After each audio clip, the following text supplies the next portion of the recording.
Okay, Mayor Beer, PCT did confirm that they have the sound back up now.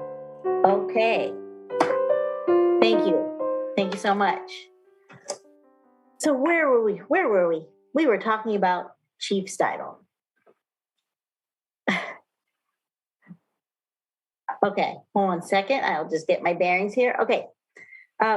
Again, Chief, thank you for being here. I think you know how much you mean to our community. And I know each of us are going to want to talk to you about that coming up here. So we're going to go to public comment first, and then we will talk with you. And I know we have some dignitaries here waiting to speak. So Sarah. Mayor Beer, we do have some representatives from our U.S. Congress and state offices.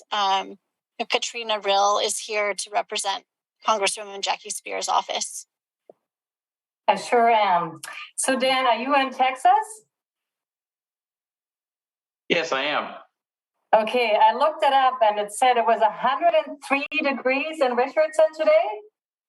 Yeah, we're like 20 something consecutive days of above 100-degree weather.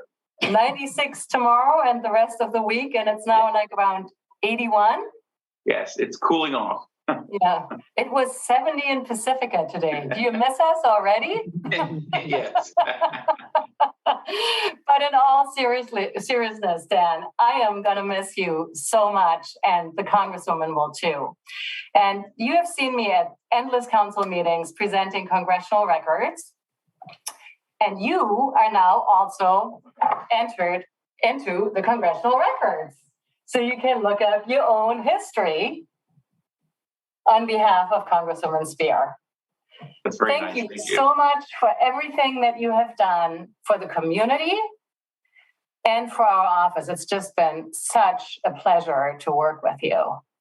And I'm going to read just a little piece of the congressional record. I'm not going to go through the whole thing. And it will go in the mail with a resolution from the city to you. So you will have this in your hands soon. Okay. During his time in Pacifica, Chief Steidel enjoyed being part of a smaller and tight-knit community where he could get to know residents and build trusting relationships.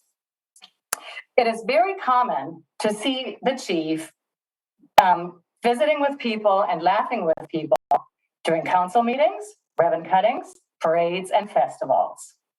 He always goes the extra mile to help people. It has been my great honor, this is the Congresswoman speaking, to work with Chief Steidel during my tenure in Congress on issues such as human trafficking, gun violence prevention, and community policing. Madam Speaker, I ask my colleagues to join me in recognizing Chief Steidel for dedicating his career to public service and for protecting the residents of Pacifica. While I wish him the best in his next chapter, I have no doubt that he will miss the small field town of Pacifica and the Pacific Ocean. And in return, we will miss him. Thank you very much. Thank you, Dan. I appreciate that very much. Thank you.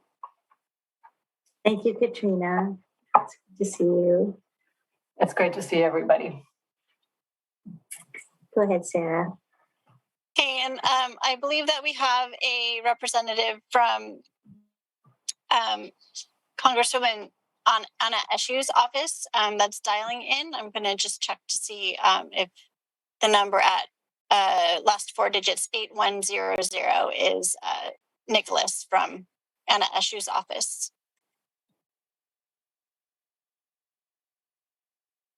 Hi, my name is Nicholas Hargis. I'm a field representative for Congresswoman Eshu.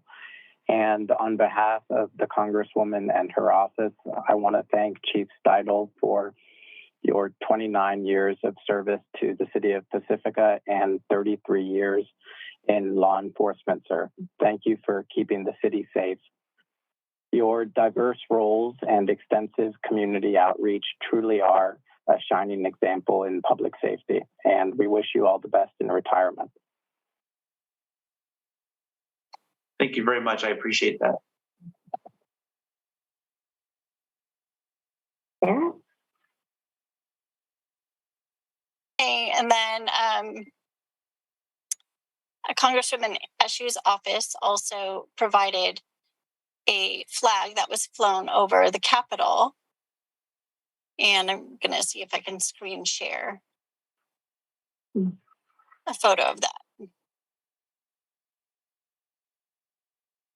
Oh, he has it. Oh, he has it up. Yeah. Look at that. That's wonderful. And we also have a representative from Senator Becker's office. Joan Dentler is here from Senator Becker's office. Good evening. Hi, Chief. I am going to defer to my counterpart in Assemblymember Mullins' office, Daniel Vanish, who's also here with me this evening. So we can jointly present to you the California State Legislative Resolution that I believe you also have in your possession. So Daniel's going to do the speaking, but on behalf of Senator Becker, who unfortunately can't be here this evening. He's in Sacramento, of course, and really has not had an opportunity to work very closely with you since he's only been in the Senate a short time. But we wish you all the best in Texas, and we will. I'll ask Daniel now to please read he's got some words for you as well. So thank you very much, Chief. Thank you very much. Good evening. My name is Daniel Vanish, and I am a field representative in Assemblymember Kevin Mullen's district office. And on behalf of Assemblymember Kevin Mullen and Senator Josh Becker, I would like to commend Chief Steidel and thank him for his 33 years of law enforcement service, including 29 years with Pacifica Police Department. In honor of Chief Steidel's service, we have produced a resolution for him, which you should have received. So, during your tenure, Chief Steidel has worked nearly every assignment available and received over 100 letters of appreciation and department commendations. We wish you continued success in your new role as a captain with the Richardson Police Department in Texas. Thank you. Thank you very much. I appreciate that. Thank you all so much for being with us tonight. We sure do appreciate each and every one of you. Sarah, should we have our officers speak before we invite Dan to respond and then public comments? That sounds good. Thank you. Sure. So I think we have Captain Clements, we have Captain Glasgow, we have our interim chief. So whoever would like to go first, please jump on in. Chris. Good evening, Honorable Mayor and Council members. My name is Chris Clements. I'm a captain of the Pacifica Police Department. Before I share my comments, I was asked to deliver comments that were sent to me by former Chief of Police Jim Tassa. And so I'd like to read his comments at this point. Dan, after more than 29 years of law enforcement service with the city of Pacifica, I would like to congratulate you on your retirement. You are not riding off into the sunset quite yet, but taking a different trail to the Richardson Police Department in the state of Texas, where you will be appointed captain. Congratulations. As you know, the Richardson Police Department serves a population of 120,000 and has a staff of 169 sworn personnel, along with 97 civilian personnel, slightly larger than our staffing with the Pacifica Police Department. While it may seem like you are taking a demotion in rank, you are in fact taking on an administrative leadership position with an organization 3 times the size of Pacifica. This will be a new chapter in your law enforcement career as you learn to manage and lead a much larger department of personnel. I believe due to your strong people skills, you will be able to rise to the occasion and adapt quickly to this larger agency. When I supported you for the chief's position in 2015, one of your traits that I admired most was the care that you showed for our personnel. I believe that your employees can be your strongest asset in any organization, and the City of Pacifica employees have never come second to any other. Dan, you have worked to make the workplace enjoyable, respected the employees, and protected them when needed. Those skills will aid you as you move forward with the Richardson Police Department. I wish you nothing but success in your new journey. Don't be a stranger and remember where your roots come from. Yippee-ki-yay, Jim Tassa. So pretty tough to follow up sentiments from retired Chief Jim Tassa there. I would simply add just that that Chief Steidel has always faithfully served the city of Pacifica and led our department with integrity, humility, and a commitment to community service. And through what I believe to be some of the most challenging times in our profession, his commitment to his staff, his mentorship of our next generation of leaders here at the Pacifica Police Department, and his unwavering commitment to our noble profession is forever going to leave a mark on those of us who were honored enough to serve with Dan and under his leadership. So, Chief, we wish you the best. Thank you. And we look forward to seeing you soon. Thank you, Senior Captain. Appreciate your words.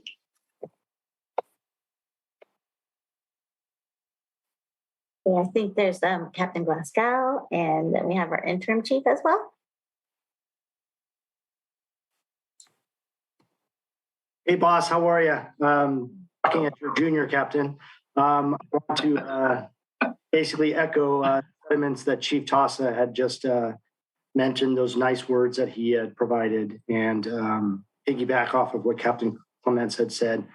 Not only have you been a mentor, a leader in our organization and in our community, you've been, more importantly, a good friend. And I think that's what I'm going to miss most, is the friendships that we've had for over 25 years since I've been with the police department. And, you know, you've taken a lot of us under your wing throughout your career. And I attribute to where I am and the successes that I've had in my career directly to you. So I want to thank you for that leadership and your mentorship. And we're going to miss you. We wish you all the best in Texas. And, you know, a lot of the guys at the PD feel the same way. So we miss you, boss, and we love you. And be safe out there. Thank you very much, Bill. Appreciate it. Okay, is there anyone else that wanted to speak? Oh, there you are. Hello, interim chief. Nice to see you. We haven't met yet. Hello. Good evening, Mayor and council members. Dan and I have had many words exchanged since he retired. And I just want to tell you, Dan, I told you before, you should be very proud of yourself and what you did at the Pacifica Police Department. What I've observed in the last 3 weeks is dedicated professionals that are here serving the community of Pacifica. And that's not by chance. That's by your leadership throughout the years. Your whole career, 29 years is a long time. And again, I don't want to steal your thunder, but congratulations. Try to stay cool in Texas. And like somebody else just said, it was a nice 70 degrees today. It felt really good, Dan. So we'll be in touch. And again, you should be very proud. Thank you, Chief Stratton. I appreciate your words. Also, well, it's been a little warm here the 3 weeks that I've been serving with my new department. I haven't had to abate a single whale. So I don't know what I'm going to do with these skills that I've become so good at. Council members, who would like to go first? Mr. O'Neill. Well, Dan, I got to say, they were going to miss you. I was there when you were appointed chief, you know, when Tassa left, and now you're gone. And I have to admit, you do have a unique set of skills. I mean, you have stolen sailboats that sink on the beach. You have, you know, I don't know how many dead whales. I can think of at least 3 or 4. 6. Okay, 6. Okay. And then you got world famous restaurants like, you know, the Gorilla Barbecue and Taco Bell. I mean, what other town has 2 restaurants that have been on Food Network, you know? And you're going to Richardson, Texas. So do they have a good barbecue place there? They have about 300 of them. Yeah. Oh, okay. So maybe you can replace the Gorilla Barbecue. But I want to say, you know, thank you for all you've done in Pacifica. Anytime we called up and needed anything or a citizen issue or a complaint or whatever, you guys took care of it and you handled it. And I really appreciate what you did for everybody here in your 29 years of Pacifica. So thank you very much, Dan, and enjoy your semi-retirement in Texas. Thank you, Mike. Appreciate that. Also member Beckmeyer. Hi, Dan. Nice to see you. I've told you before, I've said it many times, that I continue to say it. I will continue to say it, how much our department and therefore our city has benefited from your leadership in terms of the focus on creating a family environment and creating something that people feel safe and can rely on their coworkers. I think that adds a dimension of strength to the department and therefore to the city. And I'm grateful for you setting that tone. And I know that with the staff that we have, we're going to be able to continue that. So thank you. Good luck in Richardson. I know you'll adapt. You're very adaptable.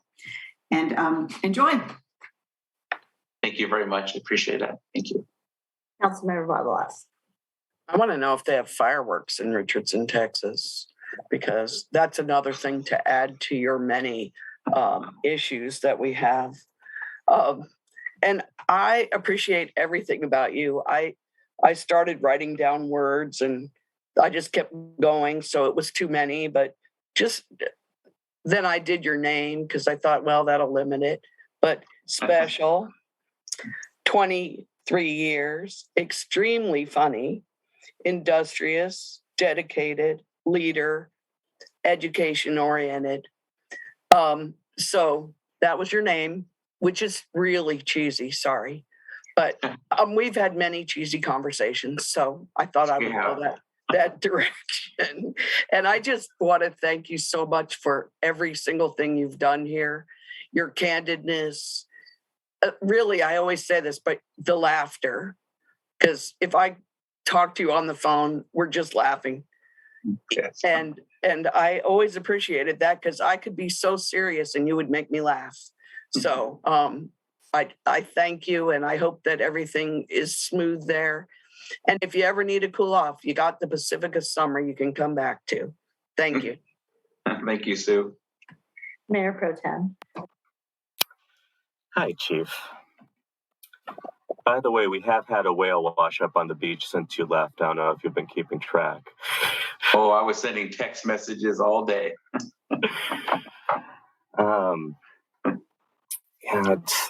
So first of all, what immediately occurs to me is how annoying it is that you are not going to be with us, and take that as a compliment. I've said this, I think, a handful of times by now, and I'm going to keep saying it because of how much it meant to me that the first time I really clued into who you were, the integrity of your nature, was just having something that was casual enough, but a discussion about the spirit of the law versus the letter of the law. And when you brought that up and I was having that conversation with you, I thought to myself, oh, Pacifica is in very good hands, that we have a leader in policing who understands that distinction and leads according to it.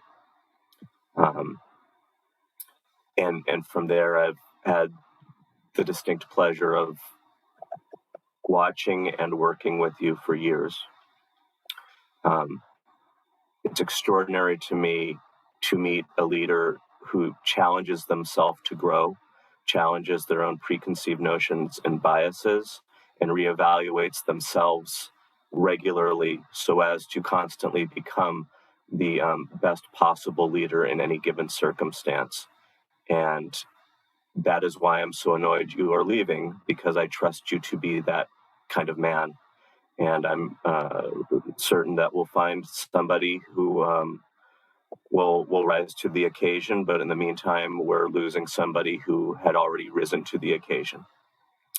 And so that already having been said, I find myself with a personal bias when I think in terms of Texas, but that a man of your caliber is now going to serve the people of Texas, bringing with him the spirit of the protection of people and the spirit of the law over what at any given moment the letter might dictate.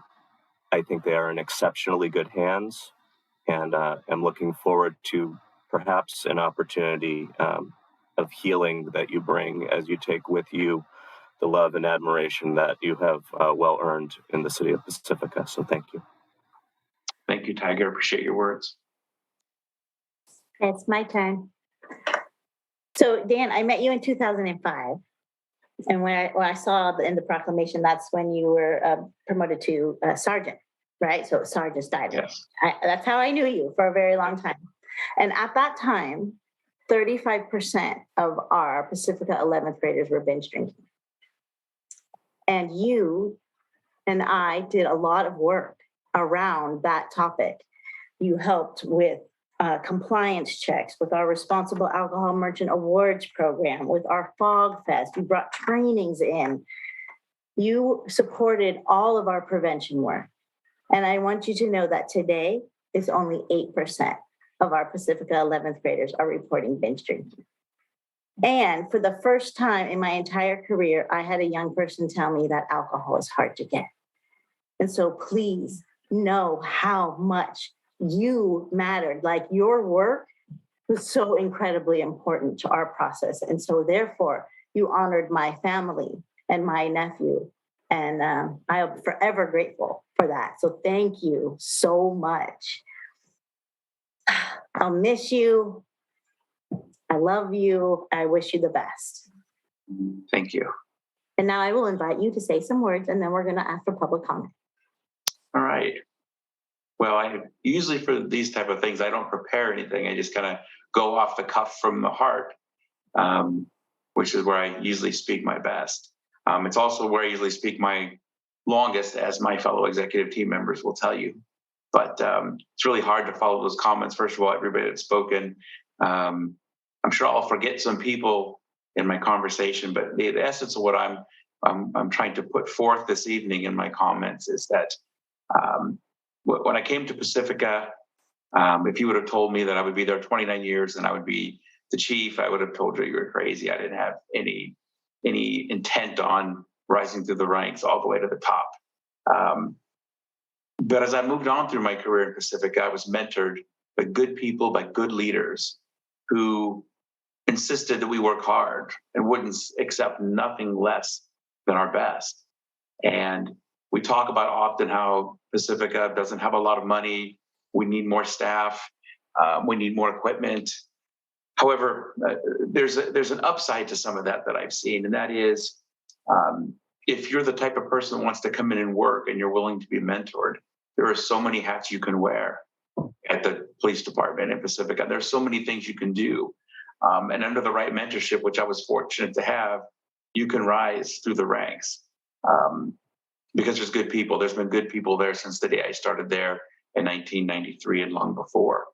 Along the way, though, especially I would say in the last 7 years in my service as chief of police, some people have talked tonight about some of my accomplishments and pointing to me for those accomplishments. And I appreciate that recognition, but none of those accomplishments are possible without the men and women that work at the police department. And that's what I always said. I helped with some of the ideas, I helped push in the right direction, but it's the men and women of the department that wear the uniform, that go out there and work hard every day, that have made everything that we do at the police department as successful as it has been. And they have made me successful. And I'm forever grateful to the men and women of the department, both past and present. I'm also grateful to my fellow executive team members. Quite an experience over the last 7 years working with all of you, getting a much broader knowledge of what each department does and how you operate at that executive level and how you think, knowing then the last, for 33 years, the first 24 years, I thought mostly like a police officer, like a cop, and listening to city managers, City Manager Tinfo, City Manager Woodhouse, and all my executive team members, I learned to broaden my horizons much more. And I'm very thankful to all of you for that, for your support. I've learned a great deal from all of you. I attribute all of these things I just talked about to my success and my ability to move on and move on to a larger department in a state where I want to live and where I want to retire. But it's because of those experiences and because of that support that I've had and the work and the time that people have been willing to put in me over the last 29 years of Pacifica that's allowed me to have the opportunity to continue my law enforcement career at an age when most people in California my age are retiring out of this business. So I want to thank you all and tell you I love you all a great deal. I already miss you. I'm very fortunate to be working with a great group of people in Richardson who have welcomed me with open arms and have treated me like family. But no matter how long I am here with my current department, I can tell you that Pacifica will always be my home. So thank you. Okay, so we can call for a public comment now. Sarah, do we have any public comment? Oh, it's Alyssa. Hi, good evening, Madam Mayor. We currently have 3 hands raised. The first speaker is going to be Marvin Otterburn, followed by Bill Tobin. Marvin, you may now unmute yourself to speak.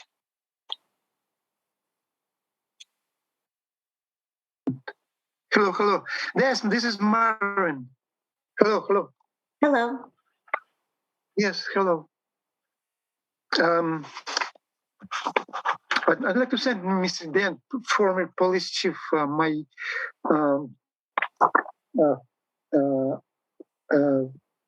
congratulate him with the moving to Texas and having a great time in Texas. Right now, I want to address. My name is Marvin Ertaben, by the way. I represent Victims of Violence organization. And dear Mayor and Council members, I'm asking you to introduce and to support new projected ordinance. Name it. Please, sir, I'm gonna have to stop you there. These are comments for our chief of police. If you'd like to comment on something that's not on the agenda, you can do so during oral communications. Oh, I'm sorry. That's okay. And I will, but thank you and stick around for oral communications. All right. Okay. And I will remind other folks who are in the queue that this is time to comment for Chief Steidel, and any other items that are not on the agenda, you can do during oral communications. Melissa, are there still hands up? Yes, there are still 3 hands raised. Okay. The next speaker is going to be Bill Tobin, followed by Aaron Wood. Bill, you may now unmute yourself to speak.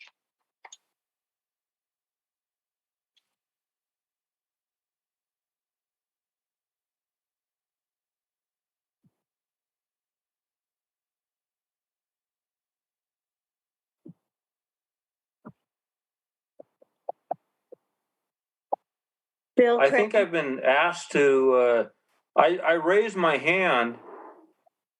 Oh, did you? Hi, Bill. Hi. So I gotta let you know. I gotta see if I. All right, bye. Hi, Bill. All right. Okay. Bye-bye. Hi, Bill. I believe that you want to comment during oral communication, unless you'd like to say a comment to the chief. Hello. Hello. Oh, hi, Mary. Hello, Mr. Tobin. I believe that you would like to, if you'd like to say a comment for the chief of police, you can now. And if you want to make a comment on any other item, it'll be during oral communications. Well, okay. So I'm, forgive me for being a novice in the procedural That's okay. aspect of this, but my comment has to do with the city's Yes, sir. implementation Yes. of the I'll go ahead and vehicle. I'm going to go ahead and stop you because you'll do that during oral communications, and I'll make sure to let you know when that is. Okay. Do you have kind of a ballpark about an hour, half an hour, 2 hours? It's hard to say, but thank you. We have to move on with the chief Very right good. now. I will be in touch. Okay. Thank you so much, Bill.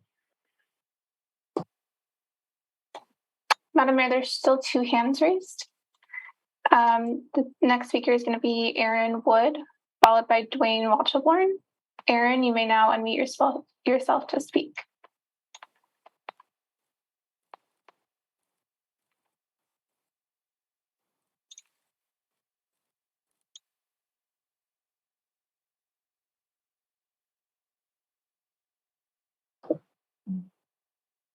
Okay, Alyssa, maybe we can come back if Aaron has their hand up still after that.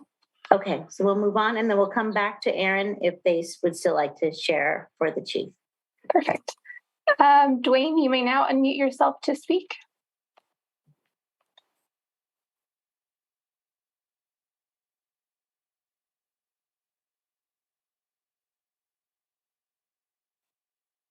Hey, is this working? Hello, Dwayne. Nice to hear from you. Yes, I've been having technical issues and I'm glad it's working. So, Dan, wow, I actually do have something to say about you. It's been a great 26 years that I've worked for you and with you. You know, from day one, we hit it off. We got along great. And we truly were able to find that dynamic, that balance of friends and supervisor and employee. When you were a corporal and I was an officer, and then a sergeant, and then you were a captain and I was a sergeant, all the way up to chief. It was always very, very easy to follow you both as the chief of police and as my friend, because I knew the caliber of person that you were. I knew the quality of your character. And I always knew that you had the best interest of the department and, just as importantly, the city and the officers that worked for you.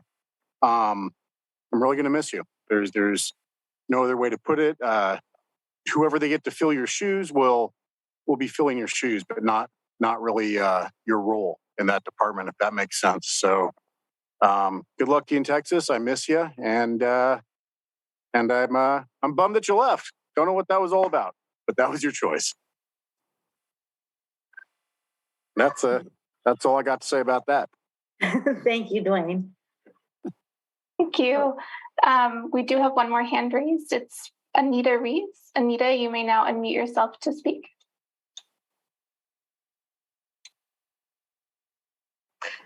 Dan, I have been so honored to work with you over my 12 years as director of the Pacifica Resource Center. I will miss your presence as our liaison on PRC's board of directors, and I just wish you well, and I'm so grateful to have known you and to have worked with you. Thank you, Anita. Thank you, Anita. Madam Mayor, there is another hand raised by a caller by the name of Chris. Chris, you may now unmute yourself to speak, and please state your full name for the record. There we go. Named Chris Redfield. Congratulations, Chief, for an outstanding in Pacifica. Outstanding work. Thank you for showing us how it's done and how to do it. Hold on a second. Okay. Hey, Sue asked me. Excuse me, Michelle, you need to mute. Okay, thank you. Go ahead, Chris. Are we good? There we go.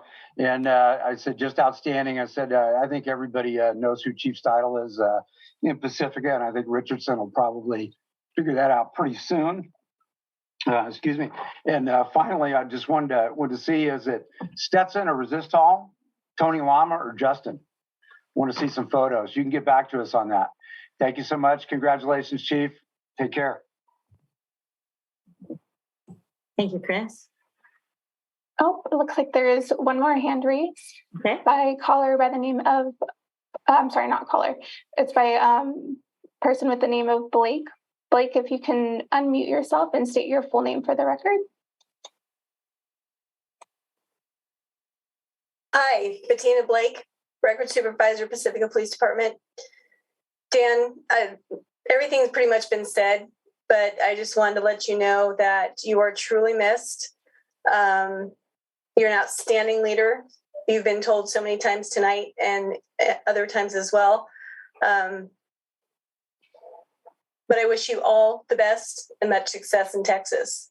I know if you do half the job there that you did here, you will succeed and make them very proud and keep them just as safe as we were here. So thank you for everything. Thank you for believing in me. Thank you for fighting for me. And I hope to see you soon. Miss you. Thank you. Madam Mayor, there are no more hands raised at this time. Okay, thank you so much, Alyssa. Thank you, everybody. And thank you so much, Dan. We'll be in touch with you always. Thank you. I appreciate it. Bye. All right. We are going to now move on to our consent calendar. Are there any council members who would like to pull an item from consent? If anyone would like to pull an item, then we can discuss that later. So, seeing none. We'll open up public comment.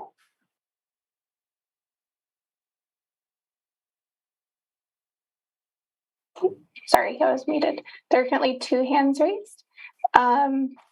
First person is Christine Bowles, followed by Suzanne Moore. Christine, you may now unmute yourself to speak. Good evening, Mayor Beer, Council, and staff. This is Christine Bowles. I'd like to ask for item 9 to be pulled from the consent agenda so that we can get a staff report on the proposed settlement of the RV ban lawsuit. The lawsuit is unfortunate. We could have done much more to help our homeless with a small portion of these funds instead of paying over $300,000 for our attorney fees and now an additional $550,000 for the plaintiff's attorney. We were warned ahead of time that we would be sued, and I assume that by settling, our legal counsel has determined that we would have lost the case if it continued. Perhaps City Attorney Kenyon can confirm. If true, I agree it is time to put this behind us and stop bleeding legal fees, but I also think that the public deserves an accounting, an understanding of where this money is coming from, especially given our looming structural deficit. There needs to be transparency and trust. Otherwise, voters may be less inclined to vote in favor of the new tax measure you have put on the ballot in November. And we also deserve an explanation, a reflection on how these decisions about the RV ban were made so that we can learn something from these mistakes that will hopefully help prevent them from happening again. Also for item 11, I would ask for Manor Drive to be considered as part of the roadway safety plan study. The document says that all public roads should be studied, not just Highway 1. This narrow, steep road connecting Palmetto to Skyline in District 2 has had innumerable accidents over decades, destroying parked cars and homes and causing injuries. There are some letters that were sent to you today by neighbors on Manor. We could definitely use some traffic calming measures to slow down cars, to protect public safety. And also we could use more enforcement of the truck weight limits, which are still violated regularly on this road. Thank you. Thank you, Christine. Suzanne, you may now unmute yourself to speak. Can you say who's following her, just so they have a little lineup, Alyssa? Yeah, there's no one after Suzanne. That will be the final speaker. Okay, thank you. Good evening, Mary. Good evening, council and staff. Suzanne Moore from the Manor. I support the city staff recommendation to adopt this resolution. Consistent with city goals as a healthy and compassionate community, this resolution takes necessary steps toward execution of the settlement agreement. The Safe Parking Program is a model with demonstrated success to find people housing. Let's move forward as a community to help those without homes find homes. Thank you. Thank you, Suzanne. Thank you, Suzanne. Madam Mayor, there is another hand raised by Jennifer. Looks like Jennifer Barba. Jennifer, you may now unmute yourself to speak. Hi, Mayor and council members. My name is Jennifer Barba. I am the owner of Perfect Pour Cafe here in Pacifica. I assumed the small business a little over 3.5 years ago, and we've made it through the thick of COVID. And the light in the COVID for us was that we were able to keep our lights on and be the light for the community and those visiting Pacifica. We've truly put our stamp on the community, have made a positive impact in the Sharp Park neighborhood, which we are hoping is becoming the Pacifica's downtown area because we don't have a specific downtown. But it's exciting to see more and more people finding out about the Sharp Park area and coming and patronizing our business. Yes, woohoo is right. We are that cup of coffee in the morning, that smile that fresh, locally sourced food that we put in recyclable bags for people. So we are keeping in compliance with even like county regulations for getting, locally sourced food out there and, plastic free as well. Jennifer, I want to stop you really quickly. Is this about an item on the consent calendar? I was told I can't download the agenda. I was told that you guys are speaking about the safe parking, which on Francisco, there is on an A-frame. I talked to Bonnie about it. On the A-frame, they said that they were going to talk tonight about the dedicated spot for the permitted parking on Francisco. And so that your opportunity to talk about that will be later on in the agenda, unless you want to talk about the attorney's fees, which is the item on the agenda. But you can come back and talk at oral communications as well. Okay. How far down in the agenda is that? That is after the consent calendar. That's oral communications is after the consent calendar. And then there's an appeal, which is right after that. So you'll have 2 chances. Awesome. Okay, thank you, Jennifer. Madam Mayor, there is another hand raised by Marvin Otterburn. And Madam Mayor, maybe we can have the clerk ask the recipients before they start speaking what item they are speaking on. Thank you. That would be helpful.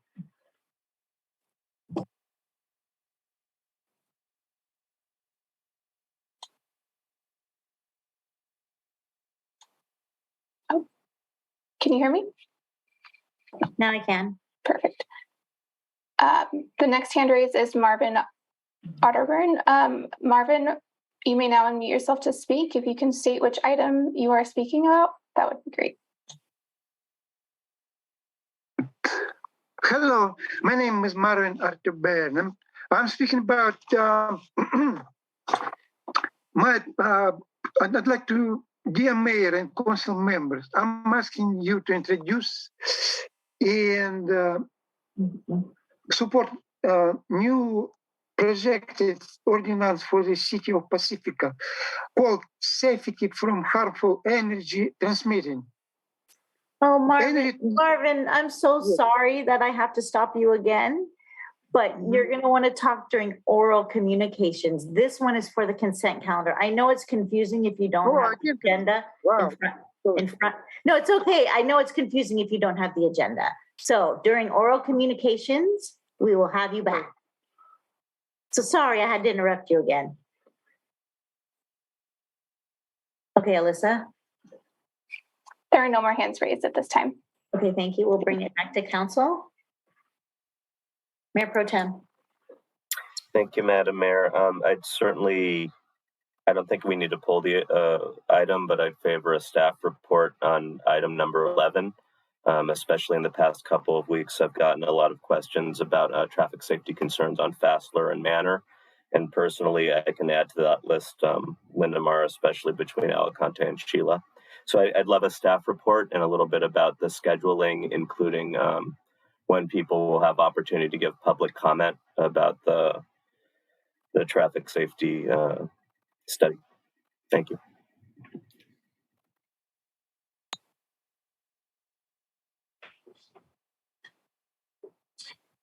Mayor Beer, would you prefer information about that item right now? Yes, please. Okay, great.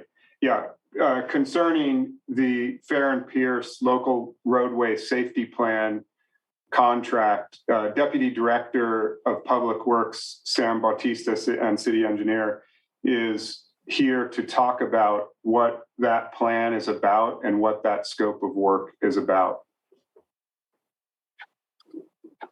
Great.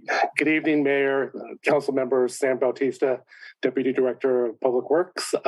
So the local roadway safety plan is required by the city to receive any of the federal highway safety improvement program grants. The local roadway safety plan requires that we look at the data that we have, as well as go out and analyzed all our roadways within the city, and typically for this type of plan, since it is data driven, we don't do public meetings, or public meetings are not part of the scope of work. And we look at crash data throughout the city. We look at the various roadway configurations, speed limits, volumes, etc. And Fair and Peers will take that data and create a toolbox for the city to use in order to either, traffic calm a street or to make a street safer. So I also have, I do have Aaron Ferguson from Fair and Peers here to answer any of your questions regarding the plan.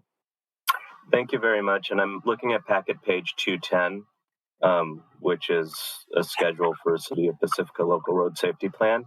And it may be that I'm not certain how to read it, but it seems like there are marked certain spots along the schedule that say stakeholder meeting. So am I misinterpreting that to be community outreach, or tell me a little bit more about what stakeholder meeting means, please? Sure. So the stakeholder that's stated on the scope of work, that stakeholder is actually for city stakeholders. So it would be engineering, it would be the police department, it would be fire department, mainly those who are familiar with the system and can also talk about the different, perhaps the different conditions and deficiencies on those roadways. So it's a very focused stakeholder group. Okay, thank you. So I don't know if this is the appropriate place at this point for this question, but I maybe gave myself a false impression about this item going into it, so I'll ask it so I can know the appropriate time to ask the question down the road, no pun intended. When will the public have an opportunity to give the city some feedback? And I ask this specifically because over the last week or two, I've actually received substantial feedback, again, especially about Fassler and Manor, and I'd love to give the public the opportunity to be able to tell that story to the city in hopes that we can find solutions. So if this isn't the appropriate format for that, when might we have that opportunity? I have Aaron from Fair and Peers that can discuss the scope of work. So Aaron, if you would like to go ahead and answer that question. Thank you. Yeah, good evening. It's nice to see you all.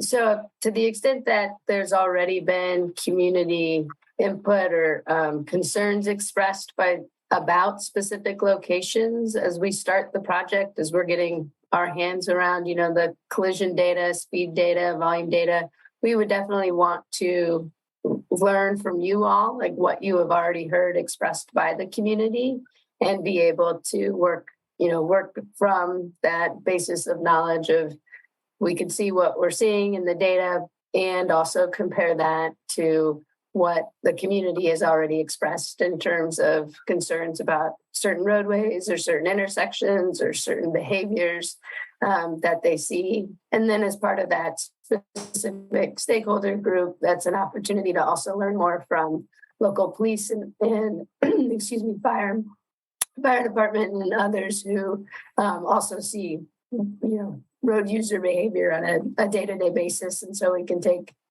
those different pieces of information, bring them together, identify essentially potential treatments that could help address those behaviors, and then also help create a priority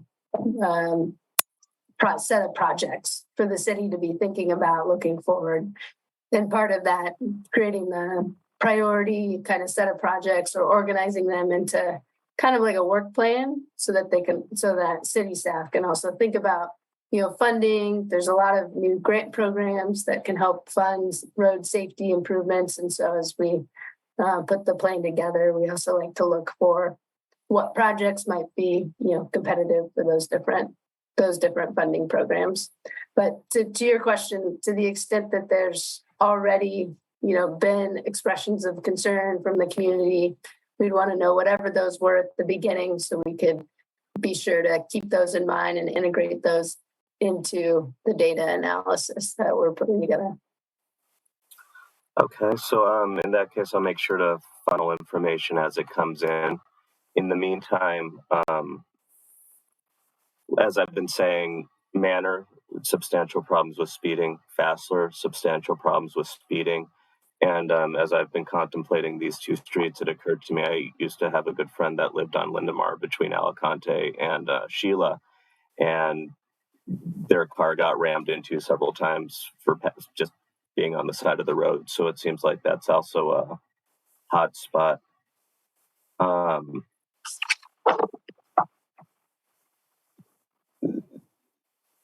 Madam Mayor, if you'll pardon me, I see that Esmeralda Crane has her hand raised, and I think she may have wanted to speak on this topic.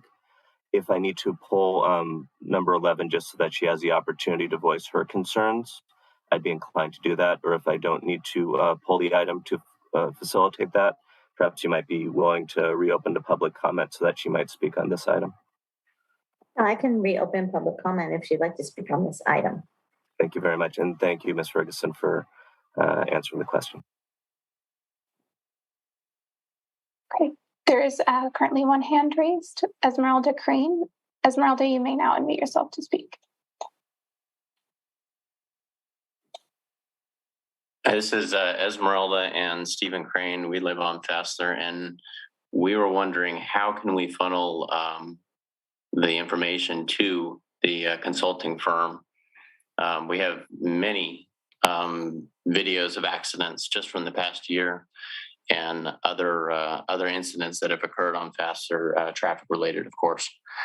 How would we get that information to you guys so that we can hopefully concentrate on the various issues on Fassler and really everywhere else? And also thank you very much for Tiger Jess for being our advocate.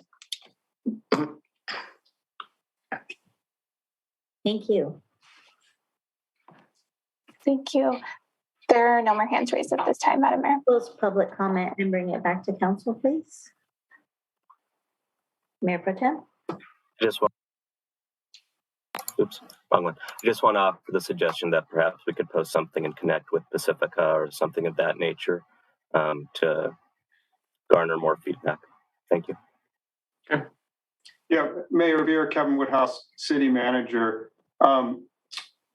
What I'll also defer to Mr. Bautista and Aaron Ferguson from Fair and Pierce. Similar to other projects like our storm drain master plan, what I would encourage is that comments about traffic and streets should come into Mr. Bautista, the city engineer, to the city. The Fair and Pierce is the city's consultant, so all the information should flow through the Public Works Department. And maybe that type of portal will be set up as the already established scope of work, but that's a question that Mr. Bautista and Aaron Ferguson can answer. Yes, we can go ahead and start we can set up a portal to receive those comments, and I will be able to forward those comments to Ms. Ferguson as they become available, and we'll give enough time to the public to reach out to us and give us comments while Fair and Pierce gathers data for this project. It's been a major safety concern. I really appreciate you opening that portal so that we can get some feedback coming in. Thank you. Hi, Lisa. Hi. Good evening, everybody. Lisa Peterson, Director of Public Works. I also just wanted to point out that the city's engineering department has received a number of comments over a period of time related to traffic. And of course, we will be sharing all of those with the consultant. So they'll have kind of our plethora of information that the public has been sharing with us over the years. And that should really help quite a bit. And some of this are things that have already been discussed. And, even the Fassler and Manor, all of these things that, we have information on that we can share as well.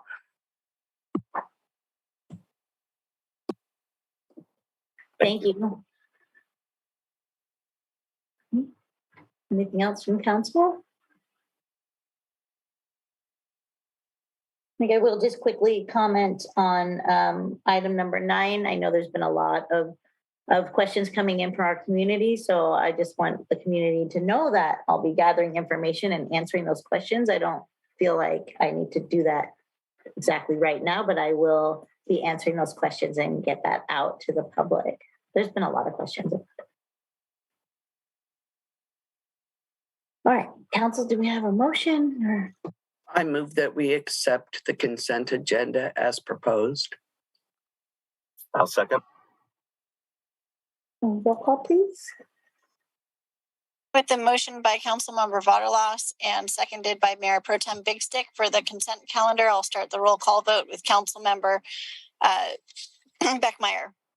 Yes. Councilmember Vaterlas. Yes. Councilmember O'Neill. Yes. Mayor Pro Tem Big Stick. Yes. Mayor Beer. Yes. And the consent calendar passes unanimously. Thank you. Okay, we're going to move on to oral communications. This portion of the agenda is available for the public to address the city council on any issue that is not on the agenda tonight. You'll have 3 minutes to do so. Please direct your comments to the council as a whole and do not single out any council member. We cannot enter in any debate with you, so we can't answer any of your questions during this time, but please feel free to speak on any item that is not on the agenda tonight. So this is oral communication. So the folks that I talked to before, please raise your hands. You can participate. Thank you, Madam Mayor. There are currently three hands raised. First speaker is going to be Lindsay Rake, followed by Suzanne Moore. Lindsay, you may now unmute yourself to speak. Good evening, Honorable Madam Mayor and council members. My name is Lindsay Reich. I'm the CEO of Warm Water Wellness, which is a 501c3 nonprofit that was born out of the need to advocate for the reopening of the Mickelson Therapy Pool at Mills Health Center in San Mateo. We've been fighting this battle now with Sutter for really 2 years. The therapy pool closed in March of 2020, and in June of the next year of 2021, they announced the permanent closure. Now, this pool is not a typical pool. There's a difference between therapy pools and recreational pools. It's a very unique facility on the peninsula. It has a ramp it's fully accessible with a ramp for wheelchair access. It's heated to 90. It was heated to 93 degrees. It had a Hoyer lift and a chair lift, so that quadriplegics could easily access the facility. And it's the only one on the peninsula. And now with the closure, the most vulnerable members of our community have been forced to travel to other counties, to San Francisco and San Jose to try to access warm water therapy. But the thing is, many people, including my partner who has a spinal cord injury, cannot travel, cannot physically handle the travel time to get to these facilities. So they're just declining in physically and emotionally. It is a complete crisis. We recently had a rally, and Supervisor Canepa hosted a rally a couple of weeks ago. We had over 100 activists and a half a dozen local politicians came and spoke. We currently have the support. Resolutions have been passed by 10 cities, including not 10 cities, 10 government agencies. And among those are the County of San Mateo and the San Mateo County Labor Board. And we have 2 more upcoming. And I'm here tonight to encourage you to please pass a resolution supporting our cause and to join with the other The other cities along the peninsula have done so. This facility was fully financed 25 years ago with $4 million of community donations, which today is equivalent to $7.2 million. Sutter has received $853 million in CARES funding for the purposes of not closing down facilities during the pandemic. One of the approved uses of the funds was to retrofit facilities for COVID, but instead they closed the pool.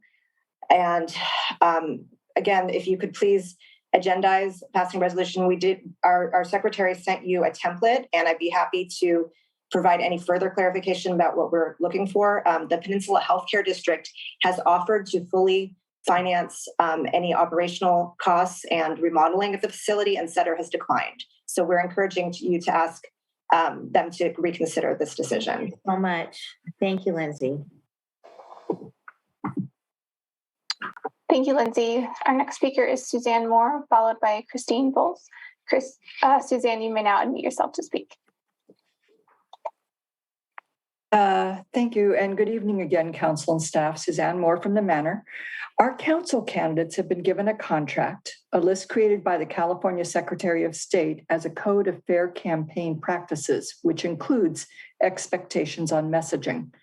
I believe the current events which surround campaign messaging is one of the great issues of our time. Throughout history, messaging has been used to educate, inspire, and sadly, manipulate.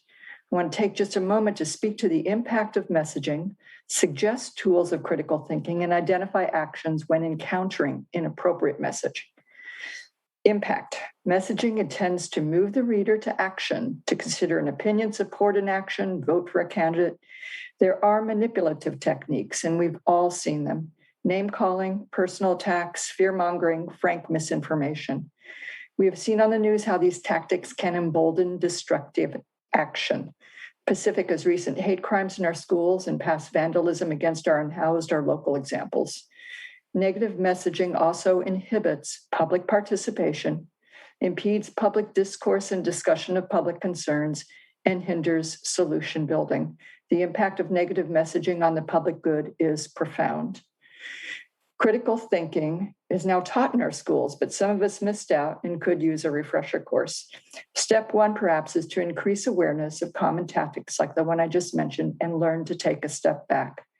Step two, ask questions about the messenger, their background and expertise. Will they personally benefit from their position? Step three, who's financially supporting a stand? Do you feel aligned with the supporters? Actions. What are our actions when we feel a message is inappropriate? If the statement is in social media, you can block it, report it, or respond to it. Wikipedia advises reporting negative messages rather than responding. We have all seen prolonged arguments on social media that felt truly toxic. Reporting a message is anonymous and can be done easily, often by going to the 3-dot prompt in the right-hand corner of the message of concern. If the inappropriate statement is live, it's hard to judge what to do. WebMD suggests we think in advance and resolve to be someone who speaks up for others. Practice what you say in advance. It may be as simple as saying, let's be careful that our words are respectful to everyone.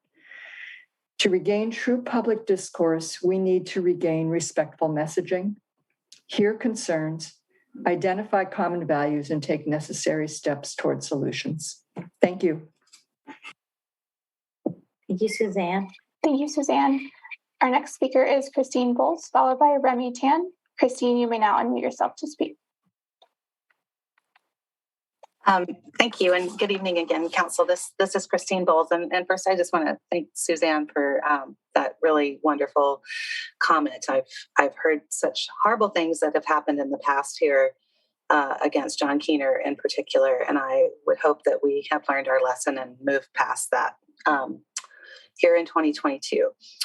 I'm here to talk to you tonight about the last council meeting on July 11th, where Mark Hubble and my appeal of the general plan safety element was unanimously denied, where we asked for an update of our landslide, fire, and emergency evacuation maps. We were given no opportunity to rebut staff's testimony, even though the city was the applicant and it was a city decision we were appealing. Acting Planning Director Murdoch said at that meeting that the city was not in the business of mapping landslides, even though the safety element from 1983 specifically called for new landslide maps to be drawn.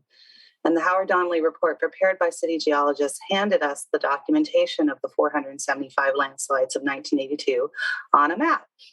There was no need to map the landslides of 1982. Staff's job was only to record the data.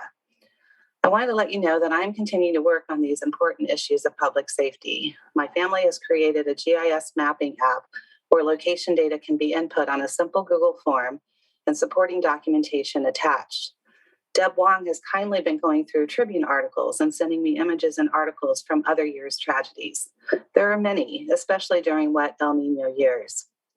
I know our financial resources as a city are very limited right now, and my hope is that by collecting this data in a form that is easy for staff to use and import, that we can then hopefully revise the safety element as part of the Planning Commission's new policy of reviewing the general plan updates on a yearly basis and not waiting 40 years.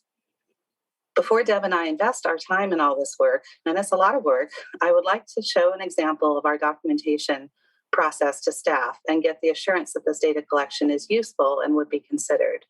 I'm hoping that one of you council members could discuss this idea with staff and planning commissioners and arrange a brief meeting to review our proposal. Thank you.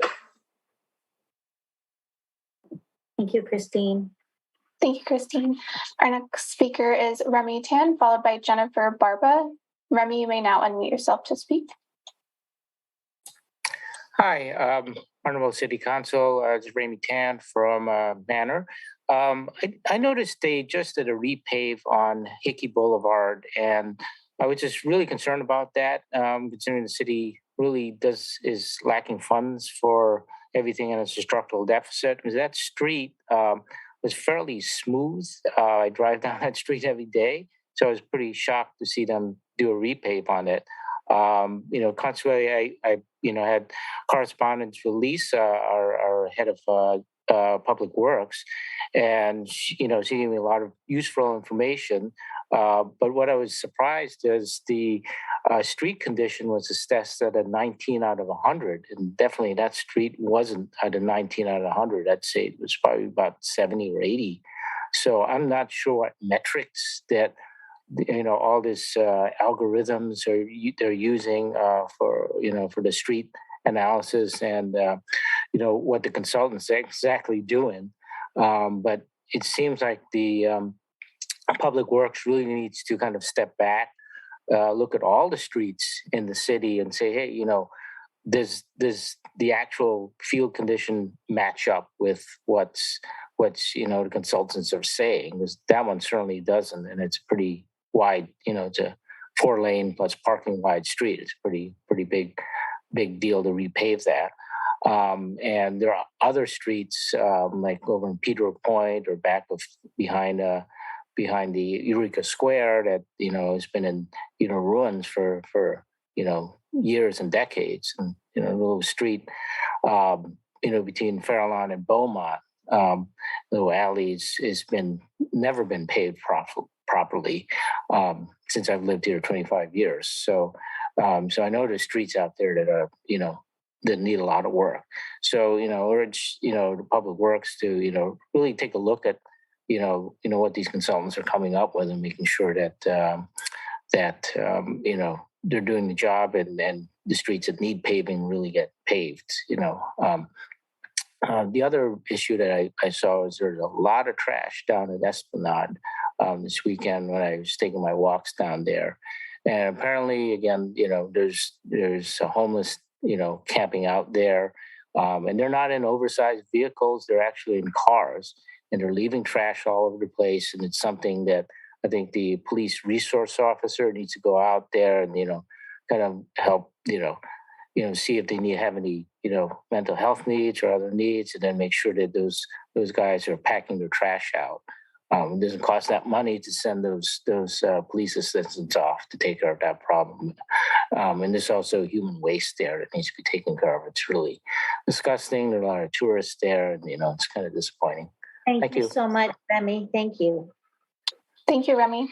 Our next speaker is Jennifer Barba, followed by Anita Reeves. Jennifer, you may now unmute yourself to speak.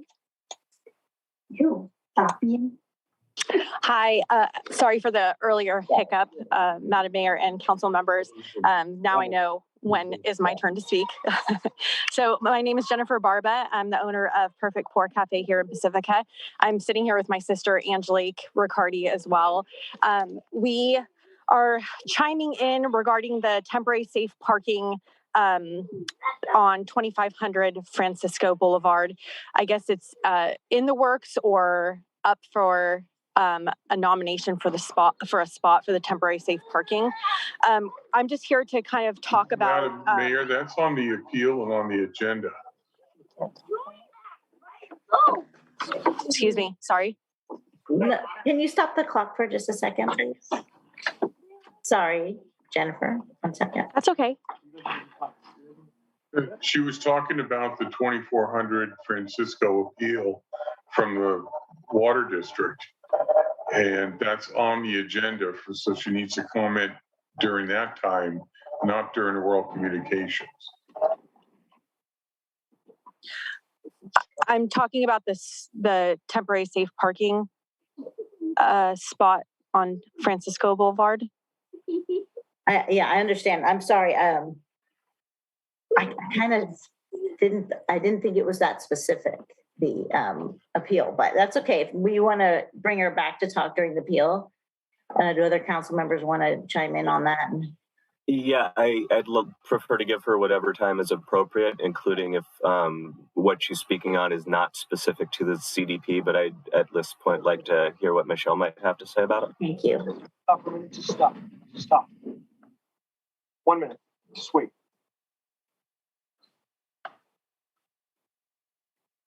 Hold on, Jennifer. We're going to get to you. 1 second. So I think it's totally up to the discretion of the council. I mean, I think that comment is general in nature, but it does touch on the appeal.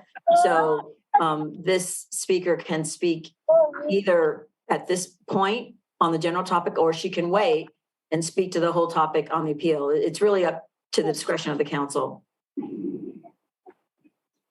I'm not going to block her from talking.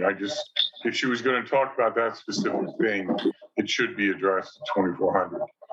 And maybe, so, Madam Mayor, I would just recommend that you direct the speaker to keep her comments not on the specific safe parking program site, which will be discussed on a later item 14. But if she has general comments, that she can continue to speak at this time. Councilmember Beckmeyer, did you want to say something? Yes, well, two things. First of all, if Jennifer has specific things that she wanted to say, I wanted to clarify, those could be directed during the time of the hearing on that specific topic, correct? And general information, as she started to share earlier, honestly, I wasn't sure where she was going, but it was of a general nature, would be what she could share at this point in time in the agenda. And then the third thing I wanted to say is, I'm not sure I'm hearing it right, but I think I'm hearing little voices at her home, possibly, or wherever she's calling from. So in the interest of time, if we can reset the clock and give Jennifer a chance to just give us her general comments, and then if she has more specifics for the hearing item and she's able to come back to the phone at that time, that would be my thought. Yeah,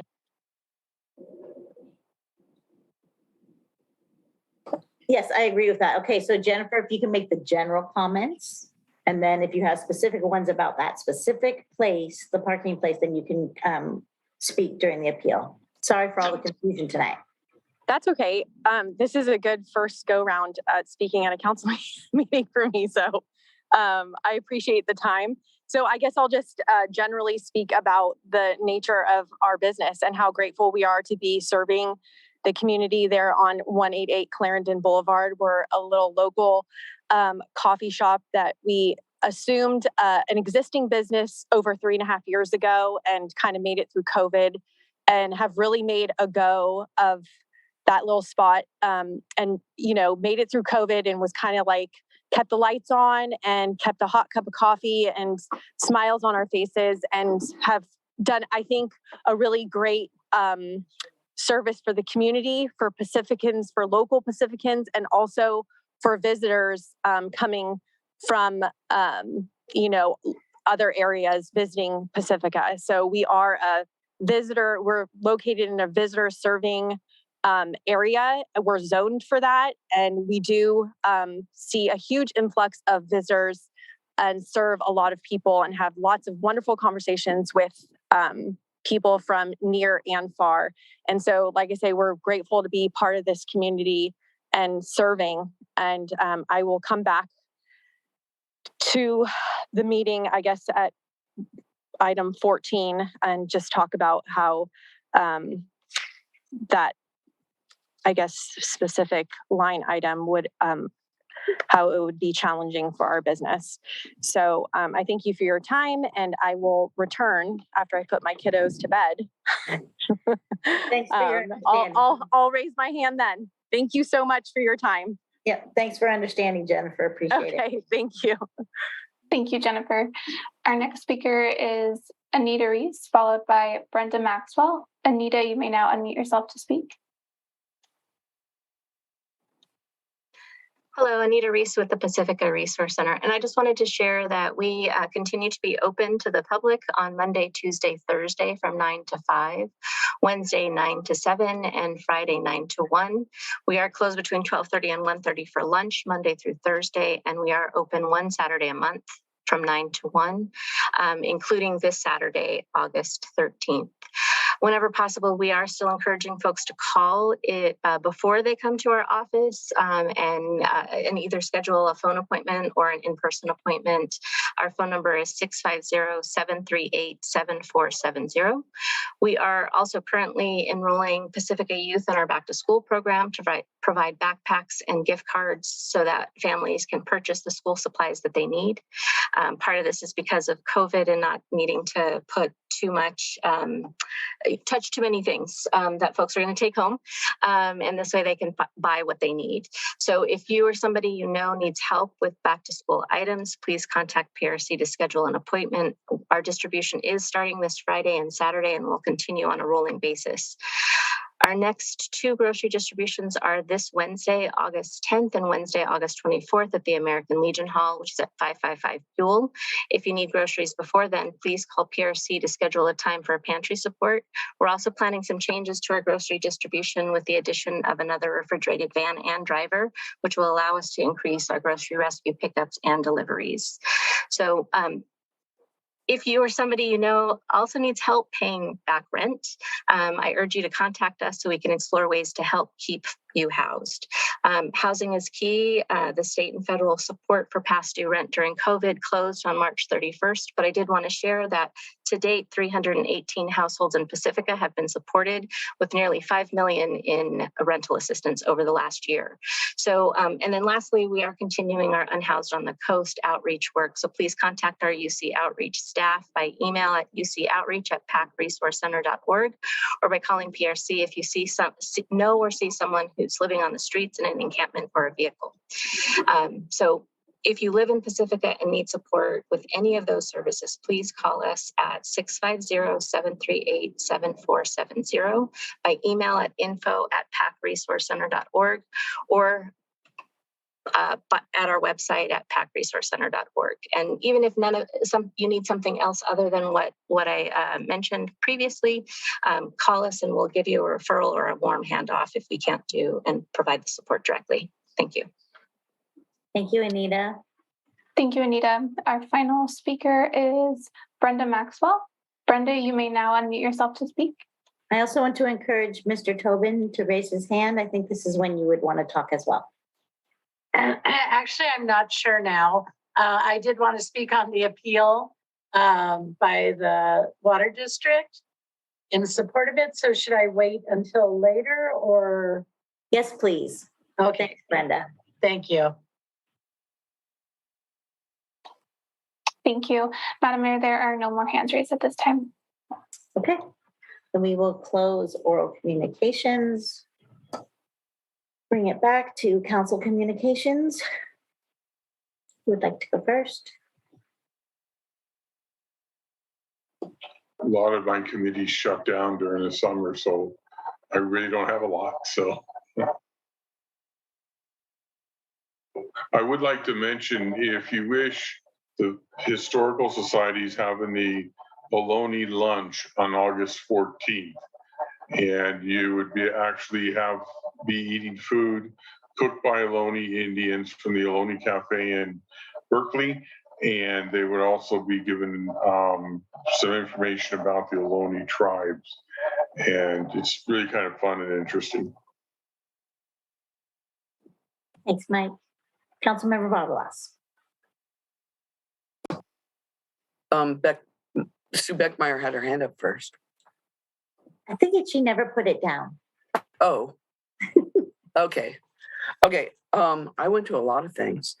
Today I had a meeting with Kevin Mullins, aide, and we talked about interesting items, actually Senate bills, but on energy audits and taxes in Southern California, which interests everybody. Also, I went to the Fairmont Homeowners Association meeting, and they have concerns about the permitting for 7-Eleven and the garbage from 7-Eleven, and that they've never completed their landscaping projects. I did the City and County Association of Governments meetings, and it was almost a month ago. So I don't have the information in front of me. I went to Relay for Life with some of our other council members and walked a little bit, but talked a lot. The Democrats, I attended the Fog Fest committee, Council of Cities in South San Francisco, which was a thought-provoking meeting where they talked about how the so much biotech there, and they have massive amounts of money to spend on their public facilities, which makes us look sad. I attended the Cope banquet. That's the unions, which was a really good program. I went to the Emergency Preparedness Day at the San Mateo Fairgrounds, and I saw Bill Glasgow and several others from our CERT program. I attended the San Mateo County Convention and Visitors Bureau, which was mainly hospitality, and it's really interesting to hear what the hospitality industry is doing all over the county. And I was talked into this part. I did win Best Lifter at my weightlifting, and got a first place for benching 215 pounds. So I had a great event on the weekend too, and have a wonderful sword to prove it. Thank you. Thanks, Sue. Councilmember Beckmeyer, would you like to go? Thank you, Mayor Beer. I'm sorry about not raising my hand so effectively tonight. I also attended Relay for Life. It's very near and dear to my heart. My husband and I are both survivors, so I try to attend and participate in that event every year if possible. And unfortunately, it was overlapping with the Democrats meeting for me in the time that I needed to be there. So I wasn't able to participate fully in the Democrats meeting. It was just listening in. So perhaps someone else has an update for us, but I understand the topic was the workforce housing. And it sounded like a very good program, sort of the already completed of Jefferson High School District and the in process of Pacifica School District. So that's an important and ongoing topic. I attended the Resource Management and Climate Protection Committee meeting. I'm looking at my notes so I can remember what I wanted to tell you, and I have the letters mixed up. So very confusing. Resource Management and Climate Protection meeting. And the most fascinating presentation. I'm going to see if I can get a document that consolidates it so that you can actually see the data that were presented. But there's a study that has been done in 10 households throughout the county. Apparently 78 different people applied for the opportunity to have an energy audit at their home, which was conducted by consultants who went through and figured out for a specific home in their specific situation what it would take to electrify their entire home and get rid of gas, replacing all appliances, looking at that over time, not necessarily doing everything at once. What do you do first? What do you do second? And it's such a timely topic, and one that I think a lot of people are particularly interested in becoming more aware of with regard to electric cars. And so one of the big issues that I learned, I sort of knew it already because Tiger has told me, and we've talked about PCE and heard presentations, he's given me tidbits, but the idea that often people need to upgrade their electrical panel so that they can accommodate a car charging station. It's not required, but you can go faster, that you can charge more. And the big concern is making sure that if you're gonna do that, that you'll leave enough room on the panel to accommodate all other electric appliances that you'll eventually be needing. And the goal is to try to help people understand all those pieces so that when they are presented with the need to replace a heater, replace a water heater, replace the stove they're upgrading, they can have a reasonable look at what electric appliances might be.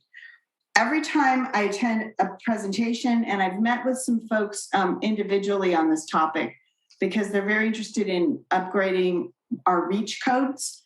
And every time this topic comes up, I make sure to point out that in particular, the water heater is not something that is, the way I describe it in my view is, if your water heater goes out, it's an emergency. It's not time to, debate, gee, what should I do? I wonder what my options are. It's better if you are beginning to learn. And I think the more that we can get that information out, I believe we're going to have a presentation coming on with PCE soon, because REACH codes are going to be on our agenda in the next few months. But I just want to help to enlighten people about those issues. So that was a very informative and important meeting.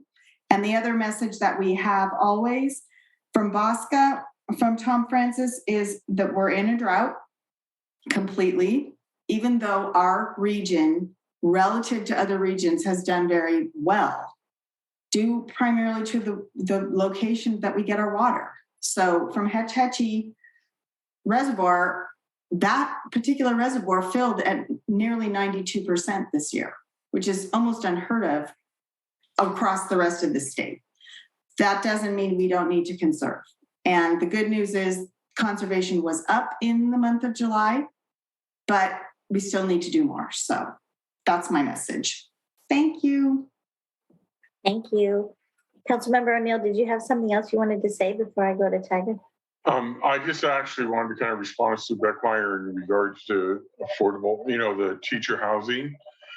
Since the taxpayers did pass a bond to build the Jefferson High School District, that we just had a report, and out of 122 units, we only have 13 that are still available once all that pending applications, and that they successfully hired at least 15 teachers from other districts that came to the Jefferson district because of the teacher housing and staff housing.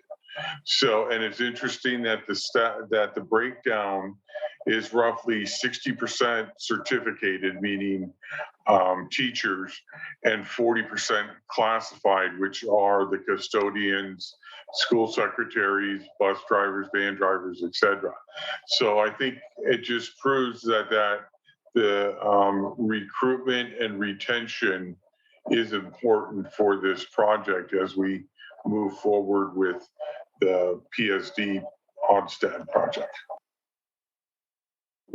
Thank you, Mike. Mayor Pro Tem. Thank you, Madam Mayor. Mr. Chris Redfield, prior to my getting elected, accused me many times of being overly philosophical, and I wish to confirm his suspicions as I begin my comments tonight. Because I was listening to a Paul Simon concert on my way back from wherever, and a song came on, and I was listening to it, and it struck me as relevant, and the particular lyrics that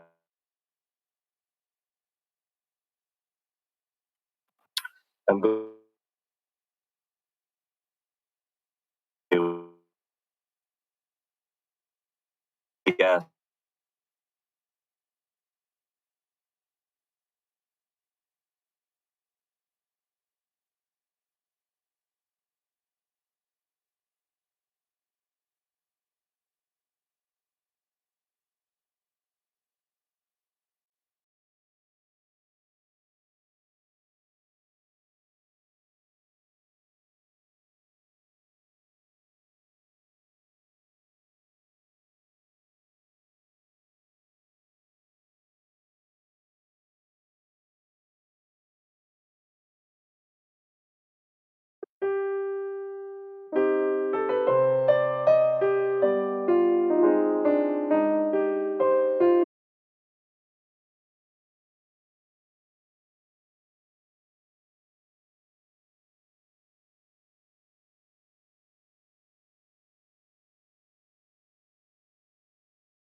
Recording in progress.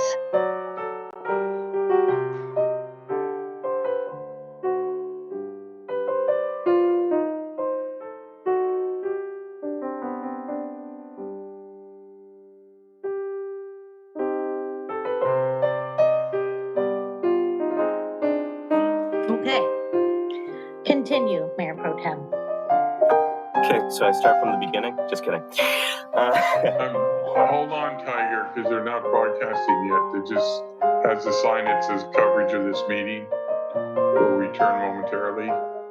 Okay. So I guess. Do we have an update, City Manager Woodhouse?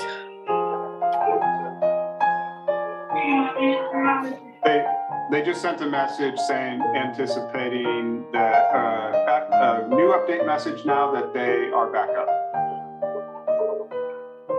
Okay. Great. Mayor Pro Tem. So anyway, it was great to see what South City's doing with all that revenue coming in.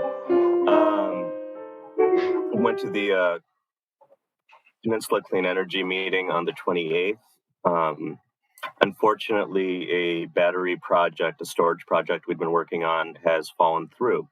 And we need those storage projects to make sure that we meet our 24/7 goal that we've set and the goals that the state has set for us. So we're going to be looking for more opportunities for storage. Meanwhile, in the good news front, we have been doing a lot of work with diversity, equity, accessibility, and inclusion, which we established as being foundational to PCE, Peninsula Clean Energy. And we're developing our policies based on surveys and workshops. And there was this fascinating discussion we had on messaging, especially when it came to electricity versus gas, at which point I was reminded that while it's currently convenient to use gas, we are perpetually surrounding ourselves with a volatile substance that's liable to combust, as we remember from San Bruno a few years back, which is also a poison. And I know that it's been my experience that on occasion I've come home and whomever forgets to turn the valve off on the stove. And then when that smell hits my nose when I enter the room, panic sets in. So remembering some of those less helpful reasons to have gas about, I think, is important as we try and do the right thing by the planet and thereby ourselves. And the next PCE meeting is going to be the 25th of August. I attended the COPE banquet with my fellow council people. It was just wonderful to be with the San Mateo Labor Council, as well as many, many electeds in the area.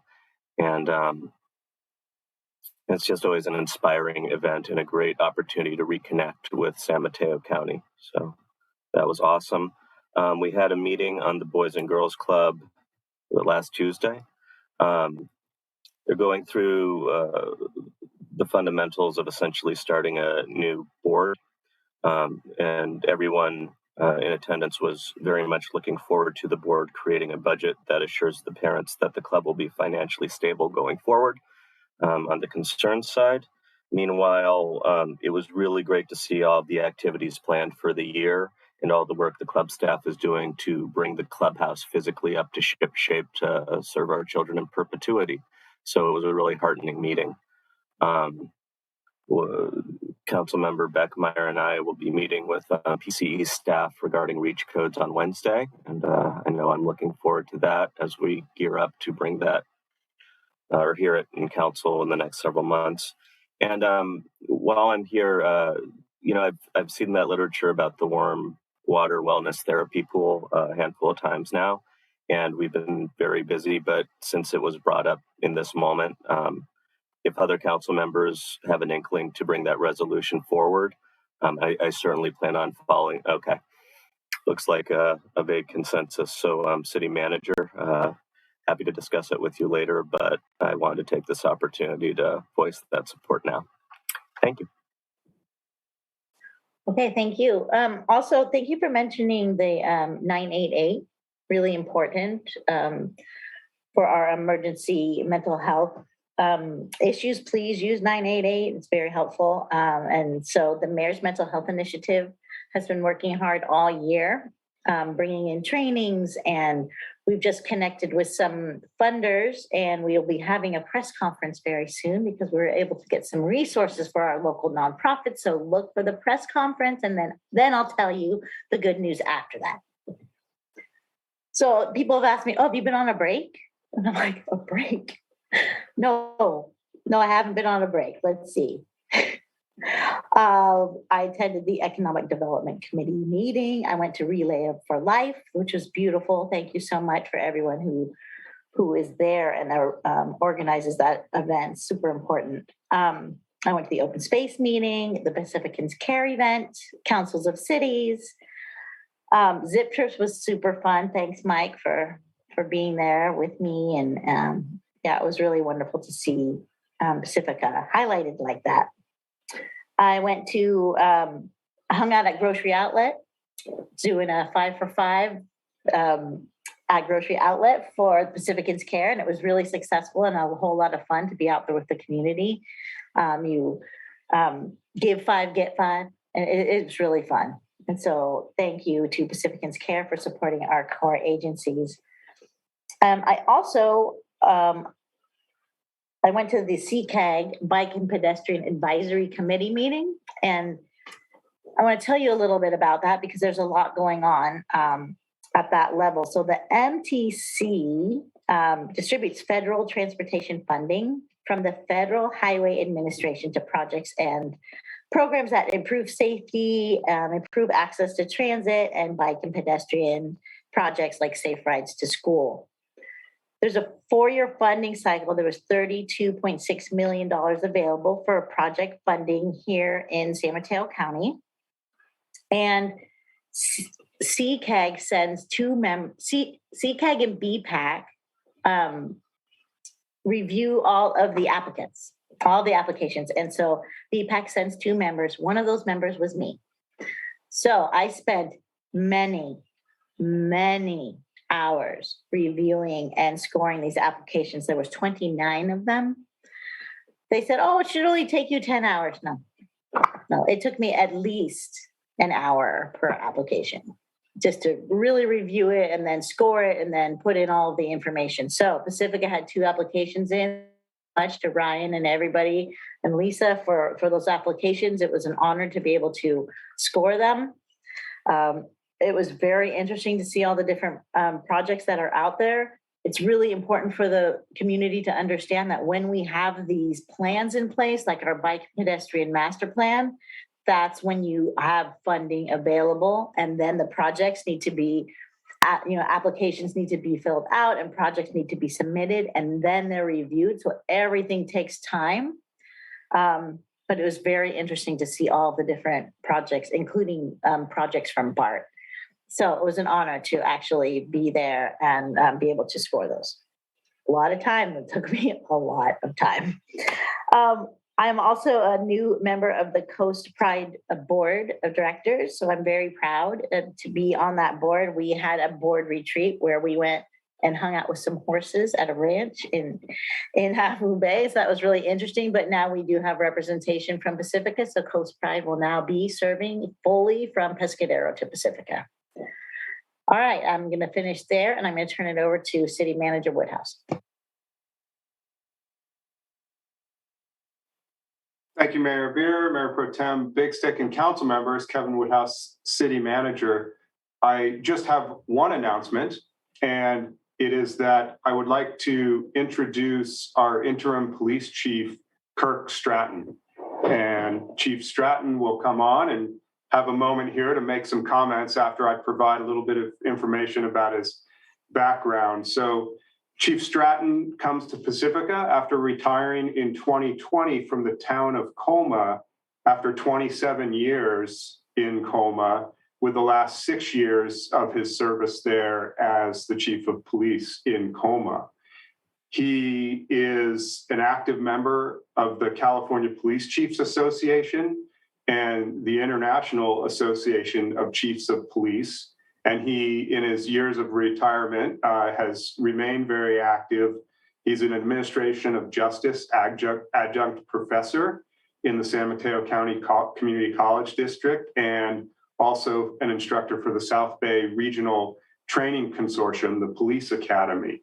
And his experience in San Mateo County, in Colma, in close proximity to Pacifica, made him an excellent choice for the interim chief for the time period until we complete the recruitment and hire the permanent chief. And I am confident that he will continue to lead, along with Captains Clements and Glasgow, this department, which has exceptional policing operations, ethics, and culture as we carry out the new recruitment. So wanted to publicly introduce him, since this is the first city council meeting since he was hired, and welcome him to Pacifica. And I will turn it directly over to him and, for any comments, and to council members. Thank you, Kevin, and hello, everybody. Madam Mayor, members of the council, hopefully we can meet in person soon. This is how it was when I retired. Everything was via Zoom, so I'm very used to this platform. Anyway, thank you for the kind words, Kevin, and thank you for selecting me. I'll tell you that, I didn't realize how much I missed the profession until I dove back in. And what's been very comforting is that your city staff has been nothing but helpful and very professional. And I received a very warm welcome, not only from the police department, but from your city staff. So thank you to them. It's been a pretty smooth transition. It's been my third week now. I look forward to the next few months, and I also look forward to assisting you with transitioning a new police chief, whomever he or she may be. So I look forward to that. Again, I look forward to meeting everybody, and due to the interest of time, I'm going to keep it brief. These meetings appear to go a little longer than the ones that we had in Colma, but something I'll have to get used to. So again, hello, everybody, and thank you for the warm welcome. Thank you and welcome, Mayor Pro Tem. I just want to say welcome. Your credentials are impressive. I've had the pleasure of a little bit of email correspondence with you so far, and would certainly love to grab a cup of tea or coffee to meet you a little bit more. Welcome to Pacifica. Absolutely. Thank you. Councilmember O'Neill. I just wanted to say welcome and thank you for taking the job. My pleasure. Thank you. Good to meet you. Good to meet you too. I look forward to meeting you in person, and thank you for doing this for our city. We need you. Anybody else? Okay, great. We're going to go on to our public hearing tonight, agenda item number 14. First, I will ask if any council members have had ex parte conversations or communications with the appellant. Council member, Mayor Pro Tem. Thank you, Madam Mayor. I had a conversation with Joshua Cosgrove with the Water District a couple days ago. Councilmember Beckmeyer. I also had a conversation with Joshua Cosgrove. Councilmember O'Neill. I had a conversation with Joshua this afternoon. Councilmember Vottelos. I asked Joshua if he'd talked to other council members, and he said yes. So I did not have a conversation with him today. And I had conversations with Tom Piccolotti. Okay, so we have Christian Murdoch here to present. We have Emily Longfellow, who will act as special counsel to the city. We have Greg Wright, who's the planning commissioner liaison, and the appellant is the North County Water District. Christian, you are up. Can you please give the staff report? Good evening, Honorable Mayor and council members. I am Acting Planning Director Christian Murdoch. The item before you is consideration of an appeal of the Planning Commission's approval of Coastal Development Permit CDP-437-22 for the reservation of 30 feet by 10 feet of existing public right-of-way and the installation of pole signs and pavement markings to establish one on-street temporary safe parking program space on the west side of Francisco Boulevard, just north of the Clarendon Road intersection. Next slide. In February 2022, the City Council adopted Resolution number 12-2022 and introduced ordinance number 873-CS to approve the Temporary Safe Parking Program, or TSPP, for a period of 3 years. The council adopted the referenced ordinance in March 2022. Among other things, the TSPP exempts vehicles parked in program spaces from the 72-hour parking limitation and provides up to 13 parking spaces for exclusive use of program participants living in an operational recreational vehicle, trailer, or motorhome with operating toilet facilities. The program would allow the temporary parking while program participants seek permanent housing solutions. The resolution also authorized the city manager to execute an operations agreement between the City of Pacifica and the Pacifica Resource Center, or PRC, which details the terms, provisions, and obligations of the PRC and city to implement the program. The effective date of the operations agreement was April 2022. Next slide. Approval of the TSPP recognized that the 3 locations and 5 parking spaces total, including the location that is subject of this evening's appeal hearing, would require city approval of a coastal development permit, or CDP, prior to commencement of the TSPP at these locations. On May 16th, the Planning Commission adopted resolution number 2022-012 by a vote of 5-0 with 2 abstentions, finding the project exempt from the California Environmental Quality Act, or CEQA, and approving with conditions CDP 437-22. Planning Commissioner Greg Wright, as mentioned, is here this evening as the Planning Commission's liaison. On May 26, 2022, the North Coast County Water District submitted an appeal of the Planning Commission's approval of the coastal development permit. Next slide. And this slide provides a visual overview of the TSPP location at Francisco and Clarendon. As you can see, it's located at the northwest corner on the west side of Francisco Boulevard. Next slide. The appellant's initial appeal provided 6 bases summarized on this slide. The appellant submitted a letter last Friday which raised additional claims that will be addressed on a subsequent slide. As further detailed in the staff report, staff recommends rejection of all bases in the initial appeal. Slide. The appellant introduced 2 additional claims in its letter submitted on August 5th. Because the letter was submitted after agenda publication, staff will respond to these claims briefly here. The first claim is that no coastal development permits, or CDPs, can be approved for the TSPP until the Coastal Commission appeals that are pending on the Bradford Way and San Pedro Avenue parking locations have been heard, and the Coastal Commission's potential enforcement action has been resolved. The Coastal Commission appeals have no bearing on this City Council appeal hearing. The City Council's appeal hearing is a separate legal and administrative process from the Coastal Commission appeals. The Coastal Commission staff's recommendation on the CDPs has not yet been heard and adjudicated. The process is currently at the substantial determination stage only. Whether the Coastal Commission will find a substantial issue, and if so, what the outcome of those appeals may be, cannot be known at this time. The appellant's claim conflates the city's oversized vehicle, or OSV, ordinance and the TSPP ordinance. The TSPP is functionally and legally independent of the OSV ordinance. Furthermore, the subject CDP, if approved by the City Council, would authorize the TSPP at the Francisco Boulevard location, consistent with Pacifica's Local Coastal Program, or LCP. Lastly, there is no current enforcement action against the city for a Coastal Act violation in relation to the TSPP. Next slide. The second claim is that the CEQA exemptions asserted by the city are legally invalid. The appellant's CEQA claims are speculative and not supported by substantial evidence as required by CEQA. As it pertains to the Class 1 categorical exemption, Francisco Boulevard is a street already extensively used for OSV habitation. The TSPP involves negligible or no expansion of this use. As it pertains to the Class 4 categorical exemption, activities authorized with this exemption are not required to be temporary.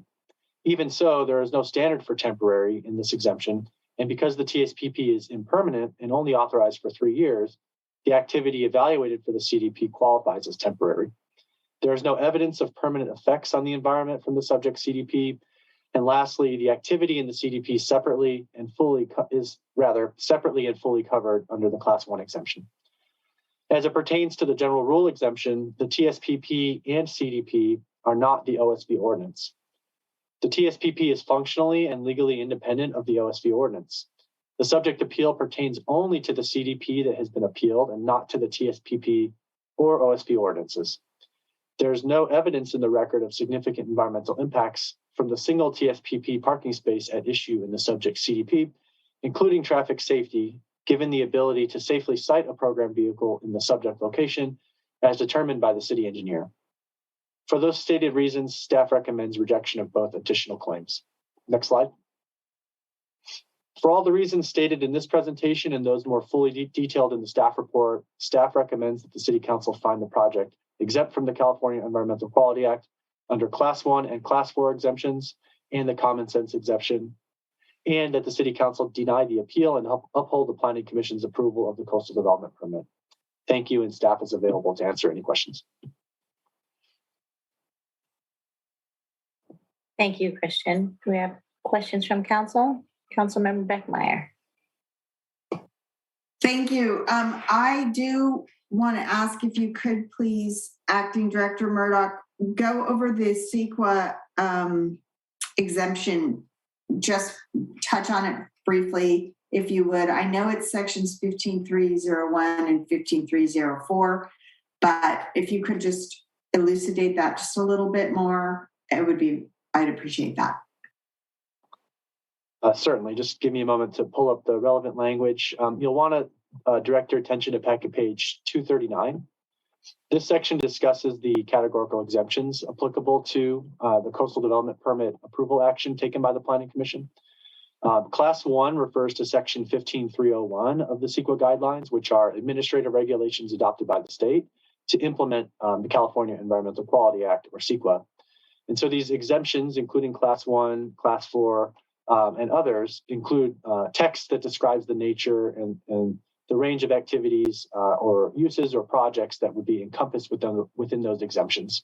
And so you can see on packet page 239, I don't necessarily want to read all of it, but you'll see that items like operation, repair, maintenance, permitting, leasing, licensing, and minor alterations of public or private structures and other types of uses involving negligible or no expansion of existing use would be covered under that Class 1 existing facilities exemption. And then similarly, Class 4 has a description of the types of uses, including minor public or private alterations in the condition of land, water, and or vegetation that don't involve removal of significant vegetation, essentially. And then there are various examples provided, and the one specifically cited, although the exemption is not limited to that, is minor temporary use of land having negligible or no permanent effects on the environment. And so staff's analysis of the very minor nature of this single parking space, given it's on an existing street, it consists of existing uses of the street, including parking of vehicles, as well as oversized vehicle parking and habitation, constitute no change in the existing use.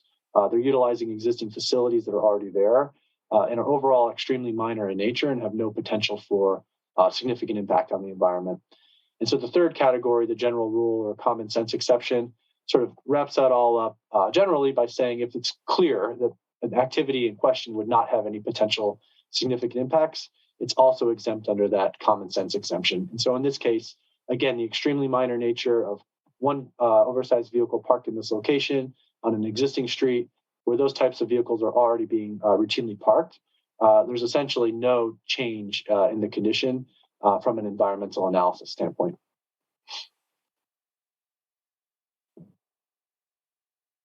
Thank you. Councilmember Vadalos. If we were to make this change, would this require the whole item to have to go back to court if we were to make a change in the location? That may be a question for special counsel. Sure, thank you for that question. I think that that's kind of expanding or not within what the consideration of the city council is tonight. That there are some issues that are not before you tonight. Of course, the settlement agreement and the temporary safe parking program.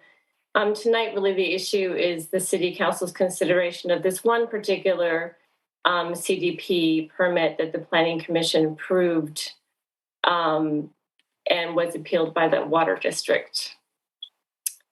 So I don't think that there's a firm answer to that question right now, other than there are some implications that may possibly occur in the future. But for tonight, really, the issue is whether or not the findings can be made under the local coastal plan with respect to this particular appeal for this particular single parking spot. Thank you. Any other questions for staff at this time? Okay, seeing none. I'd like to invite the appellant to speak. You have 10 minutes, and if you'd like to reserve up to 3 minutes for rebuttal, you can do so. And we have with us Adrian Carr, General Manager, and Robin Barral, who's the Senior Counsel. Hello, Adrian. Welcome. Thank you for having us. Good evening. Good evening. So you have 10 minutes, and if you would like to reserve 3 minutes for rebuttal, you can. Just let us know how you want to proceed. Yeah, Robin will be starting the presentation. I think we did send slides, so if the city clerk could pull those up. And then, Robin, how much time do you think we should reserve at the end? Let's reserve 2 to 3 minutes. Okay, great. So just let us know when that's approaching. Okay, Sarah, good with that? Yes, I'm setting the clock for a 7 minute to reserve 3 minutes for rebuttal. I'll give you a 1 minute warning when you get close to that 7 minute, as you're getting closer to that 7 minute mark, as the timer will not be displayed while I'm sharing the screen with your presentation. Thank you, Sarah. And I'll start the timer when you begin speaking. Let me pull up your presentation.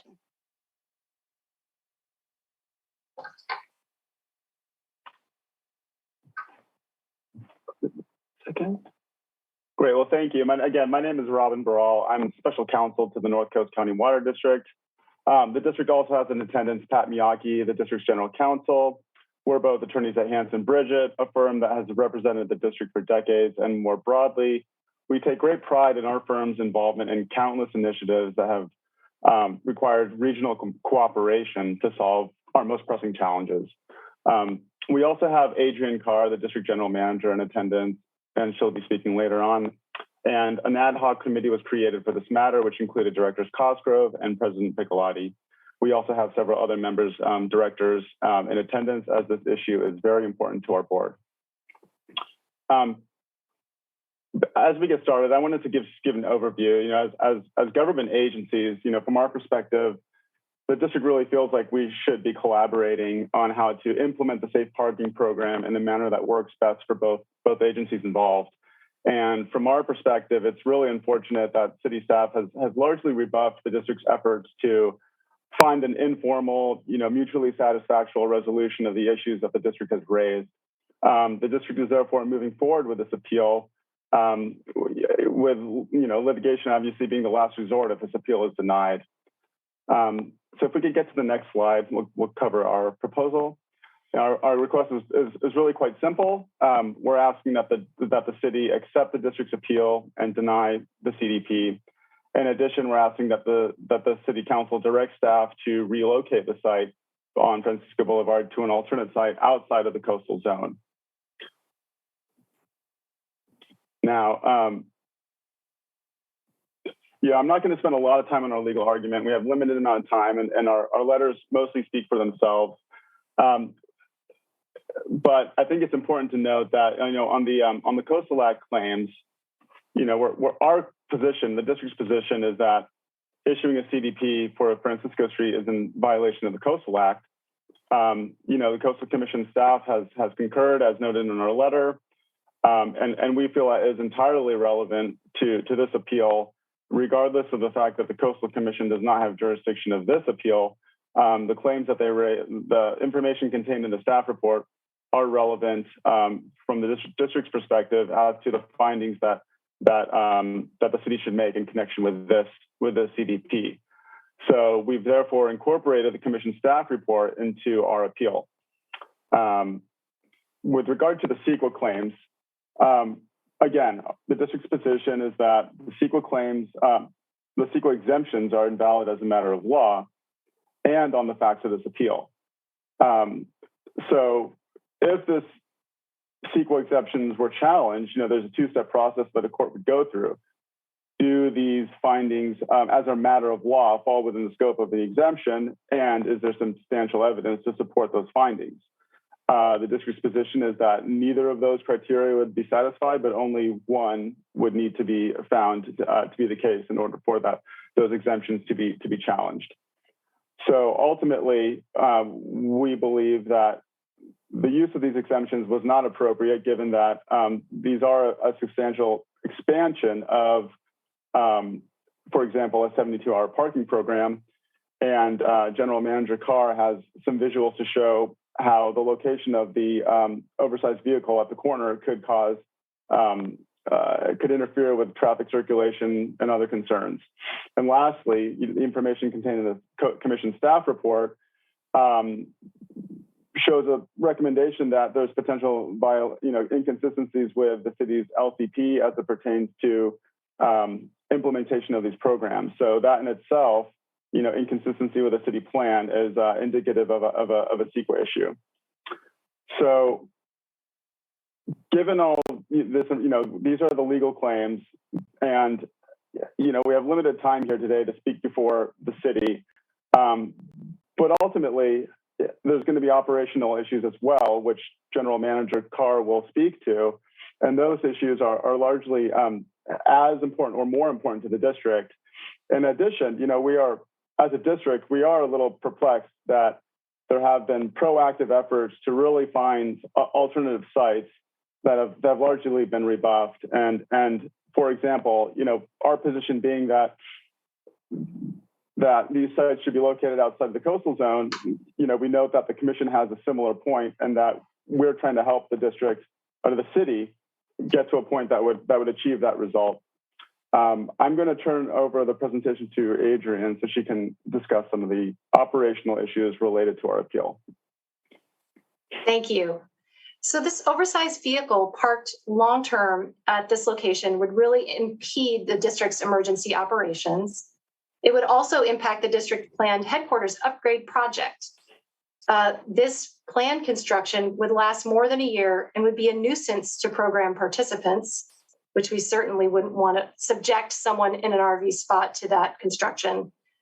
This renovation includes moving the front entrance of our building onto Francisco Boulevard. It's currently on Brighton. It's properly on Francisco, which is going to be designed, the Sharp Park specific plan as the major throughway.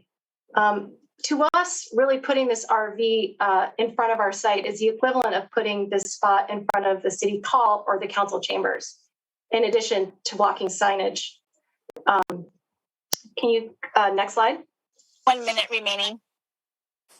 The photo on the left shows the existing condition along Francisco at Clarendon, and the drawing on the right shows how the intersection would look with the RV, including blocking the visibility of several signs. Next slide. This slide shows a similar view, but zoomed out to show more of our planned headquarters upgrade. The new entrance is shown on the right. You can also see that we have designed our project to include diagonal parking in this project, which would add several parking spaces to our neighborhood. An RV in this location would block this design feature that is the desire of our board of directors and our staff. Next slide. The city does have the authority to relocate this site under the settlement agreement and the operating agreement. We have reached out multiple times to the city to propose alternative sites.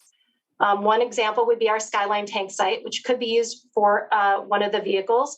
And it's located outside of the coastal zone. It's near public transit. It's near supermarkets and other important facilities. Next slide. 7 initial minutes has elapsed. Would you like to continue? A little bit, yeah. One more. Again, the next slide. The board of the North Coast County Water District is really, who we're speaking for tonight. We would like you to consider this proposal to accept the appeal and deny the CDP, and then could be separate from this, but to direct the staff to relocate this site for Francisco Boulevard to an alternative site outside the coastal zone. As you consider this item, the staff and the board would be available to answer your questions. We have several board members in attendance and we're going to be here. So please feel free to reach out to us. Thank you. Thank you. Okay, do we have questions from council? Mayor Pro Tem. Thank you, Madam Mayor. And hello, Ms. Carr and Mr. Burrell. Thank you for being here tonight. I wanted to ask, there was a statement made that this spot has the potential to impede emergency operations. If you could please elaborate on that statement, tell us how specifically the parking spot might impede emergency operations, please. Absolutely. We are an emergency responder. When there is a potential earthquake or a large fire, our building turns into an emergency operations center. We fully expect that we would be that place where people would need to come in order to get information and provide information about an emergency. So we feel that putting a RV that is designated for 29 days at a time continually would interfere with that ability to really have that emergency response that we need to have at our facility. So I guess the follow-up question is, if there happens to be an inconveniently located vehicle in a place where vehicles currently are able to park at any time, what is the current plan in case of emergency vis-a-vis that spot at any given time might already be taken up? That's true. That spot might already be taken up, but currently in the middle of the night, there's no spots there that are usually taken up. So in general, would you existing condition? In general, would you say there's not a contingency plan in place? The district has an emergency response plan in place. Okay, thank you. Councilmember O'Neill. You said for us to direct the city attorney to enter into a tolling agreement. I've never heard that wording. What is a tolling agreement? I'll let Robin. Yeah, I'll take that one. A tolling agreement is an agreement where the claims that the district has would be paused while we try to work out an informal resolution to this issue. So that particularly involves, statutes of limitations with regard to raising claims. So in the absence of a tolling agreement, you generally need to file your claims to preserve them so you don't run the statute of limitations. So a tolling agreement allows flexibility for parties to work in good faith to resolve their issues informally. Okay, so it gets back to like the 60 days to appeal, or that we have to hear the appeal within 60 days of the filing type of thing. Okay, thank you. And then you had mentioned that this location, if there's something placed there, would interfere with some diagonal parking spaces in the new building. So I assume then that you're planning on having the cars would head forward towards your parking lot. So you're actually going to be moving the sidewalk and putting car parking kind of into your yard. I mean, I know you'll have a wall and stuff. And how many parking spaces would this vehicle possibly take, according to your design? We would add 4 parking spaces if we are able to do the diagonal parking. If we have the design, if we are not able to add the parking spaces via the diagonal parking, we would have the existing condition. I think it's minus 2 or 3 spaces, which the RV would take up. Okay, thank you. Any other questions? Mayor Pro Tem? Thank you, Madam Mayor. I've been reading this, it feels like, for almost a week now, and I've certainly had conversations with our outside counsel to follow up on some points of interest. And so I've kind of been living in this item from my perspective. So pardon me as I try to ask questions from a place where I feel like I've already heard a lot of what both sides have to say. But it occurs to me that 10 minutes is not a lot of time for you to paint the full picture you might otherwise want to paint. And I appreciate that the audience of whom there is quite a bit tonight, might want to see a fuller picture. So if you want to elaborate on why this, in your opinion, violates the LCP, or why the CEQA exemptions don't hold water, or how this was improperly noticed, or how this might constitute an unlawful zoning amendment, I welcome the opportunity to hear that perspective in real time so as to paint that picture and to actually be conversant in it rather than passive in it. Thank you. Sure. If that's an invitation to speak, I can go into a little bit of detail. Going back to the CEQA exemptions, again, there's the legal standard requires 2 steps. Does the activity fall within the scope of an exemption as a matter of law? And if the answer to that is yes, then the next step is, did the agency support the use of that exemption with substantial evidence?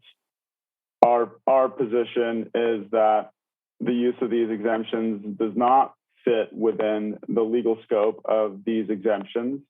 And again, I think the staff report noted an ambiguity as to whether a 3-year program is temporary or not. So that would be that's the legal issue. And so that is an issue that a court would review de novo, and it would be up for the court to decide whether that is legally appropriate. So under that situation, substantial evidence doesn't come into the picture. It's a legal question. If a court determines that this is the appropriate use of an exemption, then it becomes a question of, well, are the findings to support that exemption supported by substantial evidence? That obligation is on the city as the lead agency to make. It's not necessarily our obligation. And so the city would look at, or the court would look at whether the city was able to support its findings. Our position is that those findings would be problematic. And so that's, in a nutshell. I think also for the common sense exemption, we brought up, findings that were made relative to the oversized vehicle ordinance. The Coastal Commission has also taken a position that the oversized vehicle ordinance and the TSPP program are integrally related. So whether or not they are the exact same approval, we believe those findings are relevant to whether there would be impacts related to how these oversized vehicles are parked, right? So they're relative findings. They might not be directly at issue in here, but they're related from our perspective.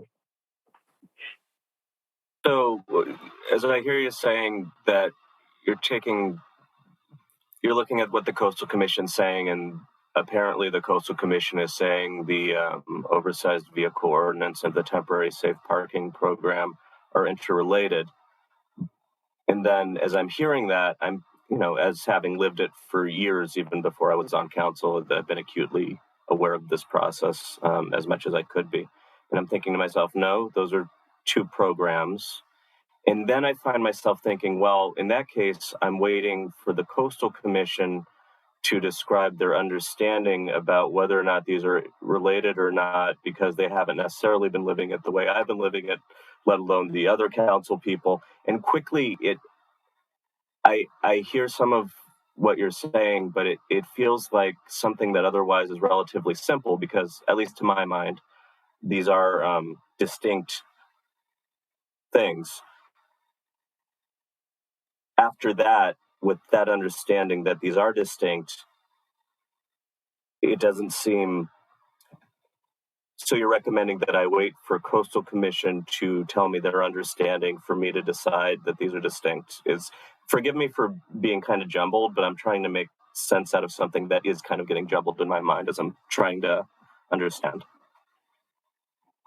Yeah, there were discussions between the district and the city attorney's office as to whether this appeal would be continued a second time. It was continued once already. And our position was, in order to continue the appeal, we would need to enter into a tolling agreement, and we would be happy to do that while we continue to try to work these issues out. The response was that the city would not enter into a tolling agreement, so we decided to go forward with this appeal. And this appeal is occurring prior to the Coastal Commission having weighed in. So that's where we are today. Thank you very much. And I did kind of leave you an open-ended question as to any of the other nuances of the case, and if you'd like to speak to it and flesh out what you're telling us. Again, I open that opportunity. I guess I can speak to notice.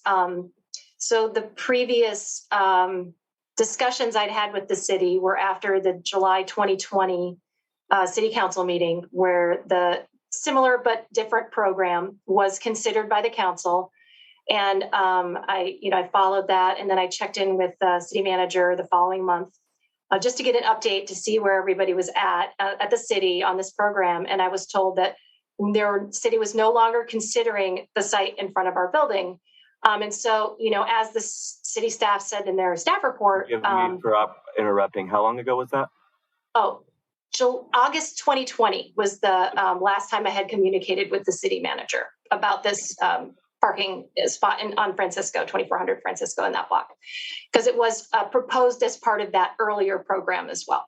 And so I did see, I get the notice of agenda and things. I saw the TSPP was on for that agenda, but I had actually heard from the city manager. The last I'd heard was that our site was no longer being considered. And in fact, that several city staff, I had just had meetings with planning about our new building, and they knew our plan and our timing and our time frame. And I just talked with engineering, San Bautista. We talked about the diagonal parking in October or November 2021. And so that was right before I think the settlement agreement was entered into. And we talked about the diagonal parking, and he was very open to it. He was really positive about the diagonal parking with me and our architect team, because we're excited about adding these spaces. We're happy to improve this, signage or safety or put stop signs, to make this a safe diagonal parking. But it's really, we want to make it a nice feature. We're really excited about our new building. It's going to be something in the Sharp Park neighborhood. It's going to be, we like to be good neighbors, and that's something that's really important to us. But to not get notice at all about this program, and when we found out was when our planning application was being reviewed for the first time. We submitted it March 20th, and the planning comments came back, and it was incomplete. I'm sure that's pretty common. We had some things we needed to change. March 20th of this year? Yes, March 20, 2022. And we got our application back in the 20th of April, 19th of April, that said, your application is incomplete.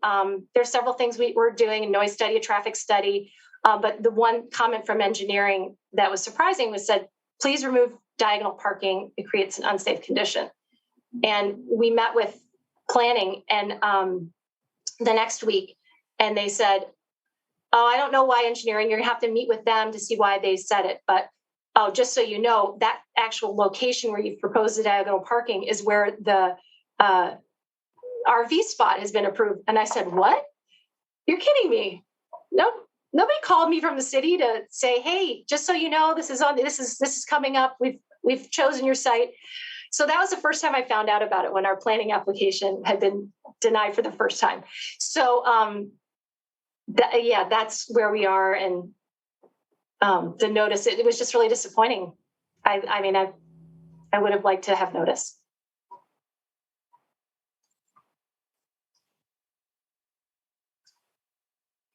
Any other council members have questions at this time?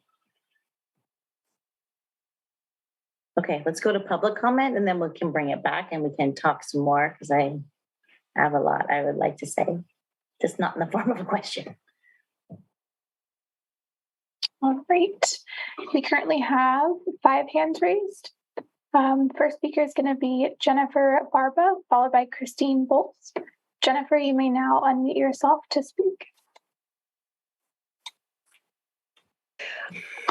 Hello again. I guess third time is a charm, Madam Mayor and council members. Thank you for allowing me to have this opportunity to speak. Again, my name is Jennifer Barba, and I'm here with Angelique Riccardi. We are the owner and acting manager of Perfect Pour Cafe, which is located at 188 Clarendon Road here in Pacifica. This is just diagonally to the proposed safe parking or temporary safe parking spot that is proposed at 2400 Francisco Boulevard. we have met many challenges along the way in our business, and one of them has been parking for our patrons.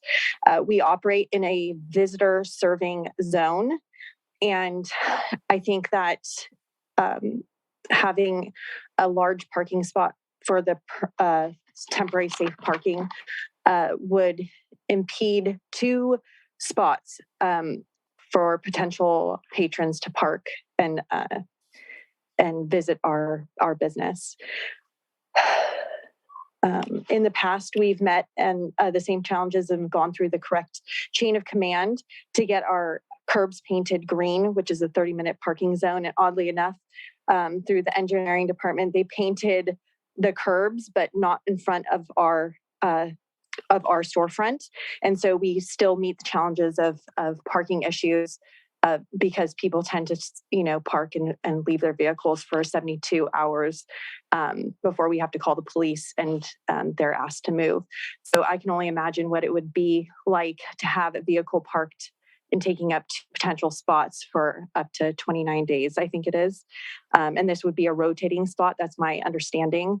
And even if someone isn't permitted, even if an RV is not permitted to be there, it is only a permitted spot for RVs. So, our customers couldn't park there even if somebody in an RV wasn't parked there. Moving forward, as our business grows, we have limited street parking, and the program, while wonderful, creates a parking issue for our business. I ask that the mayor and council members take into consideration the small businesses on Francisco and Clarendon who are trying to make a go in the area.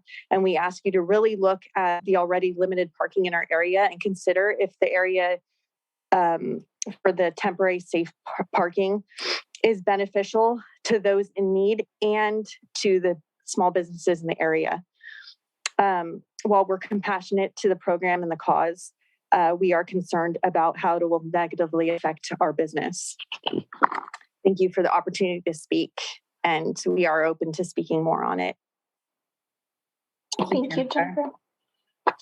Our next speaker is Christine Bowles, followed by Brenda Maxwell. Christine, you may now unmute yourself to speak. Good evening again, council and staff. This is Christine Bowles. I'm an architect in the Manor District. From packet page 250, it seems that between this appeal and the 2 appeals to the Coastal Commission being heard on Friday, that 5 of our required safe parking spaces that are part of the RV ban settlement are in jeopardy. That's 5 out of 13. So that's quite a big percentage. And I know the city attorney didn't want to discuss what would happen if these appeals are upheld and whether that would jeopardize the settlement. But I heard Adrian say that there are options for choosing other spaces. So I would really like to suggest that the council identify an alternative location for not just the space, but the 4 others tonight, so that we have a backup plan in place. I would suggest that we find spaces that are outside of the coastal zone, because that is the primary objection of the Coastal Commission. So on the east side of Highway 1. One option might be the community center parking lot on the backside next to the wetland. In terms of this specific parking space in front of our North Coast County Water District, I'd like to speak in favor of the appeal. I spoke with Adrienne today, and she informed me that no one at the city asked or even reviewed this possible location with them before it was added to the oversized vehicle settlement. Our water district is an essential part of our city's operation, as integral as our fire department. We cannot survive without them, and they say their operations would be significantly impacted by this vehicle. Why do we continue to argue with them instead of listening and trying to work with them to find a better solution? They've even proposed an alternate location on their own property.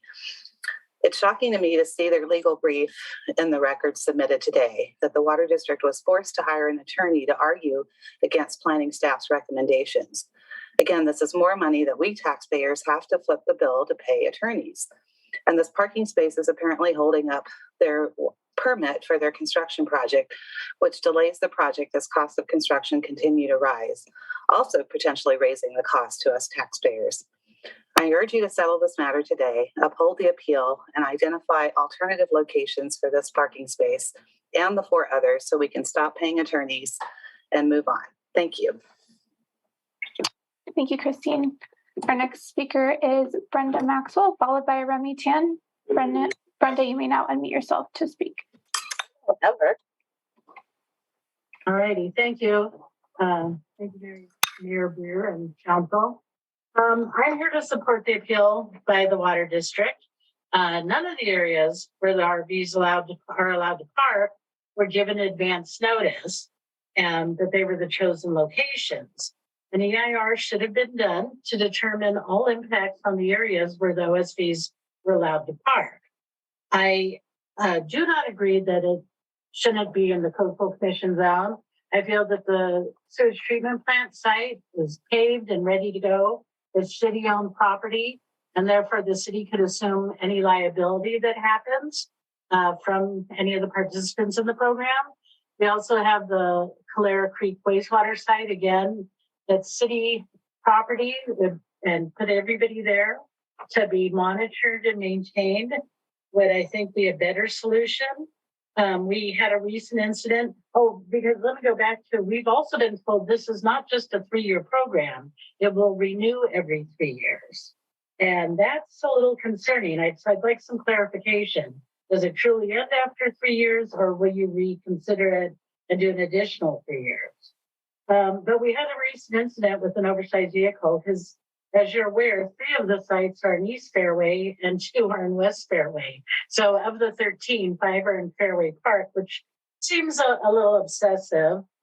Maybe they could have been spread throughout Pacifica, to be fair. But we had a person that was supposedly vetted in the program. And not only did he have confrontations with our neighbors several times, he also broke every rule that was part of the program. And again, he was supposedly vetted. So I'm very concerned about that part of it. But he had extra auxiliary vehicles, sometimes 2, and parked next to his RV, in front of it, double parked. So I could see where that would be a concern next to the water department. He left trash and tarps out in the street. He left all kinds of stuff. But then he also left. I don't know if he was escorted out, but he clearly dumped his black water, some liquid. You can still see the stains all over the road. The storm drains all around here, everyone knows they clearly state that they drain directly to the ocean. So guess where his water went? Now the black water is supposed to be brought to the sewage treatment plant site and dumped every few weeks. I don't think that's going to happen. And so again, that's why it's a more obvious spot that's where they're supposed to dump. If they were staying there, we'd be sure it goes into that, not down our drains. Again, I believe they belong on city-owned property. It was generous of the water department to offer site, but you guys need to take liability. Thank you, Brenda. Thank you. Thank you, Brenda. Our next speaker is Remy Tan, followed by Suzanne Moore. Remy, you may now unmute yourself to speak. Hi, this is Remy Tan, architect also in Pacific Manor. Really disappointed to hear about all this back and forth on this oversized vehicle parking issue, and very disappointed about the $550,000 settlement that ended up going to the ACLU. Which is supposed to result in a better ordinance, but it's clearly not. And the amount of money that's been spent thus far, I heard about $850,000. We end up with 13 parking spaces, which is an absolutely ridiculous amount. We should actually have a lot more parking spaces, and as the previous speaker said, put these on city property that is not currently being used, and make sure that the black water and the gray water and there's fresh water available for the residents. So we don't have water getting dumped into the storm system. This is a huge problem. I mean, there's tons of illegal camping going on by homeless people along the streets. As mentioned previously about the issue on Esplanade. A lot of these people are not living in oversized vehicles. They can't even afford one. They're living out of their cars, jalopies, or, old broken down vans. So these people need help. And, we should really, do an overall assessment, working with Pacific Resource Center and figure out, how many people need to be served and come up with a solution, with on city property that can actually handle this. And, again, properly vet people, make sure that they're not just coming in from out of town because they heard, we have a, lax ordinance or good ordinance. And, it's definitely we want to attract more people. We want to serve the people that are actually here in need. I think the other thing we should also consider is the resource at the Pacifica San Francisco RV park. They have a dump station there, and apparently I heard it was closed during the pandemic, and the city should force that company to reopen that dump station, make it available to all the homeless people living out of their RVs, to help clean up the city. And then, any of these folks that are, caught violating, the police should issue citations and make them do community service to clean up their own mess. Thank you. Thank you, Remy. Our next speaker is Suzanne Moore, followed by Chris. Suzanne, you may now unmute yourself to speak. Thank you, Suzanne Moore. I don't pretend to understand the complexity of the appeal and staff response, and I am aware of the August 12th Coastal Commission meeting and staff report pertaining to 4 other sites of the Safe Parking Program in the coastal zone. I understood from the Coastal Commission staff report that they don't object to motorhome sites in the coastal zone, but the process that we took as a city in notifying the Coastal Commission of the plan. I do believe in the Safe Parking Program as a demonstrated model of success to assist our unhoused to become housed. I understand certain fears of our community, but other peninsula programs facing initial community resistance won over their community members. Haven Family House in Menlo Park, Project We Hope in East Palo Alto, and Coast House in Half Moon Bay all now have garnered community support. My house is 4 blocks from 5 spaces currently used by participants in the Pacifica Safe Parking Program, and I'm grateful this program is available. Our county is committed to reducing and ending homelessness. The state is mandating that every community housing element address homelessness. This is an opportunity for Pacifica to do our part. Thank you. Thank you, Suzanne. Thank you, Suzanne. Madam Mayor, there are 4 more hands raised.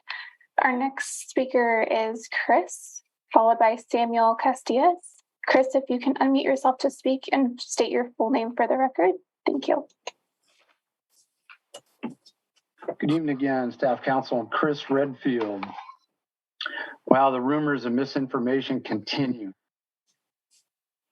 I fully support Council's denial of this appeal. As clearly evidenced in staff's report, the appeal lacks legal and frankly ethical merit. Perhaps the district should use their time and energy on district business rather than something out of their purview. I want to thank the Coastal Commission for using common sense in looking at the CDP for this and other project locations. I also want to thank city engineering and planning staff for their dedicated efforts on this program, and of course PRC for their ongoing work and challenges on this startup program. Management of this program is crucial to put the torches out and put the pitchforks back in the barn. I have advocated for this program when it was first proposed, and I will continue that support going forward. Thank you. Thank you, Chris. Our next speaker is Samuel Castillas, followed by Amy Markey. Samuel, you may now unmute yourself to speak. Hi, Sam Casillas, Reza Pacifica. The homeless situation in Pacifica deserves a better effort than this. It is time for a much more thoughtful, legal, and process-following effort. The city needs to work with its citizens and the permitting agencies for a coordinated, safe RV parking program. Because the city chose a piecemeal go-it-alone strategy, like it's doing with the general plan update process, this has now backfired and is now costing the city taxpayers either $550,000 or $850,000 or more. So I asked first, how much is this actually going to cost us? And how are we going to pay for it? And who's responsible for this debacle and choosing not to work with the Coast Commission, where the city now is being tracked by their violations department? I urge the Water District to attend the Coast Commission hearing on Friday so they can follow the guidelines from the Coast Commission, where the other 4 coastal zone parking spaces are being recommended for denial by Coast Commission staff. I also asked the city, why is planning staff moving forward with this program, knowing that they are in violation with the Coastal Act, as the Coastal Commission staff is saying? And why did city direct staff to stop communicating with both the Coast Commission and Water District all the way back in 2020? What's going on with this? And finally, Adrian, your disappointment is shared. Thank you very much. Thank you, Samuel. Our next speaker is Amy Markey, followed by William Bradford. Amy, you may now unmute yourself to speak. This is actually Ed Markey. This is Amy Markey's husband. I'm just. I think we have lost them. I think he just muted himself somehow. Can you hear me now? Can hear you now. We'll restart. I'm sorry. It's actually Ed Markey. It's Ed Markey, Amy's husband. All right. I'm here to support the Water District's appeal. This is just an ill-conceived program from the start. It was rushed. It was done what appears to be in backdoor meetings. This week, last week, I actually had the opportunity to exchange emails with Julia Carter, and we talked about why there wasn't an EIR, and she quoted what has been talked about tonight about the CEQA guidelines. Now, those CEQA guidelines, I think, are up for interpretation, and I think that the city used a very loose interpretation of these guidelines. They specifically use the word, you use the word parking and temporary when you talk about the program. And parking is when you park a car for a few hours, you walk away, you maybe come back the next day, maybe even overnight, whatever. This program is not parking. It is living in a vehicle, and that, to me, completely changes what the land was intended to be used for. Even if it's quote unquote temporary, it's still much different than the way that land was intended. So Ms. Carter, when I talked to her and when she got back to me, she used, quote, no possibility of a negative impact on the environment, and, quote, it with certainty that there would be no negative impact on the environment. And I think those are just way too strong of words to use when it comes to the environment and what possibly could happen with having RVs parked for extended periods of time.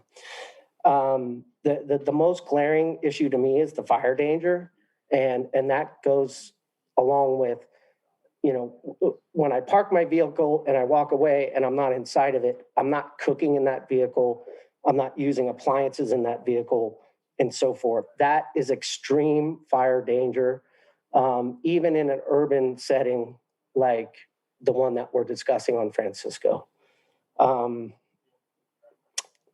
That's all I have to say. I ran out of notes, so thank you. Thank you. Thank you. Our final speaker is William Bradford. William, you may now unmute yourself to speak. Hello, this is William Bradford, Fairway Park. There's a spot over by the. Hello? Am I on? Go ahead. Go ahead. Okay. William Bradford, Fairway Park. I'm objecting to the entire process of approving this program. I'm agreeing with the water district is there was no environmental impact report. There was no notice to neighbors. It was all done behind closed doors, which is a Brown Act violation, which there is an appeal or complaint of that violation on record at this time. And the idea that approving housing on residential streets is no impact is ludicrous. And so an environmental impact report is essential in this process. I would like to invite the city council and the staff to voluntarily start over and do this properly. Have public comment, public disclosure, and public debate, along with an environmental impact report that will research all impacts and therefore mitigate those impacts for a good decision for this issue. Thank you. Thank you, William. There are no other hands raised at this time, Madam Mayor. Okay, we'll close public comment and bring it back. Excuse me, Madam Mayor, if I may make a few brief comments before the council begins their deliberation. There's going to be a rebuttal too before that, just so you know. I'm sorry. Why don't I wait till the rebuttal and then I'll come back to you. Sorry for the interruption. I would appreciate that. Yeah, that'd be great. Okay, so there is some time left on the clock, I believe, right, Sarah? Yes, let me adjust the clock. I had 2 minutes and 34 seconds remaining for the rebuttal. And Adrienne, would you like to take that time now? And give me just a moment to bring up Robin as well as a panelist again. Okay.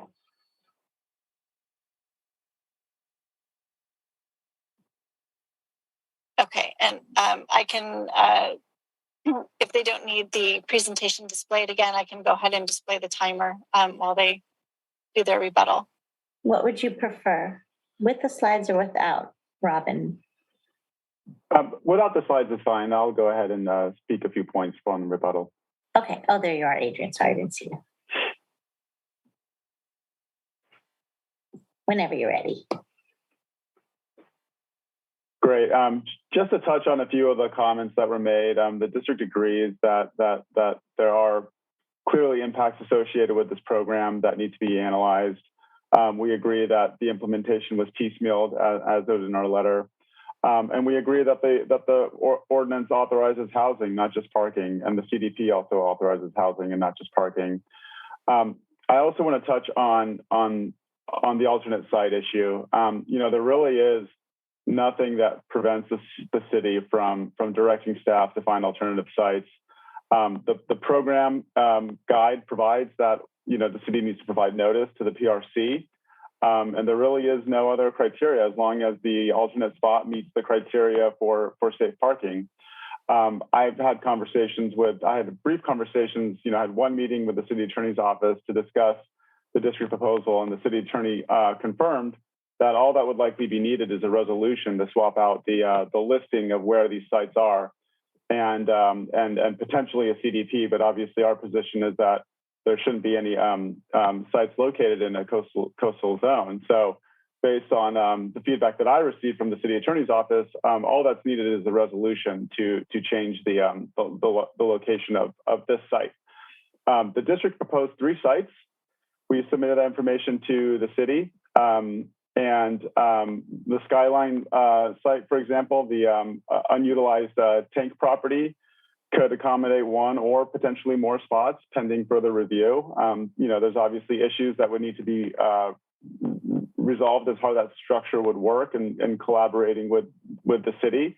But from the district's perspective, it's a potentially viable spot.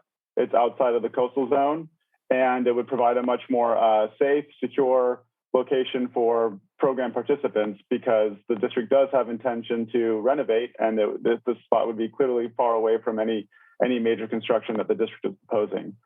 So again, that our request is that the City Council approve our appeal, deny the CDP, and direct staff to find alternate sites outside of the coastal zone.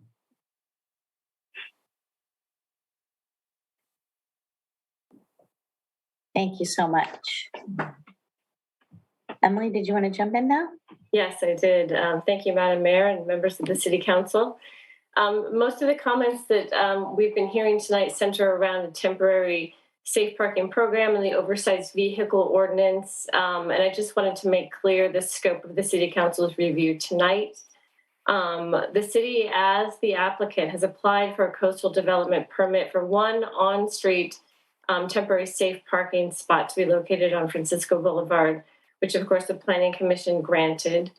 Due to the location of this parking spot, the City Council is the body with the jurisdiction to hear this appeal of the Planning Commission decision, and of course not the Coastal Commission in this case.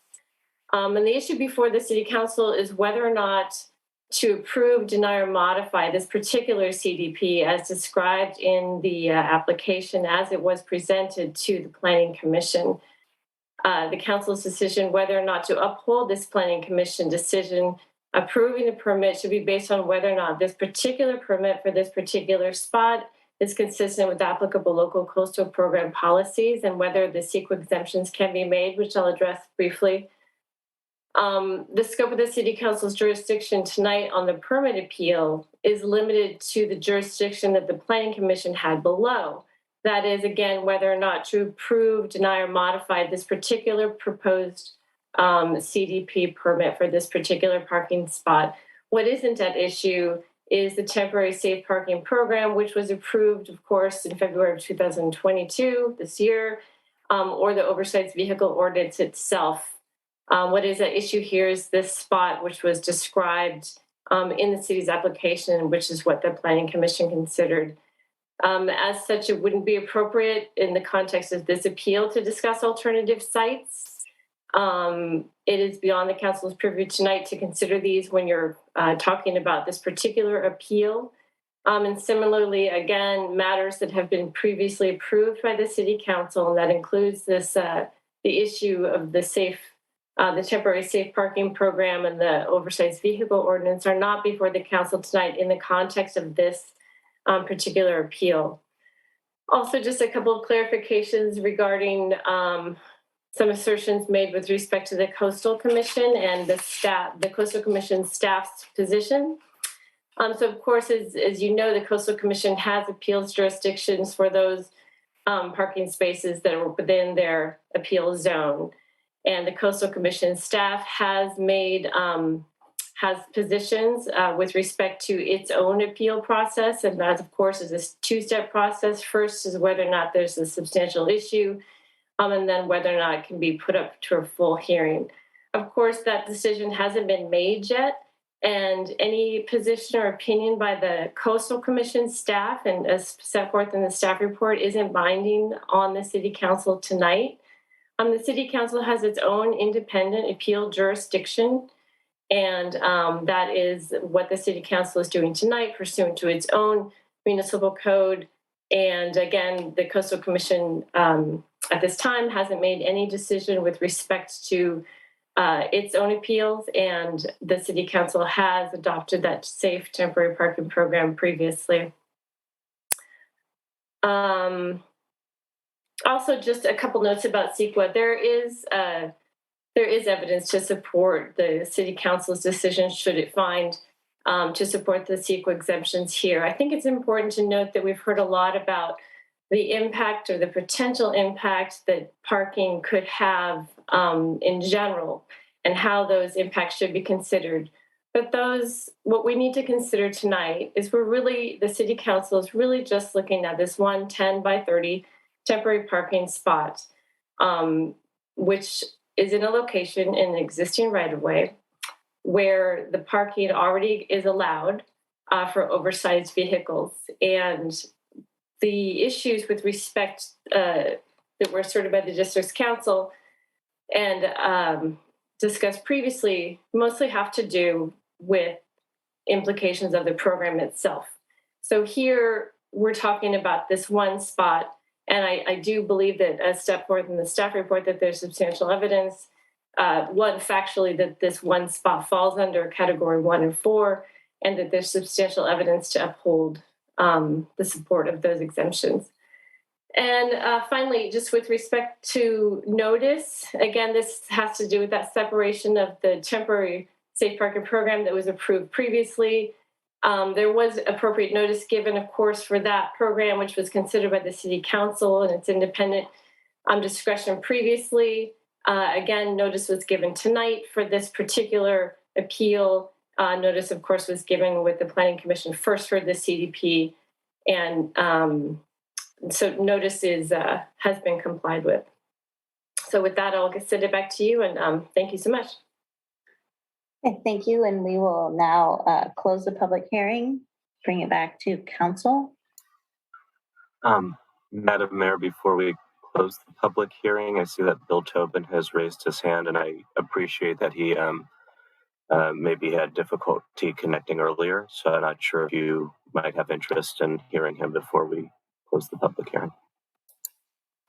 Sure, we can open that back up to hear from Mr. Tobin. Thank you.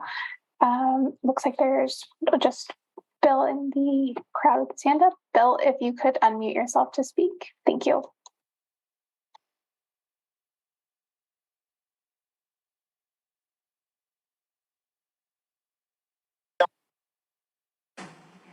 Oh, I have no idea. I did something stupid. Can you hear me? Yep, we can hear you, Bill. Go on. Okay. So I am a resident in the East Fairway neighborhood, and I wanted to comment on the the PSPP program as it relates to activities on the Lundy Street parking spaces. And I have noticed that there are some inconsistencies in the implementation of the program. Personally, individually, I have been in times of distress, and I embrace the compassionate heart of Pacifica. I am very concerned about the allowance of oversized vehicle parking on the city website for a very limited region.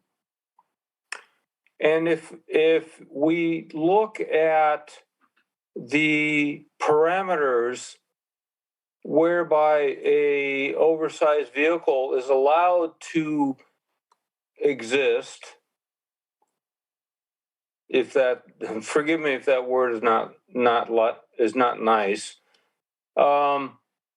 There are a lot of areas within Pacifica where an oversized vehicle could exist for 72 hours. Why has there been a very limited application of that, which would indicate that the areas nearby Oceana High School and East Fairway are the predominant areas of acceptance? Question mark. Why not use the criteria for those locations be applied to the city at large? Question mark. It would appear that the city's application in closed door sessions for these particular neighborhoods. Hi, Bill. I'm sorry, prioritized. your time is up, Bill. Thank you so much for calling back. I appreciate it, but your time is up. Thank you, Madam Mayor. There are no more hands raised at this time. Okay, we'll bring it back. We close the public hearing, bring it back to council. And there is Christian. Madam Mayor, if I may, I'd like to clarify some additional points based on the public comments and appellant representations. Thank you. I just want to clarify, I think we need to have the council consider this appeal in the right context. It seems like the appellant has attempted to structure this as a no parking versus oversized vehicle parking question. Really, we're talking about one parking space as part of the TSPP, the Temporary Safe Parking Program, which, in addition to being exempted from the 72-hour parking limitations of the new municipal code, there's also a required enrollment in a robust set of program components through the Pacifica Resource Center that help transition the program participants out of vehicular housing and into permanent housing. And so, already there is oversized vehicle parking allowed on this segment of Francisco Boulevard. And so it's a false question presented to the council to suggest that denying this CDP would somehow eliminate oversized vehicle parking in this location. Simply factually untrue. And so really the question is this an appropriate space? Can the findings be made for a coastal development permit for those vehicles to park there that are already parking in this area? And then also to allow program participants to be enrolled in the TSPP program through the Pacifica Resource Center. So I think it's important to just focus on really what the question is for the City Council as part of the appeal. Additionally, it's important to clarify that representations made by the appellant about their potential future Water District headquarters project, those are factual as to their intentions, I'm sure, but really with respect to the city, the project application is incomplete and no action has been taken by the city to approve or deny the project. And so there's no permit approval that's been granted to the Water District at this point to actually construct the building, much less the on-street diagonal parking configuration that they've described. And so really it's a distracting point with respect to this particular CDP application. No such approval has been granted for that project.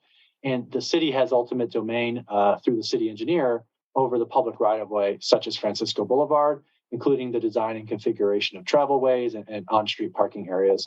So that question is fully within the city's domain to approve or not approve that diagonal parking. There was a statement made by a public commenter with respect to the 3-year nature of the TSPP and an option to renew. That is not how the program has been approved by the City Council in the adopting resolution for the TSPP. It indicates a 3-year term for that. And the CDP, as conditioned by the Planning Commission and presented to the Council with tonight's appeal, would only allow the CDP to be in effect for as long as the temporary safe parking program is in effect. In full disclosure, sure, the City Council at some future time could amend that resolution or adopt a different resolution to extend the program, but that's not been contemplated and that's not currently part of the temporary safe parking program.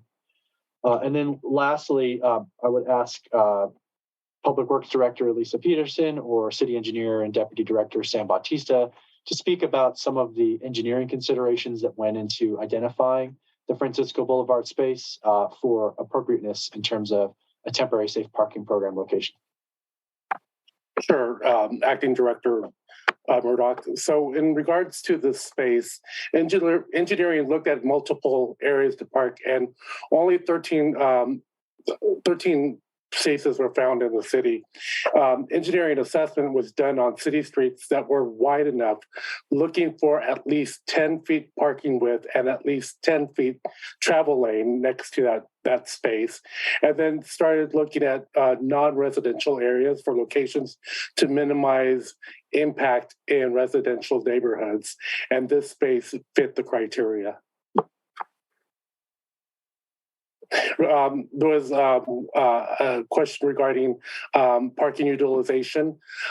Based on studies that were done, a parking supply study that was conducted for the Sharp Park specific plan shows that this block is only 25% to 50% parked during the weekend and 50% to 75% during the weekday.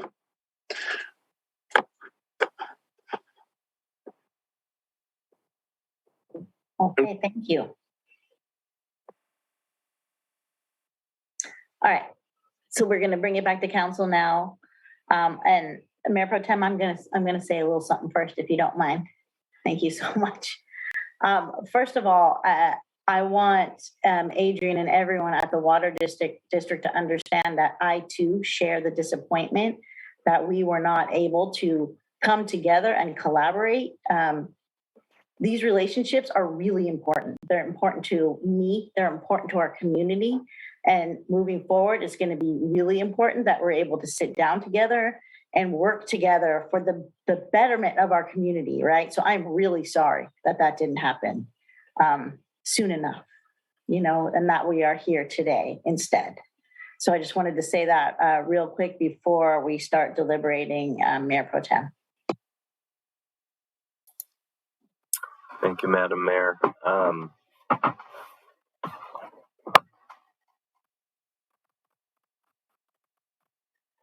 I'd like to start with Ms. Emily Longfellow, and just a basic. I don't feel like I got a thorough understanding from staff tonight as to why you are here. So if you wouldn't mind just giving us an introduction and, hi, Emily, who are you? Why are you here? Why are you not Michelle? You know.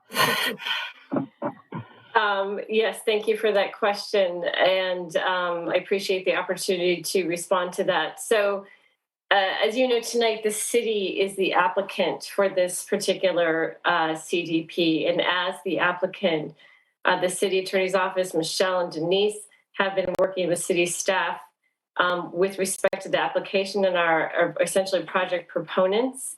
I am here as counsel to advise the city council to ensure that there is a fair hearing and due process is followed, and keep that separation between the attorneys, the city attorney's office that is assisting with this application and assisting staff with the application.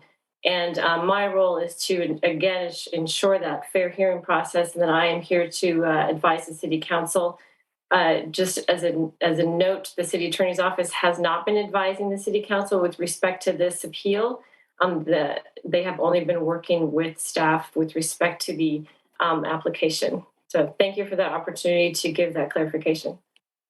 And I have reached out to you with questions, and it's you've been very helpful, and thank you for being here. When you spoke a few moments ago, you said a lot in a short time period, and so I might have to reference again what you said, maybe not, but I wanted to acknowledge that also. Absolutely. Please feel free to ask any questions. I'm happy to jump in. Thank you very much. Mr. Batista, there was a statement made earlier that you were asked about the potential of putting 4 parking spaces where we're going to be putting this RV. It's a question that doesn't necessarily directly pertain, but it will pertain to a comment I'm going to make after. So is it viable from an engineering perspective that the water district could put those 4 diagonal spots in, or are there other engineering considerations that preclude it? So yes, Mayor Pro Tem Big Stick. So during my preliminary review of the plan, I felt that the diagonal parking would have been acceptable. However, being that this area is a priority development area, diagonal parking would probably not be advisable, just because, we want to make this area into a multimodal friendly area, and diagonal parking takes up space needed for bikes and pedestrians in favor of cars. So, it's also a safety factor. So, just knowing that we have this PDA, we want to promote bicycling and pedestrian safety in the area. That's why I felt that that perhaps diagonal parking would not be in the best interest of bicycle and pedestrian safety. Thank you. The tricky thing about this, thank you, Sam, I appreciate it, is that there have been so many things brought up, and we're kind of confined to what Planning Commission discussed and this one spot within that context. And I could go off on so many tangents for so many community concerns, but I have to be as disciplined as I can, bring it back. In point of fact, it's 10:45. Should I make a motion to elongate the meeting? Okay. I move to extend the meeting to midnight. Second. And with that motion to extend the meeting to midnight by Mayor Pro Tem Big Stick and seconded by Councilmember Vaterlos, start the roll call vote with Councilmember Beckmeyer. Yes. Councilmember Vaterlos. Yes. Councilmember O'Neill. Yes. Mayor Pro Tem Big Stick. Yes. Mayor Beer. Yes. And that motion passes unanimously. So that having been said, I guess I'm kind of left with two lingering comment questions. And the first is, I appreciate that the nature of the lawsuit has made it so that as we've been formulating the safe parking program and discussing it, it hasn't been in the public because we're in the middle of a lawsuit, and that's how that works. But simultaneous, it denies us the opportunity to have that discussion with the community that probably should have led us here under more ideal circumstances. One question I wanted to follow up on, and again, I'm kind of not sure if it falls in the scope, so Emily, feel free to cut me off if this isn't a question I should ask, but I kind of wanted to ask Christian, just in general, in terms of the program, why it is we're not asking for an EIR. Well, thank you, Mayor Pro Tem. I think the answer rests in the analysis that's contained in the staff report and that I've attempted to articulate in tonight's meeting, which is that the nature of this program space that's subject of the appeal, it's very minor in nature, and it falls within more than one categorical exemption pursuant to adopted state law governing environmental review. So I think, while any project could undergo environmental review, doing environmental review of very minor projects is a resource and time-consuming undertaking. And so while CEQA is intended to be protective of the environment, it also recognizes some things categorically are not going to have significant environmental impacts, and hence the name categorical exemption. These categories of uses that are defined by the Secretary of Natural Resources have been categorically determined by that appointed state official not to have a significant effect on the environment. And so when you can have the facts to support finding that a particular activity fits within one of those categorical exemptions, the presumption is that it will not have a significant environmental impact. And so through our analysis of the applicable categorical exemptions, including class 1 and class 4, we believe in our expert, staff opinion, doing this as experts in land use planning, that there's evidence to support applications of a categorical exemption, and an environmental impact report is not required or appropriate in this instance. Thank you very much. And I'll follow up with that with at the heart of what we're trying to accomplish. There's so much hypothetical discussion going on, and so much about what could go wrong and so much about what could go right. And at the heart of what we're trying to accomplish is that a parking spot is being used as a parking spot, to which we hear the response from our community, well, what if things go wrong from that point? And while I appreciate that on the one hand, on the other hand, what we're trying to accomplish, what we're doing everything we can to assure, is that at the end of the day, a parking spot is being used as a parking spot. In theory, that parking spot could be used continuously, albeit on a 72-hour rotation. And I appreciate that, again, that's kind of a reach of a hypothetical. But that's what I'm saying is, hypotheticals aside, there's what we're trying to enact. And we want to see if we can accomplish that. I had one more statement to make, but I noticed that Greg Wright from the Planning Commission is on the call. And before I wrap up my thing, I would like to ask Commissioner Wright if he has any insights he'd like to lend, any perspective he'd like to lend. I know it wasn't an easy planning commission meeting. I watched it in real time on the one hand and then reviewed it to make sure I understood on the second. So, Mr. Wright, do you have anything you want to add? Yeah, thank you for saying that. That was going to be the next thing that I brought up too, because I also understand that it was an interesting planning commission meeting and that things happened during that meeting. And so it would be good for us to understand exactly how those decisions came to be made. Greg, if you have any comments you can make, that'd be really helpful for me to understand, how your decision was made. I'll try to keep my comments brief. Thank you, Madam Mayor and Council. Commission and staff worked very hard to try to wrap our heads around this issue.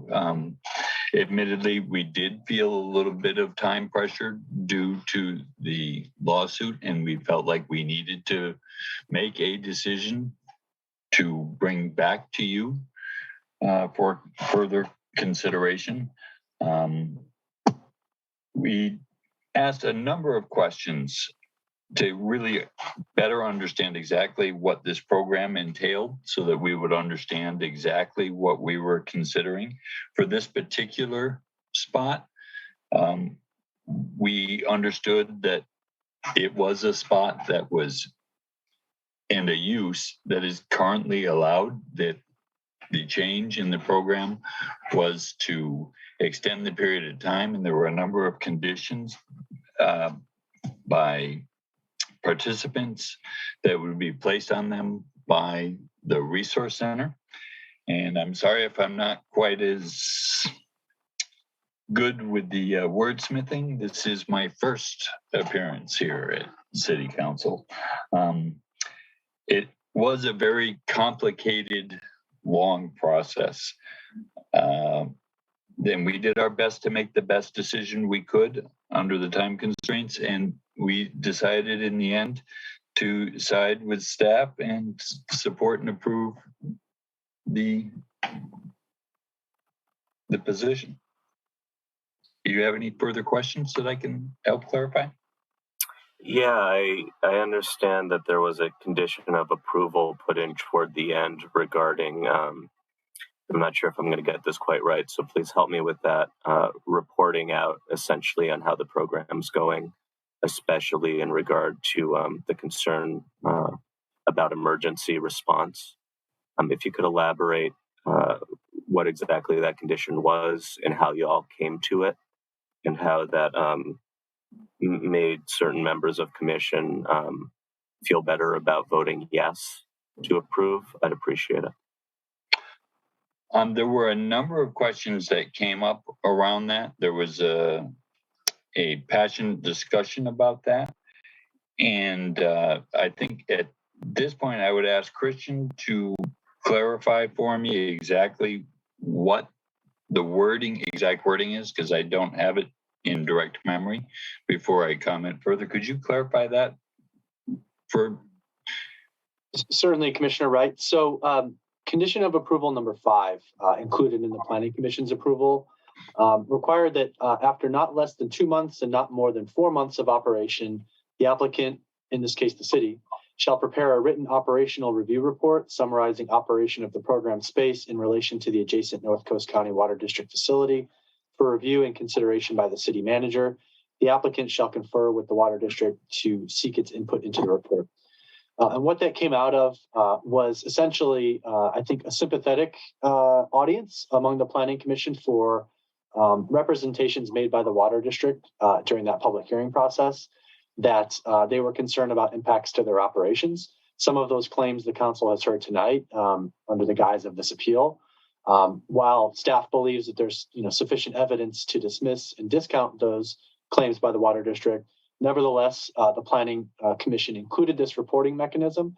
So at least there was a formalized feedback opportunity, and the city would be required to engage with the Water District after the spaces have become operational for some period of time. So that in the event that there is some sort of unanticipated consequence, there's an opportunity to report that back for the city manager to hear it, and if appropriate, report that to the city council to consider, some amendment to the space or the TSPP appropriate at that point in time. Thank you very much. So to kind of wrap up the bulk of my comments, there was a comment made earlier that this would be the equivalent to putting it at City Hall. And while the road adjacent to City Hall is, I think, too narrow to put an RV in, point of fact, we put as many spaces as we possibly could in our corporation yard to be as sensitive as could, I think. But I'm grateful that the water district has reached out to suggest spaces that we might use. And unfortunately, I think that the scope of what we're discussing tonight is too narrow to have that discussion. But outside of the discussion we're having tonight, I think that we would be open to that discussion if the context were right, especially if there is going to be construction there. And the point is well taken by staff that right now the details of that haven't been hammered out. But especially at the point in time in which there might be construction there, I would be very interested, both for the sake of facilitating a smoother construction by the water district, as well as, I'm sure, helping a member of our safe parking program to not have to listen to construction at all hours. If you would then lend us that space, I think we'd be much more open to that, because there would be an appropriate moment where it would make perfect sense. And outside of that, it might not be a bad conversation either. I absolutely would be willing to speak outside of the context of this appeal, where we can't incorporate that into what we're hearing tonight. So I wanted to finish with that, and thank you. Councilmember O'Neill. A question, Emily. We have the Coastal Commission making a decision, I guess, it's this Friday the 12th, correct? It's on the agenda for the 12th. They're making the substantial issue determination, the first stage, I believe, yes. Yes, okay. If they should hear the appeal and agree with the appeal, those 4 spots, I think it is, that are subject to the appeal to the Coastal Commission will then be out of the program. Am I correct? Well, the first stage is whether or not there's a substantial determination hearing, and then it would have to go to the full commission. So, depending on what they say, that is down the road. So that there's 2 parts, of course, of the Coastal Commission's consideration here. And at that time, it's likely that probably would take those sites out unless there could be some other resolution made. But that determination hasn't been made, and I there's some steps that need to happen before that determination, of course. Okay. So if the council was to deny the appeal tonight, and the Coastal Commission at some point was to approve their appeal and uphold the appeal, eliminating those 4 sites, what would be the repercussions for this site being it's in the coastal zone? Yeah, thank you for that question. As I mentioned earlier, the appeal process due to the location for these particular parking sites, they're all within the coastal zone, the ones at issue, there would be no impact for this particular CDP with respect to how the Coastal Commission decided on their appeals that are under their jurisdiction. So, of course, due to the location of this particular spot on Francisco Boulevard, the City Council is the final body, or the final decision-making body for this appeal, and its decision would stand irrespective of what decision the Coastal Commission made on the parking spaces that are within its appeal jurisdiction. So those are really 2 separate issues. And, that's one of the reasons, as we were stating before, that a staff's opinion or the Coastal Commission's opinion eventually on their appeals doesn't have any bearing for the city's jurisdiction to determine this appeal tonight. If the City Council here denies the appeal, can the water district then go to the coastal commission to appeal it? My understanding is that this is the final appellate body for this particular permit. There are other, potentially there's other actions that the district could take, but as far as this particular appeal, it is within your jurisdiction, not the Coastal Commission's jurisdiction due to the location of the parking site. So this is the final appellate administrative body is the City Council and not the Coastal Commission. I'm unclear then as to, my understanding was any decision we made under the in the coastal zone was appealable to the Coastal Commission. So, and please correct me, Mr. Murdoch, if I have this understanding incorrect, but my understanding is that there is a locational line. It's a road line where properties that are to the east of that line are appealed to the coastal development permits are appealed to the City Council if they're within a certain location. Now, coastal development permits that are beyond that road, and please correct me, Mr. Murdoch, or let me know the name that I'm slipping my mind. CDPs that are within a different area, those get appealed to the city or to the Coastal Commission. So this particular appeal is constrained in its location, and due to that location, the City Council is the determining body. So just to be sure I'm understanding this correct, I'm going to go to Christian because he probably knows. The end of the coastal zone is the western curve of Francisco Boulevard. I will defer to Mr. Murdoch on that one. Well, the extent of the coastal zone overall extends beyond Francisco Boulevard into Highway 1. I think what's relevant for your line of questioning, Councilmember O'Neill, is where is the delineation of the coastal zone appeals jurisdiction, which is sort of a subset, if you will, of the coastal zone, where per statute, there are defined locations that local actions on coastal development permits are appealable to the Coastal Commission. And so in those locations, the City Council can be an intermediate appeal body, but it's not required to act on an appeal. And whatever the final local action is, whether it's final planning commission or final City Council action, that local action is appealable to the Coastal Commission. The subject site of the Francisco Boulevard Safe Parking Program location is not within the appeals jurisdiction, and it's not appealable to the Coastal Commission. Okay. And then Emily, I believe it was Robin said that he had conference with the city's legal counsel, which I assume was Michelle, not you. Correct. But that the city could switch places out, right? Parking spaces out, as long as we maintain the 13. Sure. I can't speak directly to that issue. I do know that my understanding is that there is some process within to change sites, of course. However, the issue for tonight's consideration is just to remember that discussion, Is outside the purview. sites is a separate discussion. But is it possible?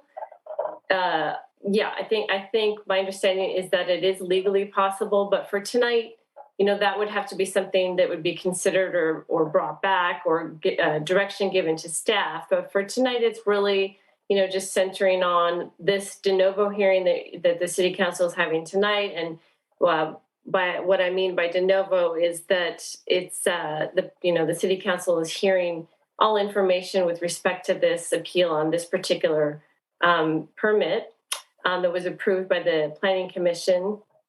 And it is restricted to the jurisdiction of the Planning Commission when they consider the permit. So that, again, is not the whole program. That is not the sites, the alternative sites, or it's not the oversized vehicle ordinance itself. So. Right. Okay. Thank you. Sure. And just to piggyback on that, Emily, is that where the tolling agreement, I don't know if I'm saying it right, but is that where that comes in? Is that if obviously we can't talk about those specific sites tonight. I think we all understand that, but I want to. And so is that where the tolling agreement comes in? I think the tolling agreement, I was not involved in discussions with the tolling agreement because that was something that the city attorney was involved in. That was, I think, simply to allow this particular hearing tonight to be extended. And then any claims that the water district may have with respect to other issues would be essentially paused. But again, because I was not part of that discussion, I unfortunately can't speak to the specifics of that particular issue.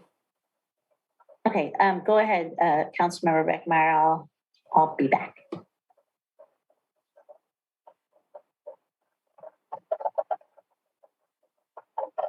First, I wanted to lower my hand so that I don't forget to do that later.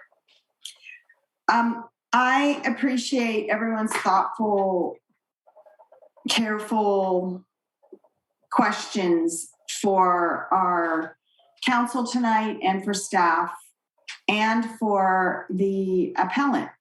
And I too reviewed the Planning Commission meeting. I saw it that night, although I wasn't glued to it. And so I read over and over the transcript. And I'm going to say that is one of the most contentious, difficult planning commission decisions that I've personally been aware of. And I say that with full disclosure that, I state this all the time, I didn't serve on the planning commission, unlike 3 of my co-council members. But I do see their expertise and I appreciate it and I respect it all the more, I think, because I haven't served. And so I understand that a lot of what they talk about are things that I don't have a background in. So my feeling is that the experts we rely on for this decision-making, in the first vote, it was a no. And that was very telling to me. In reviewing the reasons why it was a no, notwithstanding the traffic engineer having and engineering staff delineating this area as allowable for parking, I think at one point Commissioner Berman said it feels too tight there. And one of the considerations that I know isn't very often a factor, but it is in this particular location, is the freeway is right there. There, we're talking about the height of the vehicles, but you have this freeway right there above you that constrains the feeling of that spot. So thinking about all of those issues and thinking about what I'm hearing about the proposed planning, the proposed plans for the water district redoing, my inclination is to take whatever measure it is that we need to take, whatever step it is that we take, and I rely on council to help us figure that out, to have there be more consideration of this item. Now, being in, 4 days, the Coastal Commission is going to weigh in on its own, on the parts of this larger project that Pacifica is engaged in, the temporary safe parking program.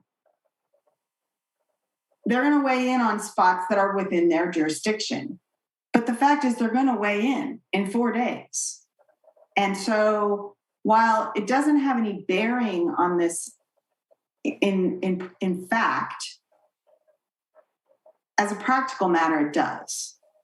So I'm struggling with that. I'm thinking about that. And I'm thinking about the issue of and reflecting and returning back to the deliberations that the planning commissioners had.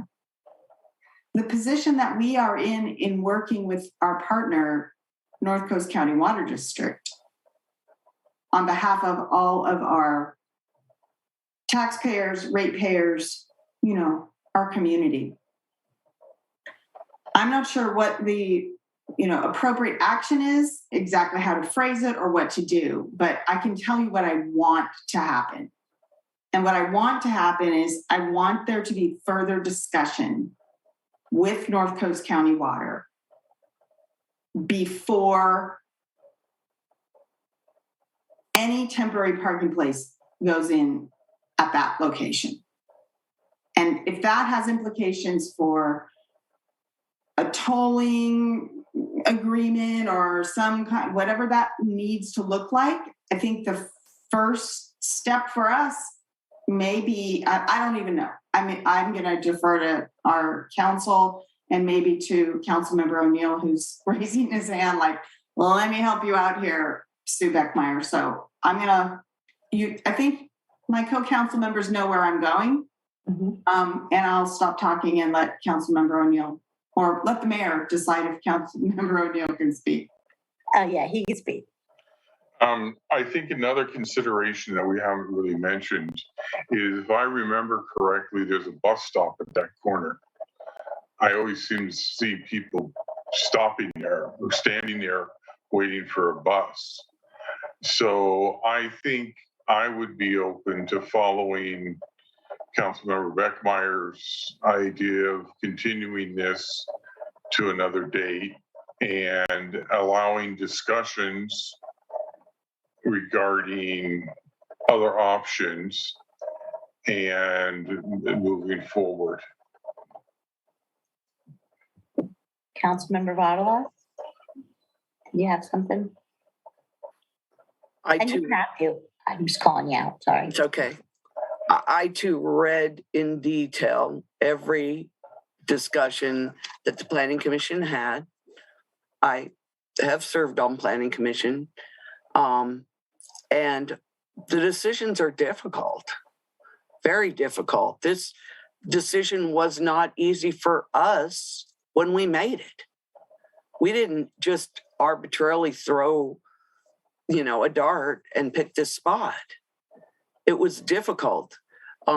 As acting planning director said, or Public Works Director Sam Batista said, we purposely made locations that were not in front of residential homes, not directly in front of businesses. So all of it was difficult.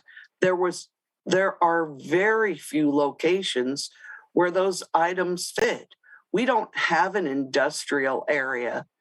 We don't have a place that's out of the way from every place else. And all of this is difficult. So saying that, I'm not sure we can put this off longer because of the appeal process. And so I'd have to ask that question of legal counsel.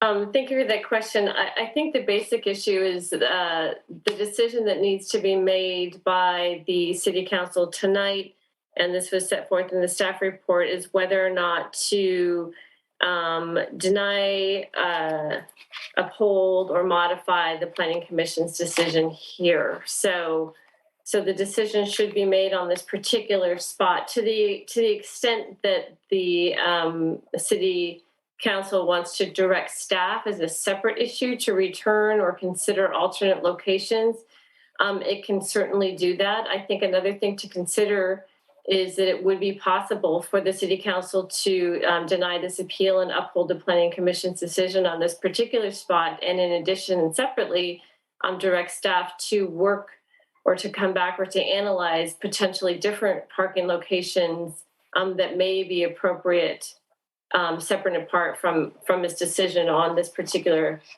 space in this particular CDP. Mayor Pro Tem. I think the last thing that Emily said kind of hit the nail on the head, and I'm hearing some sort of consensus that all of us are in favor on some level and in some way of exploring alternatives. It sounds like our duty tonight is kind of to either uphold or deny the appeal. I'm inclined to deny the appeal based on the evidence that's before me. But that having been said, it sounds like we're all interested in, on some level, in some way, exploring what it would look like to look at these other potential sites. And so it occurs to me that just because we would vote one way or the other tonight rather than continue, that doesn't mean we can't give strong direction that we'd like to continue that conversation with the water district past this appeal. Before you go, Councilmember O'Neill, I think I just want to say, going back to what Councilmember Beckmeyer was talking about, which I fully agree that, the Coastal Commission hasn't even had their meeting and they haven't even talked about this yet. And so I think that whether it's in regards to this particular space or not is going to have a really big effect on how decisions are made about this moving forward. And I think that I would prefer to have it go back to planning, and so that they can talk about it after the Coastal Commission has their meeting on Friday. To that point, Mayor Beer, I wanted to have Ms. Longfellow or Mr. Murdoch clarify what the scope of the Coastal Commission's consideration in terms of the substantial determination is on Friday. And to that, I'll add that that's only the first step in a process. I don't know that there's anything substantially informative that's going to come out of Friday's hearing. And to also say that while the Water District has suggested some potential sites, the evaluation of a feasible site is very complicated with many factors, and we don't know the feasibility at all, and that could be a very long process. There's another agency involved with jurisdiction regarding one of the sites. The zoning is applicable, may require public hearings, very elongated process, and the council is very familiar with what, all of those complexities regarding other sites. So I just wanted to point that out, if either Mr. Murdoch or Ms. Longfellow could speak a little bit more specifically to that first step for the Coastal Commission. And then to reiterate what Ms. Longfellow said is that there's the appeal regarding this specific site for decision, and then there's separate action that certainly, and I've already reached out to the executive director from the Water District about interest in, other sites and, exploring those as a separate action. Ms. Longfellow, if it's all right, I'll make the response with respect to the substantial issue hearing on Friday. So as it has been mentioned, the Coastal Commission appeal process is a two-step process. The Friday meeting on August 12th is the substantial issue hearing. What that means is it's simply an inquiry into whether the appeal that was filed by the appellant is likely to implicate any important Coastal Act consistency questions. It's not a determination on the final action on the appeal and whether there's full merit to the appeal and whether the city's action can be upheld or if it needs to be overturned.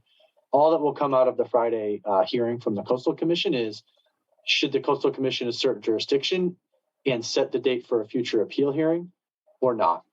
If the answer is no, which very much is a possibility, then the city's CDPs would take effect and there would be no appeal hearing. And that could be a quick resolution to the appeal process in favor of the city's action.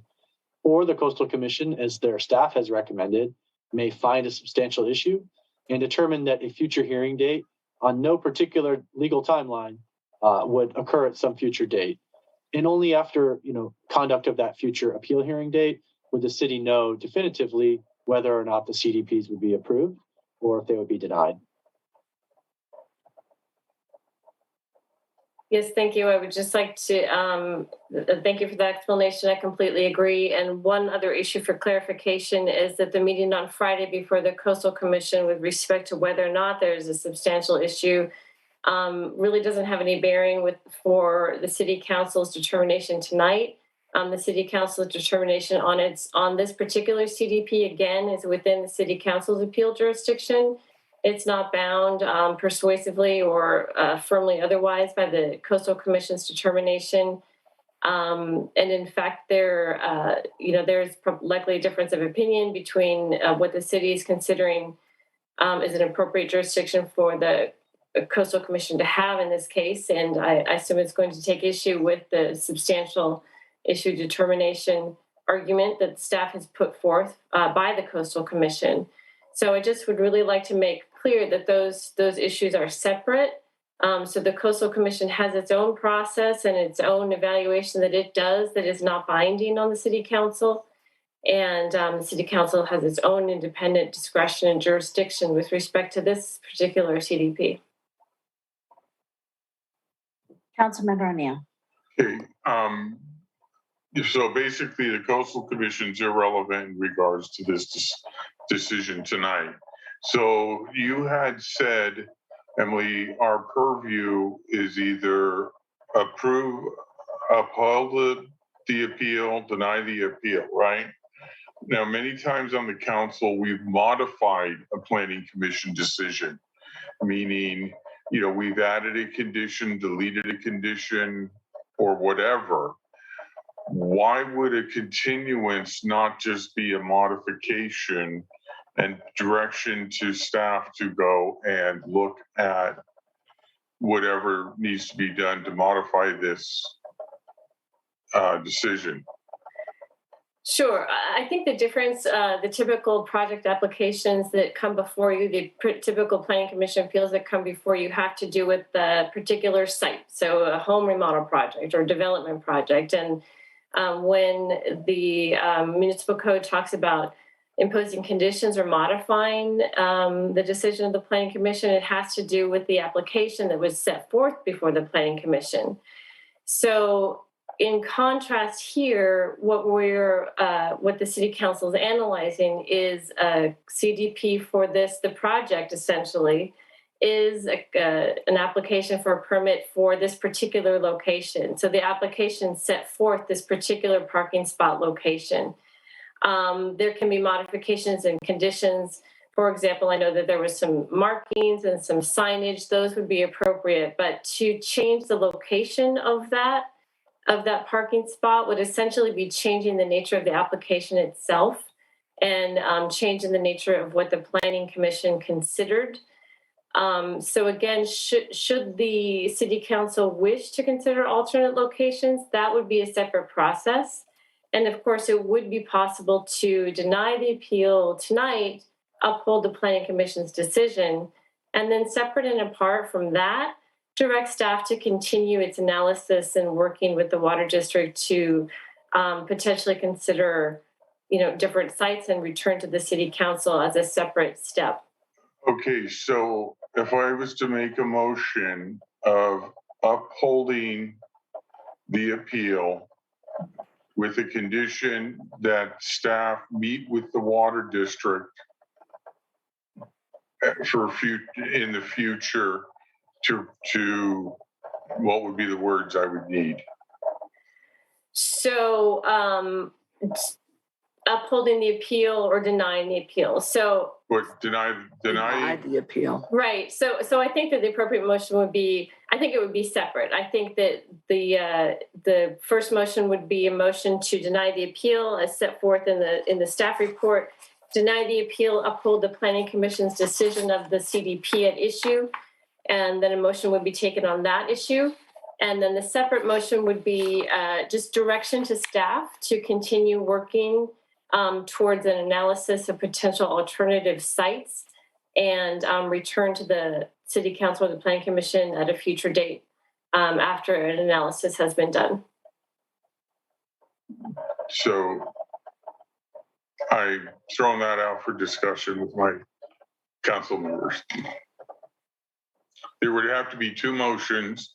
One would be denying the appeal with a second motion directing staff to continue meeting with the water district to look at other discussions. But then with that appeal, would not the, we could move forward with a vehicle being there, correct? Right. So the impact, exactly, the impact of that particular scenario would be denying the appeal, upholding the planning commission's decision would be approval of that conditional or the coastal, the permit there. So that would allow that space to be used, would be allowed part of the program. And then the second direction to staff would allow kind of a further analysis and further discussion and continuation of that portion of the process while simultaneously allowing the permit to go into effect. Well, why could we not uphold the appeal with direction to staff, and that may be a modification of the approval for directing staff to meet with the water district? Because I think we're also going to have to look at some sort of consideration and interaction with Samtrans for the bus stop. With respect to this particular permit or with respect to future locations? There's a bus stop at that corner. Right. There's not a bus stop at that corner, It's sir? around the corner. Oh, it's around the corner. It's on Clarendon. Okay, I stand corrected. Okay.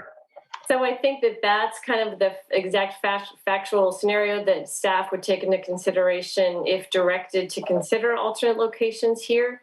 That's something that would definitely be considered. Staff would recommend that it is possible to do to allow this particular permit to go into effect, and while simultaneously, again, continuing that discussion for potential alternative locations. So I think, I'm sorry to be rude, but I think we're super clear on what staff is what's, I think we're super clear on what you're recommending, right? But what do we think, right? Like, I think if we can uphold the appeal and direct staff, if we can do everything that we possibly can to create this collaborative relationship with the water board, with the water district, so that we can move forward together instead of separately, I think we need to do everything that we can to do that. Because right now, it doesn't feel like we're partners in anything. And that's just not how we should be working. And so I think we need to do whatever we can to make sure that we come together. They're coming to us with ideas. And the only way that we're going to be able to talk about these ideas is if we have time. And if we are sitting around a table, whoever that means, and talking it through. But we can only do that if we have time.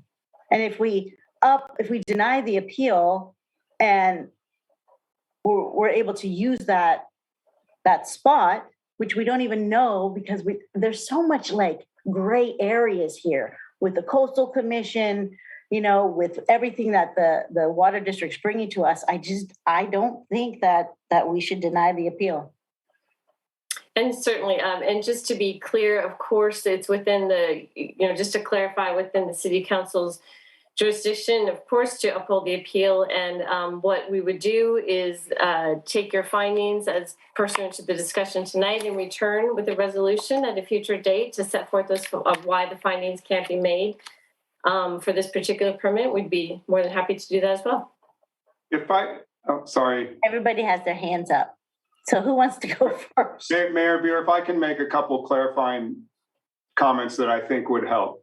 One is that if the council were to decide to uphold the appeal, then essentially there will not be a program parking spot on Francisco right there. And the city will be forced to find a 13th spot somewhere else in the city without knowing whether the sites that the water district is offering are feasible. One other alternative that I'll throw out at this juncture is that the council could deny the appeal, but also direct separately delaying implementation of this spot until the site that the water district is suggesting is the feasibility of it is evaluated. So in other words, you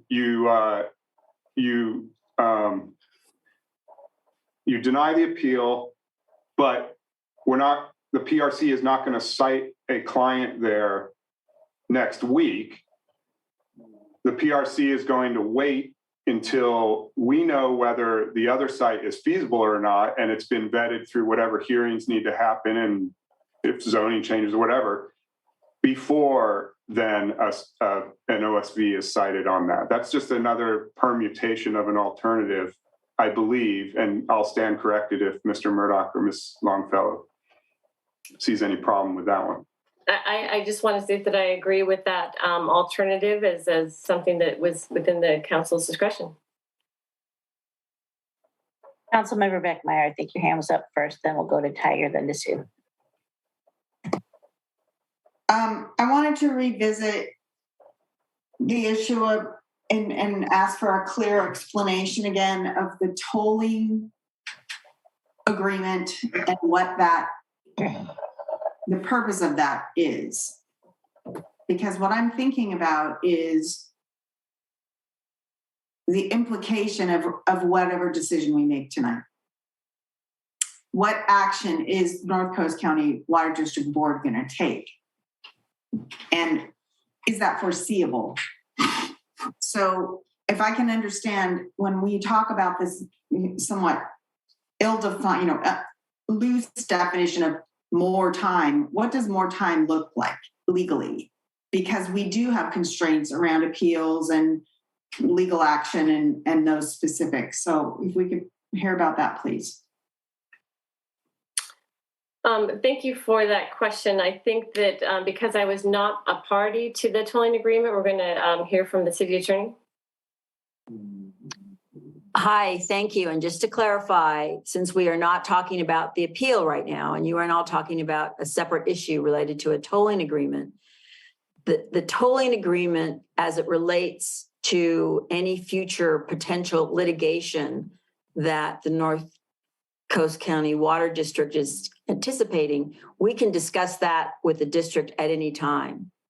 The reason that tolling agreement wasn't discussed for purposes of the appeal was because we had a time constraint for the appeal of 60 days. And my understanding is that there was no agreement to toll unless we did not go forward with the appeal.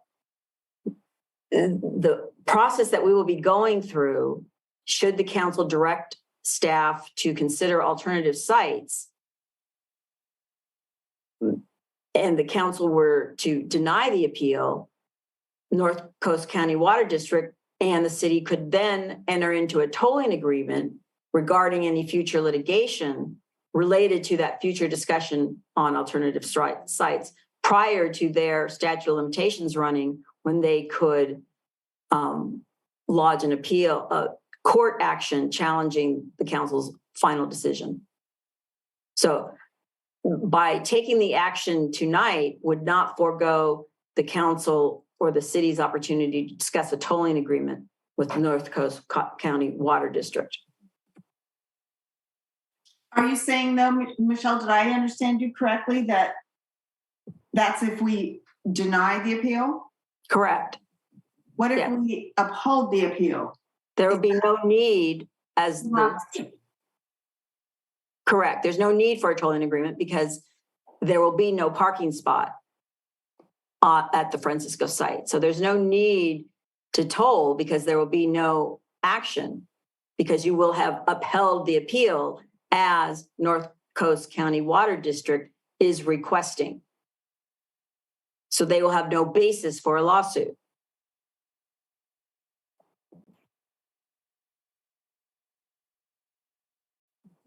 Okay. What would be the thing to force them to look at the alternative sites? Force them. To who? Force who to? I'm sorry, could you clarify that question? The main attraction in terms of appealing, of discussing this location is the fact that they have offered alternative sites. I know we can't talk about them, but how do we do what we need to do, but still have this site available if it's the last measure? So if this site were to be the last measure, the action that the city council would take would be to deny the appeal, which would be upholding the planning commission's approval of this CDP of this location. And as the city manager pointed out, that would be,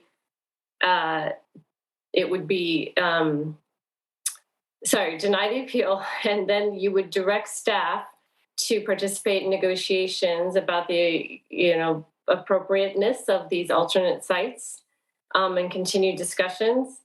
And you would direct staff to delay the implementation of this particular permit.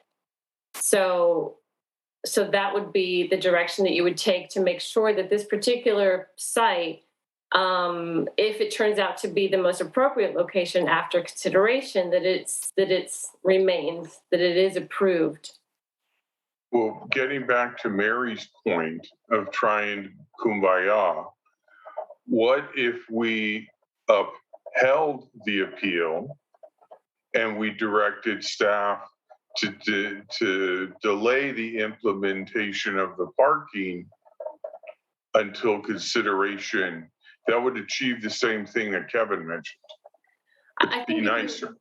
I think my understanding is if you were to uphold the appeal, it would get rid of that parking spot. So the city would have to go through an application process to put it before the planning commission and then the city council again. So upholding the appeal would be the final determination for this particular parking spot. Okay, I see the difference now. Okay. Mayor Pro Tem, and then Councilmember Vavalos. Sorry about that. And City Manager, thank you for bringing forth the idea that we could simultaneously deny the appeal and hold off on implementing the site before we fully talked it through with the water district. I like that idea a lot. I see that Anita Reese is been with us the entire time, and a question occurred to me that Anita alone is qualified to answer. And that question, Ms. Reese, and thank you for being here, is my understanding is that at last count, all 8 of the sites that are not in the coastal zone have been taken up by folks who are seeking to be permanently housed outside of their vehicle. And my understanding was that a wait list had begun to be developed for the other 5 sites when they become available after these processes in which we are engaged. So my question to you is, how long is the waiting list currently? We currently have one person ready to go and another that's pending an assessment. So we have currently up to 2 people who might benefit from this site if and when it becomes available. Yes. Thank you. I just wanted to factor into it a little bit, the human element of people who are waiting for a safe place to then try and get housed. Past that, what I don't know is how ACLU is going to look at the way we're deliberating, how long it's taking us. I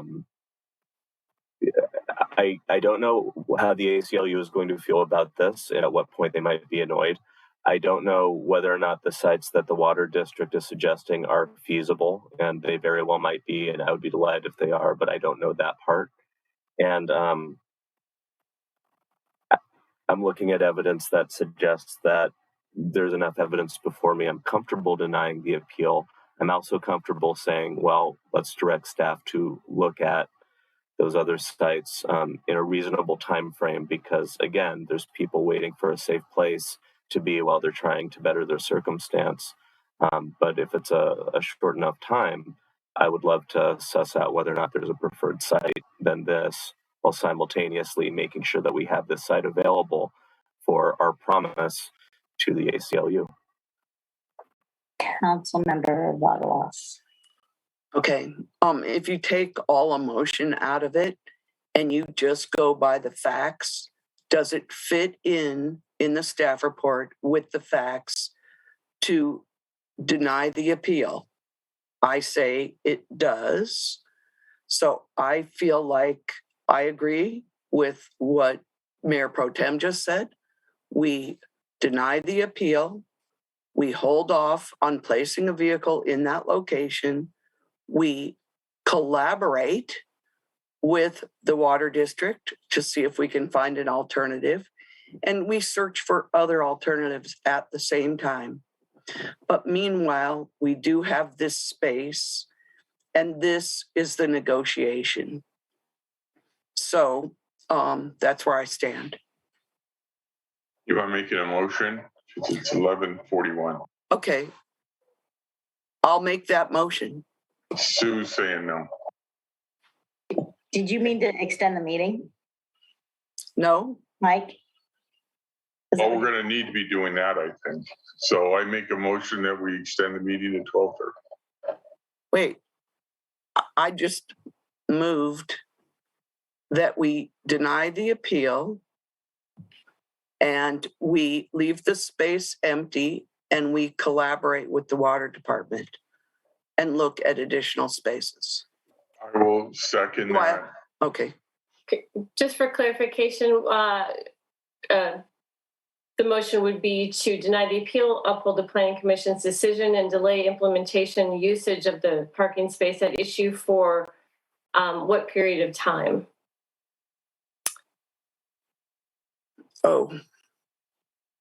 60 days. It's not long enough to do a feasibility study for all the spots that they've offered. But City manager, how long would it take? I'm going to also ask that question of Acting Director Murdoch and Public Works Director Peterson, because there's a lot to discuss and evaluate. Again, it involves a third public agency. And so I agree that, 60 days is probably not long enough. We don't know zoning wise or otherwise whether there's public hearings and planning commission here. Well, there probably would be planning commission, but yeah, Mr. Murdoch, and please chime in. I'm aware of, I think, 3 potential spaces. To my knowledge, one seems to be the stronger of the 3 candidates that would warrant some further evaluation. As City Manager Woodhouse mentioned, the North Coast County Water District is not the only public agency at that site that has an interest in their operations and use of that site. That public agency has withdrawn its public opposition, but that's not necessarily one and the same as support.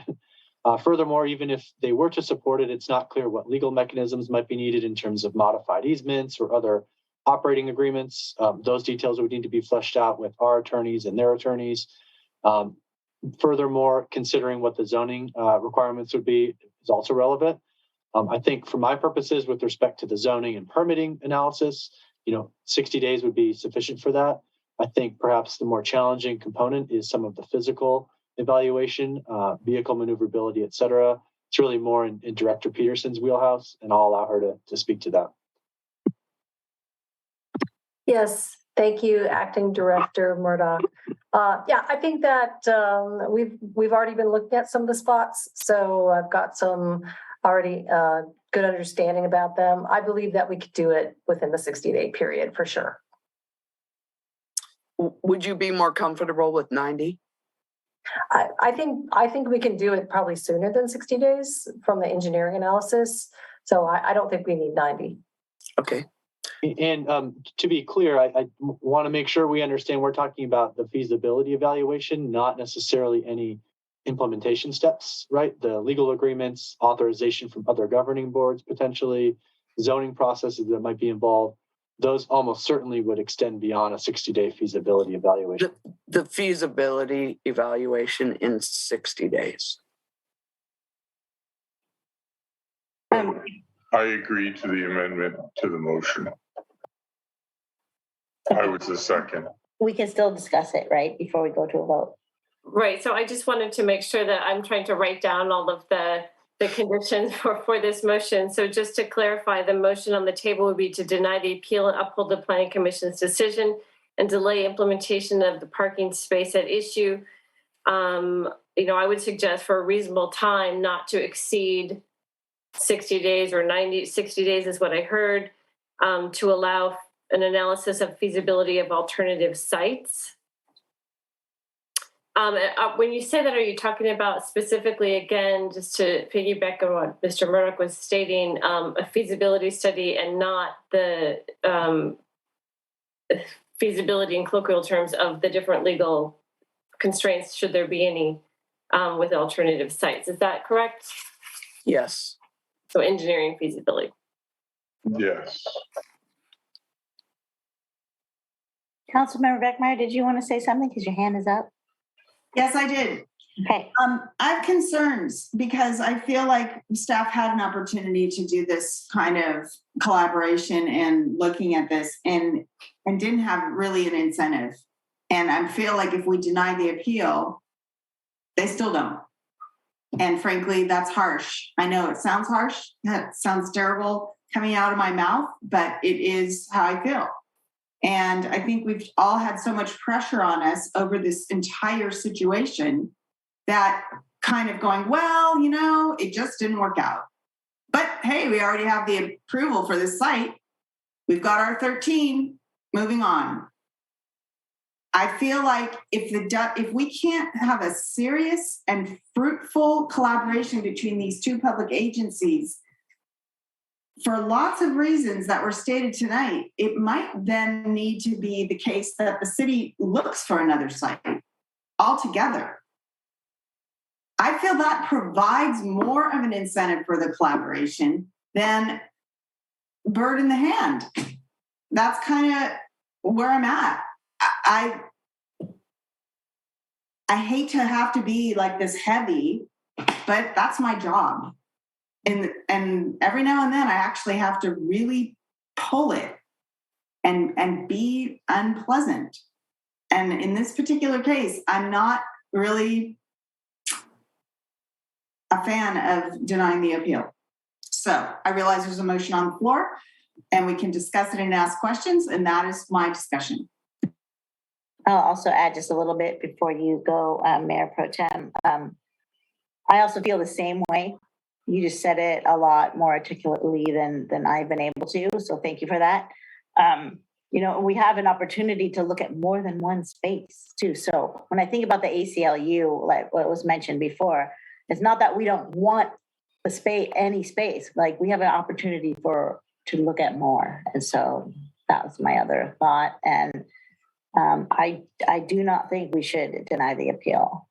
And Tiger, go ahead. Thank you. And your point's not lost on me. It would be nice if we had been collaborative out of the gate. It also would have been nice if we could have consulted our constituents as we took a great deal of painful discussion, trying to think about what the absolute best sites we could consider were, and came to the conclusion that this was one of the 13 to the best of our ability to discern what within our authority would be a good place to put it. And so all of that aggravation notwithstanding, my question is, we have an agreement with the ACLU. The reason we're here right now to begin with is because of the pain of litigation and the money spent. And now that we are on the other side of that with an agreement with them, okay, I would love to be collaborative with the water district and find spots that are frankly preferred. What's the effect on the agreement we made? And, how long can we reasonably take before the people we made that agreement with, for the sake of putting the real hard part behind us, say, you know what, it's time to revisit this again. And we just approved $550,000 along with our other attorney's fees. And I think that before I feel comfortable trying to rework what sites we're going to use, I need to know what's a reasonable time frame at this point before we shoot ourselves in the foot again. If I may just interject with a point of information and just to kind of piggyback on what you're stating. First of all, it would be if the city council were to uphold the appeal and deny this spot, it would be difficult to locate another parking spot on Francisco Boulevard. There's also the practical consideration that the water district may not have the incentive to negotiate once that their appeal is upheld. And also just with respect to the settlement agreement with the ACLU, of course, if this parking space isn't implemented, that does raise the risk of the ACLU objecting to the city's implementation of the settlement agreement, and there could be a risk that the city is facing there. So those are all points of risk that I'd just like to state for the record and point out as information. Council member, I don't know who went first. Water loss. Mayor, I think we need to make a motion to extend the meeting to 11:51. Thank you. So I'll make a motion to extend the meeting to 12:30. Do we have a second? Second. I heard a motion by O'Neill to extend the meeting, and I heard a second by Mayor Pro Tem Big Stick. I'll start the roll call. Councilmember Beckmeyer. Yes. Councilmember Vaterlos. Yes. Councilmember O'Neill. Yes. Mayor Pro Tem Big Stick. Yes. Mayor Beer. Yes. And that passes unanimously to extend the meeting to 12:30.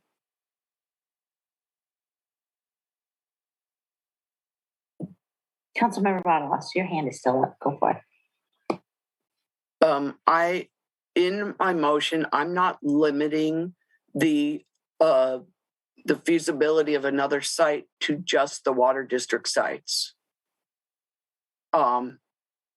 It wasn't specific that it would be a water district site. If maybe we could find another site in that time period, that would be great too. But I think we need to keep the site while we're looking. And it does follow all the qualifications.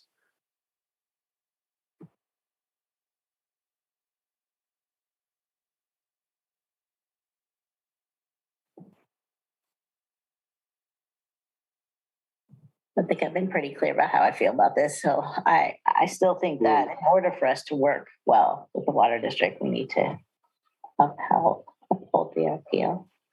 I would rather not have a denial. However, on the advice of council, I think we need to do it this way to maintain the site. So, basically, we're going to be denying the appeal, but require that a feasibility study for an alternative site and delaying implementation of this site for X amount of time. So I think that's, legally based on what council said, I think that's the best we can do. And then is there direction for a toll agreement, or is that something totally separate? If our council thinks we need to have a tolling agreement, then we have a tolling agreement.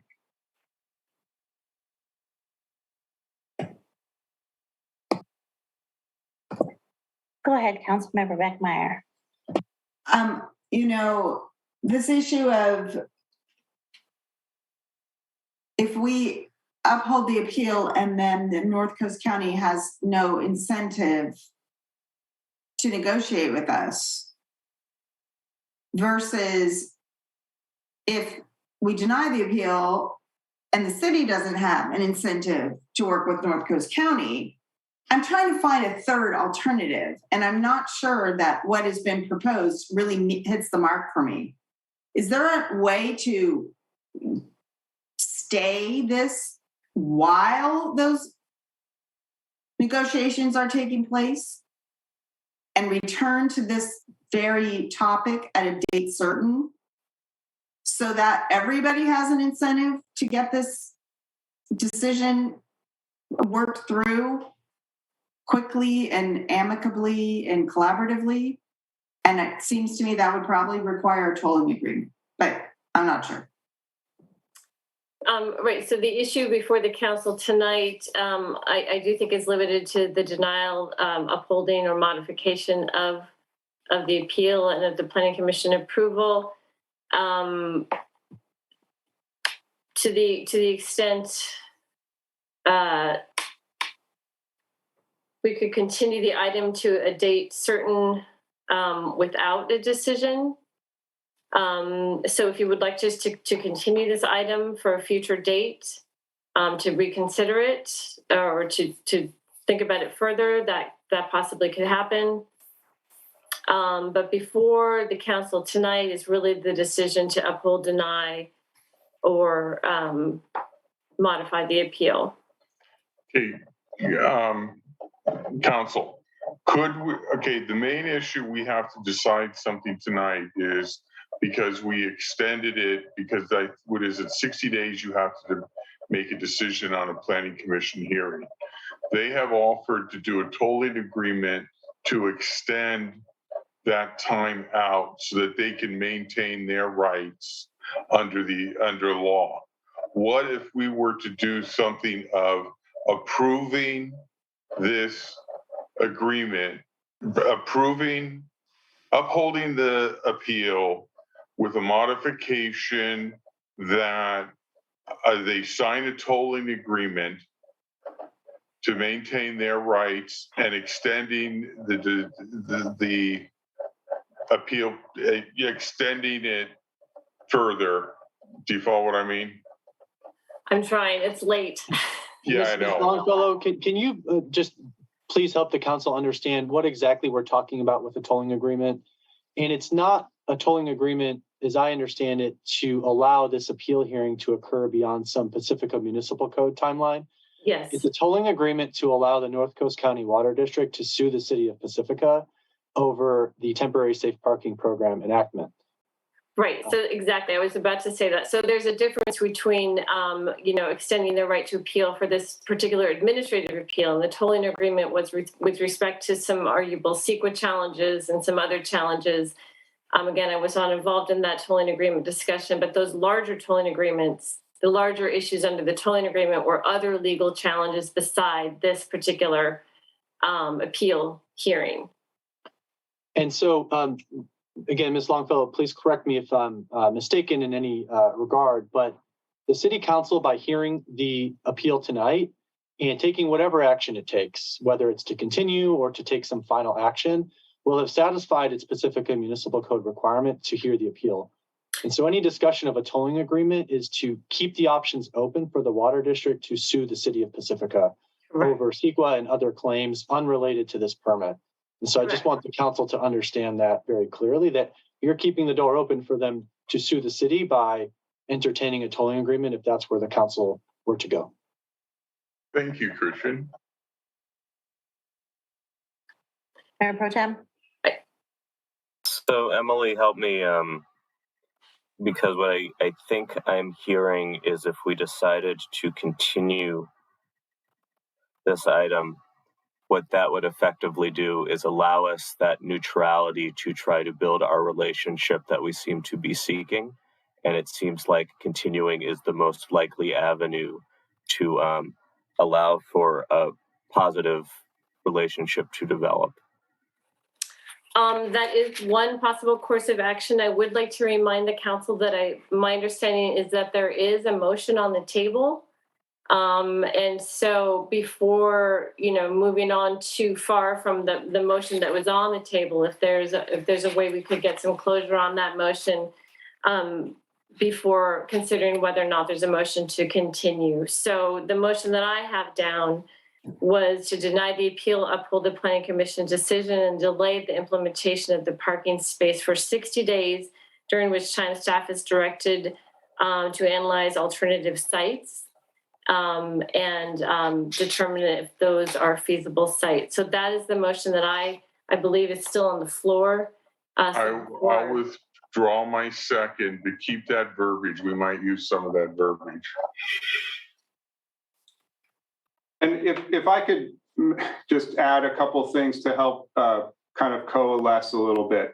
I just want to state again, I think it's clear, but if the decision is to uphold the appeal, then there will not be a parking space in the program on Francisco, and the city will need to, via our settlement agreement with the ACLU, find a 13th space somewhere else in the city. And we don't know how the ACLU will react to that or on what timeline. The other component that I wanted to make was just regarding just a general comment, and I understand Councilmember Beckmeyer's statements about incentives on one side or the other. For me as the city manager, it's not a question of incentives. Whatever the council directs, I'm going to do and attempt to do it as best as possible in the timeline directed by the council. So I can't speak for the North Coast County Water District and their incentive, but whatever the council directs is what I will work to implement. And we can continue the item and then direct staff to work with the water district in the meantime, right?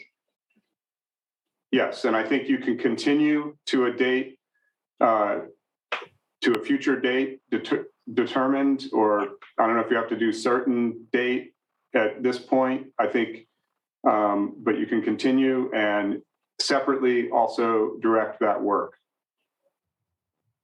We still have a motion on the floor to the best of my understanding. Sue, are you pulling No, that? I withdrew my second, so there's no motion on the floor.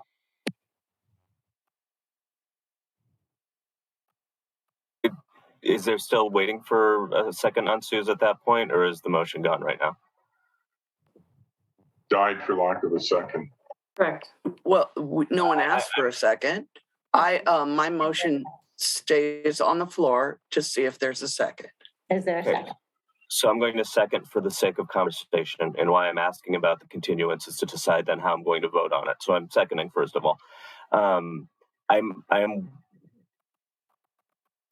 willing to vote against the motion I just seconded for the sake of a continuance if there's consensus that it's a good idea to continue it. The reason why I'm comfortable so far with the motion that Sue's put on the table is basically what Kevin just said. Their job is to do what we tell them to do, take the direction. I'm sorry, I don't mean to say it quite that flippantly, but it's getting late and this is hard. But at the end of the night, staff takes our direction, and up until now, staff has done their best with the direction so far we have given them. I think there's substantial evidence to deny the appeal, in which case it's not a matter of anything in my mind, except for staff will then take the new direction, which is do everything we can to work with the water district. But that having been said, if there's consensus on the table that continuing would be the most neutral, peaceful, helpful in terms of developing relationship way, then I'll vote no when we take the vote, and we can make a motion to continue. Again, my primary concern right now is simply that we honor the agreement we've made with the people suing us, and that we are able to work toward whatever the best thing is going to be within that context.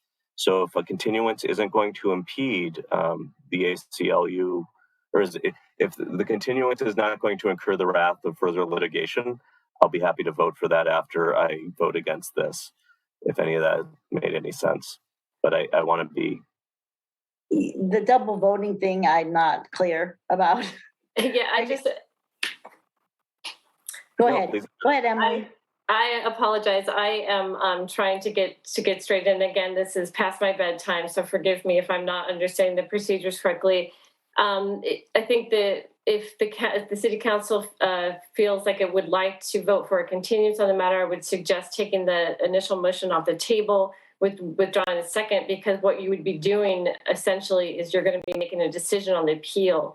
So if you do want to continue, if you feel like you want to continue the hearing, then I would recommend not making a decision on this appeal, because then that would negate the ability to continue in the future. So should you wish to continue this hearing, the motion would be to continue the hearing to a future date.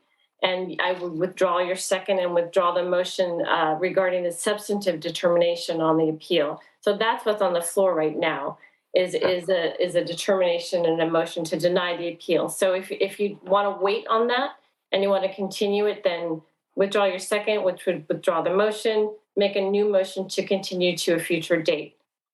Like you said before, hang on to the nomenclature. I'll withdraw the second. And my question to you, after it dies, is if we continue, is that going to hurt us in terms of the lawsuit that got us here to begin with? With respect to the ACLU lawsuit, yes. I can't tell you what the ACLU is going to do. This, implementing the temporary safe parking program and implementing this parking spaces is part of what they're looking at. It certainly is a risk. And, I think that maybe continuing to next month or to the next 60 days, no more than 60 days would be conservative and would allow, would be the most defensible to show some good faith that the city council is considering the site. So is there a risk? Certainly. I think the risk is lower if you continue this item to no more than 60 days.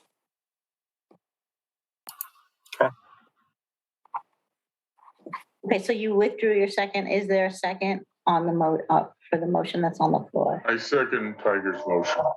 Wait, he didn't make it yet. So just to be clear, I think that the second was withdrawn for the first motion that's on the table. It's no longer on the table. So if you would like to make a motion to continue, I suggest that someone make that motion fresh. So we're clear and the record's clear, and that there's another second for the motion to continue, not to a future date, not to exceed 60 days. I make a motion that we continue this item to a date certain, not more than 60 days, for a feasibility study by our staff and the water district staff. Councilmember Beckmeyer, did you? I second that motion.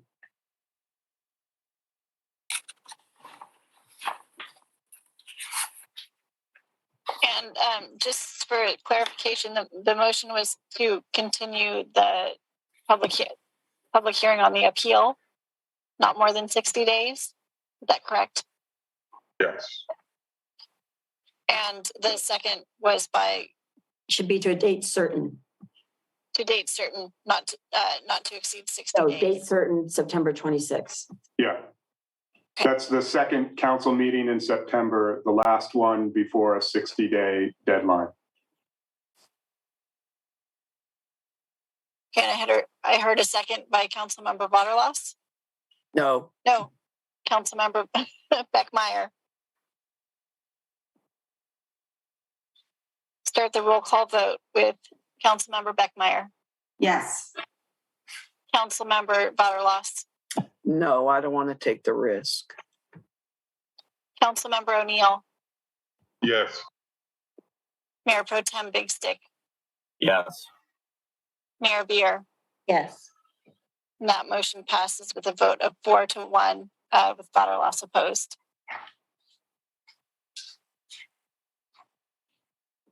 Okay. Mayor Beer.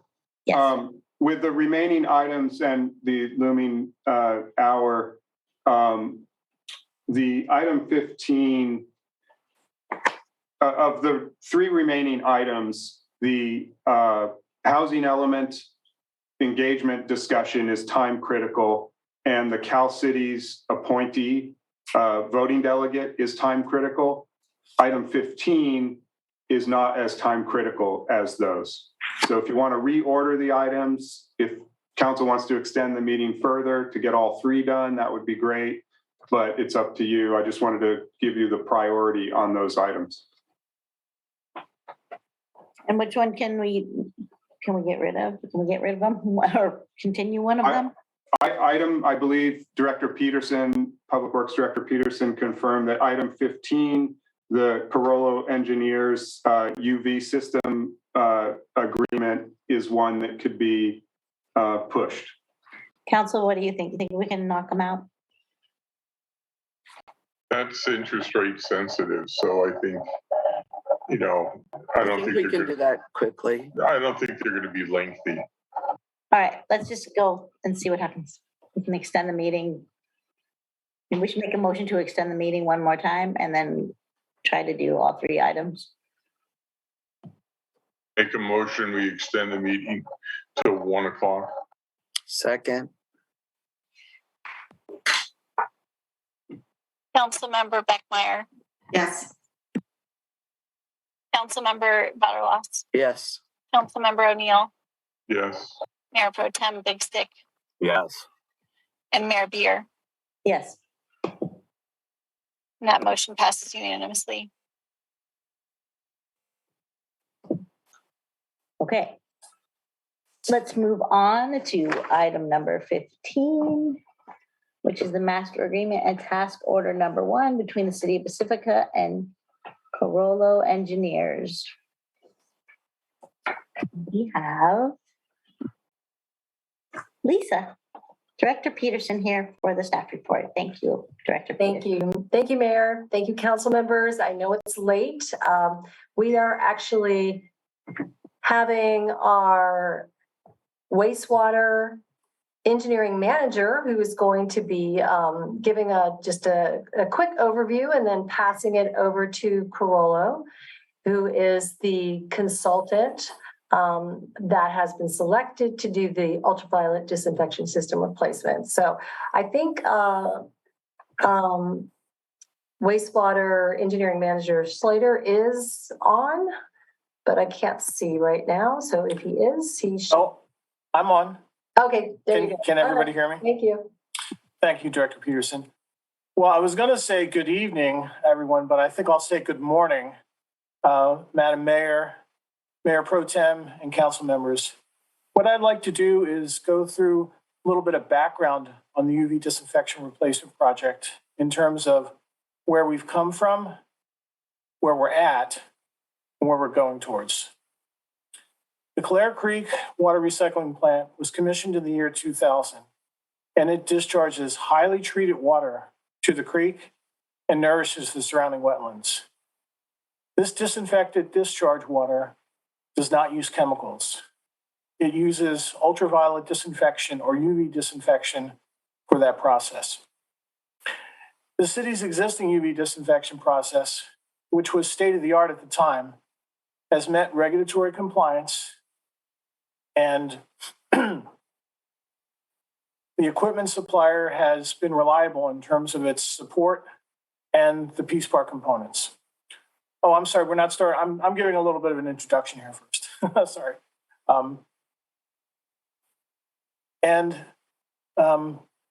As we know, one of the challenges that we face here is that technology is always changing and improving. The equipment vendor has notified the city that they will no longer support the city's UV disinfection model and that the city needs to begin planning for replacement. So the first step that city staff took was commissioned a UV feasibility study where we identified UV technology alternatives and project cost. The second step in the process for the city was to soon after conduct a request for proposal or RFP, where we solicited design services for the final engineering design that will result in developing documents so that the contractor can install the improvements. There were 3 proposers for the final design services. All proposals were evaluated and all 3 proposers were interviewed.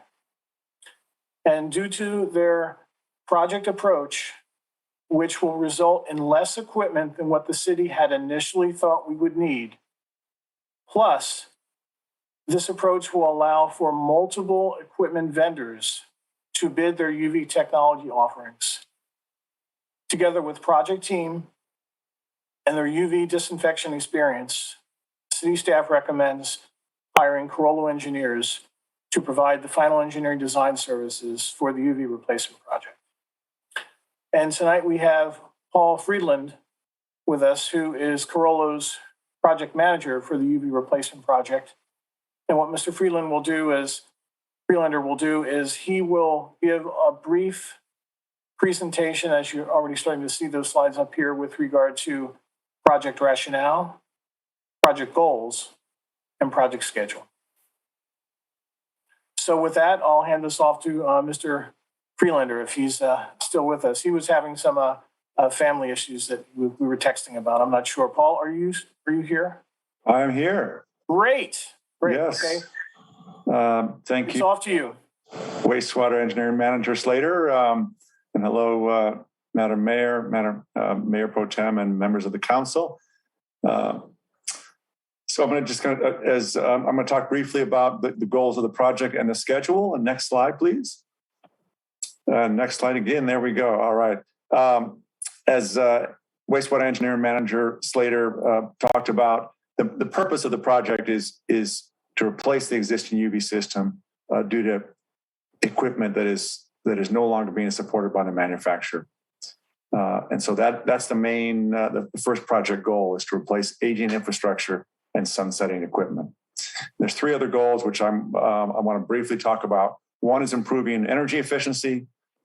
Second one, meeting current UV design standards and ensuring equipment support. Next slide, please.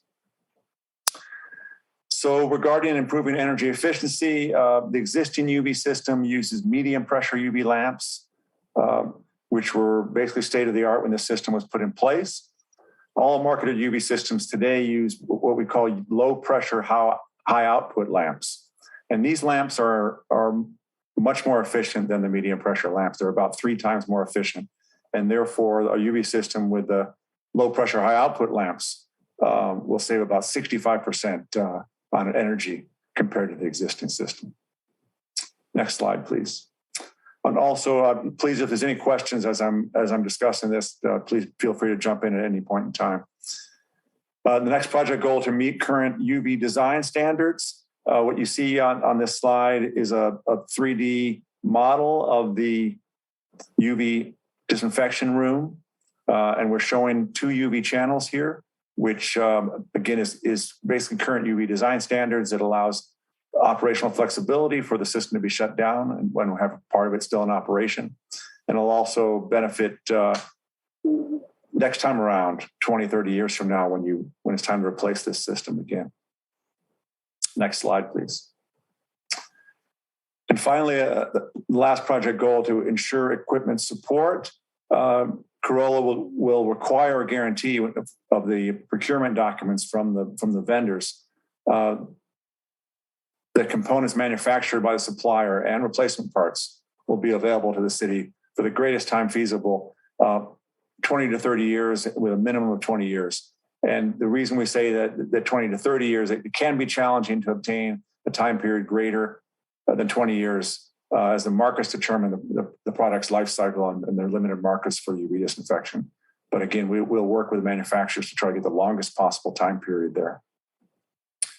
And finally, talking about project schedule, we have our project kickoff meeting scheduled for later this month, preliminary design report in November of this year, with equipment selection in February of next year, and completing bid documents in October of 2023, which will result in an anticipated construction completion date in the fall of 2024.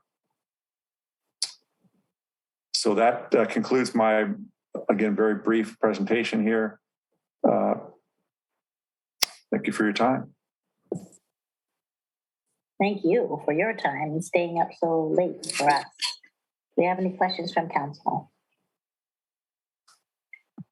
Councilmember Beckmeyer? No, no, your hand's not up. Okay, great. All right, have any questions from council? So you'll go to public comment. Madam Mayor, there are no hands raised at this time. Okay, close public comment and bring it back to council for deliberation and direction to staff. I do see a hand, Madam Mayor. Ah, I knew I was closing it too fast. I tried to. Looks like there's one hand raised by Remy Tan. Remy, you may now unmute yourself to speak. Hi, Remy Tan, Pacific Matter. I mean, it's this is a pretty important issue. And I guess, with the wastewater treatment plant, Corolla engineers have been around for a while, so I think they know what they're doing as far as water engineering. It just, something like this should be discussed at a civilized hour. And I'm not sure, as far as city staff, why there's so much stuff on the agenda that it, drags out into the wee hours of the morning on important items. If there was I think there was a city council meeting that was canceled, that should have been rescheduled, prioritizing, key items as soon as possible. It's an important one, and you guys have got to get that moving along. Thank you. Thank you, Remy. Thank you, Remy. Madam Mayor, there are no more hands raised at this time. Okay, let's close public comment and bring it back to council for deliberation. Mayor Pro Tem. Thank you, Madam Mayor. I have no problem with any of this whatsoever. I wanted to bring to attention the one question I did ask Director Peterson prior to the meeting, and that question was, to the best of my understanding, initially our wastewater treatment plant had approximately a 30-year life, and Director, please correct me if I'm wrong. So the question on top of that is, how long does this extend the effective life of our wastewater treatment plant by authorizing this tonight? Thank you. Thank you, Mayor Pro Tem Big Stick. Yes, so as discussed, we would still anticipate another 30 to 80 years of life from the system. We would be continuing to replace equipment to allow the wastewater plant to last as long as feasible. And this, of course, is an important component. Thank you very much. Anybody else? Do you have any direction or a motion? I make a motion. Oh, you're muted, Mike. Mike, you're muted. Oh, I make a motion that we approve the item as stated. Second. The motion by Councilmember O'Neill and seconded by Councilmember Vaterlos. I'll start the roll call vote. Councilmember Beckmeyer. Yes. Councilmember Vaterlos. Yes. Councilmember O'Neill. Yes. Mayor Pro Tem Big Stick. Yes. Mayor Beer. Yes. And that passes unanimously. Thank you, everybody. We will move on to item number 16, which is the Housing Element Community Engagement Plan. And we have Acting Director Christian Murdoch here to talk to us about that. Hello, Christian. Good morning, Honorable Mayor and Council members. I'm Acting Planning Director Christian Murdoch. I'll allow the City Clerk staff to pull up the presentation.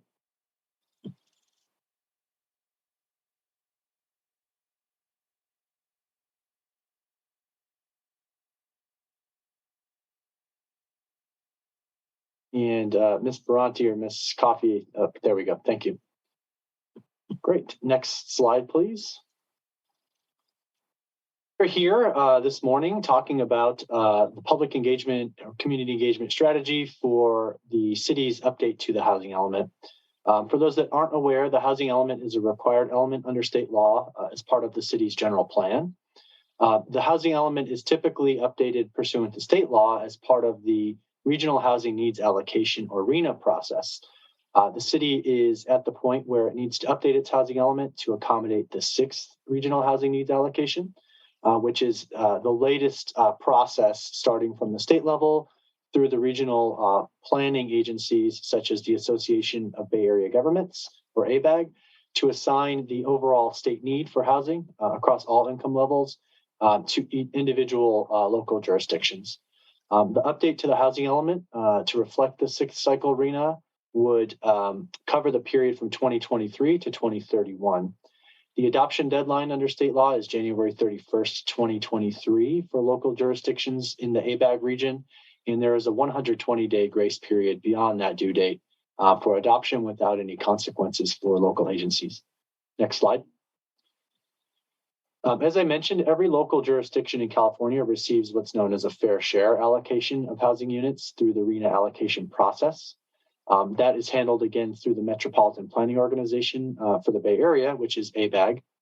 And as a result of that regional housing needs allocation or RENA allocation, local agencies must demonstrate that their land use regulations, including land use designations, are sufficient to accommodate the RENA within their jurisdiction.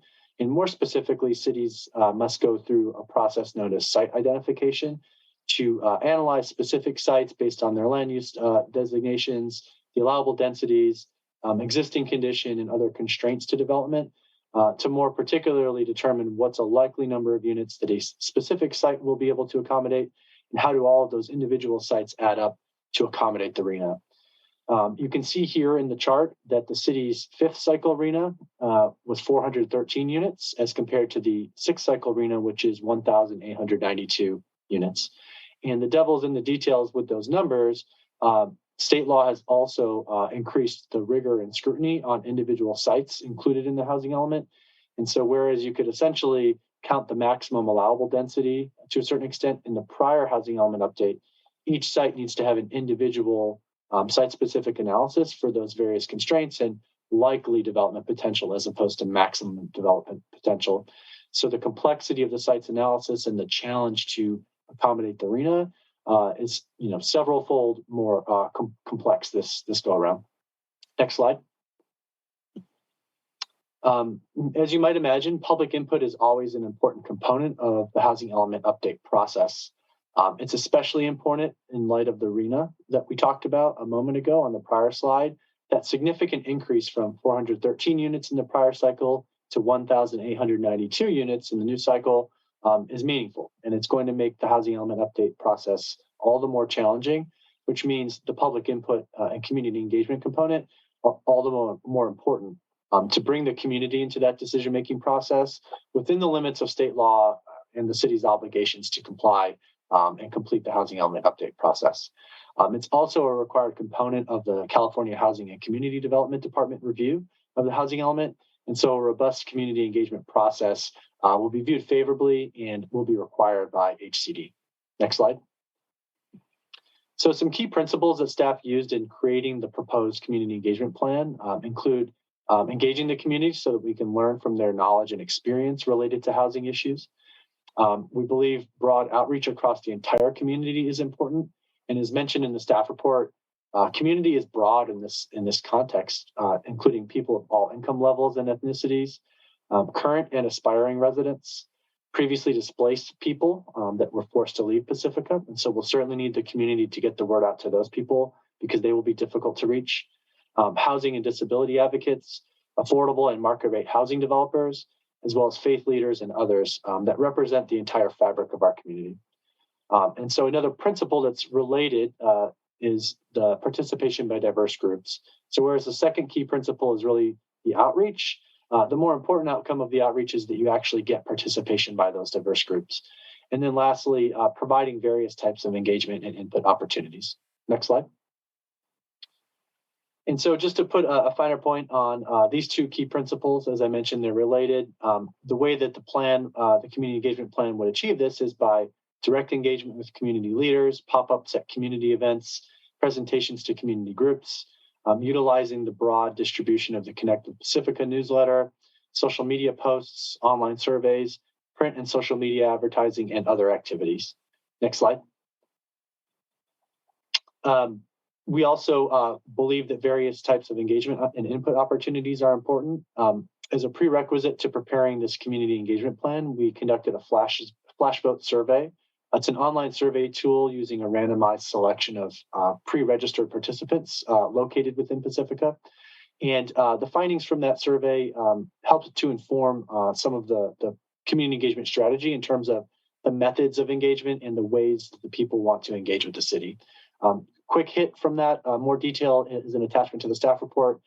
Most of the respondents had lived here for over 20 years. They wanted online surveys and other input tools as their preferred methods of engaging. They also preferred online meetings and workshops to in-person meetings and workshops. They preferred weekday evenings for participating in those live engagement opportunities. they wanted ways to use their mobile phones to provide input during meetings rather than standing up and speaking for a 3-minute comment period or having small group discussions. And they also wanted to be able to follow up after the meeting via email with their comments, again, rather than being on the spot at the meeting to stand up in front of everybody and to speak.